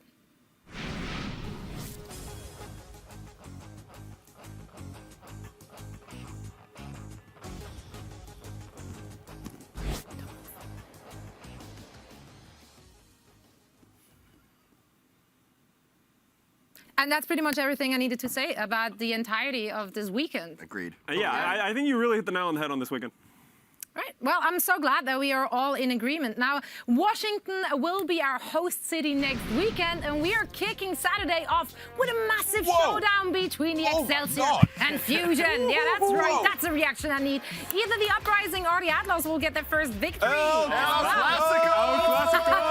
Always an El Clasico. And now we got Eternal taking on the Justice. So who will be the Justice, who will be the hosting team? So they will be playing in front of their home crowd. Which of these matches are you guys Someone has to win. Someone has to win. There has to be a champion. Yeah, Let us not go to 7 I don't think anybody wins. No, we all lose during that one. but like, to be dead honest, like Philly versus New York, that should actually give us a lot of like, where are these teams right now? They both look really good. Both coming off homestand victories themselves. A classic sports rivalry between those two cities as well. I'm also really excited to see the Justice play against Paris Eternal. Both teams have had pretty good matches against, like, so I would say lesser teams. So I want to see where they actually stand in the grand scheme of things. I'm looking forward to not working with Hex next weekend. Yeah. Wow, Rolf, I was just about to transition into thanking him. I love you on the desk, and I very much hope we have a return on your positive attitude and spirit. Thank you very much for having me. It's always wonderful. I love doing the desk. Anytime I'm not doing my other job, I will be happy to When come are you over. casting again? Which is the I next don't one? want to tank ticket sale, so I'm not going to tell people. Don't which leak ones I'm gonna things. be at. Trust me. It's not working out. It only gets you on desks and analyst positions. Only has It's weird great how that goes. No. Is that a fist bump? Is this? No, I think you're leaving him hanging right now. I'm absolutely going to leave it. Don't talk bad about my boy Hex, okay? just leave it, okay? Take it down. Oh, this hurts. I wish I could go Gadgetto, give you what you need, but I can't. So, anyway. Well, no, but Hex, thank you so much for joining us, guys. It's been an absolute pleasure this weekend, and that's pretty much it from here in LA, Overwatch League Studios. We're leaving Johnny hanging on a daily. We're very sorry. But we want to thank all of you for tuning in, and we're going to be back with more action, more Overwatch coming your way next weekend.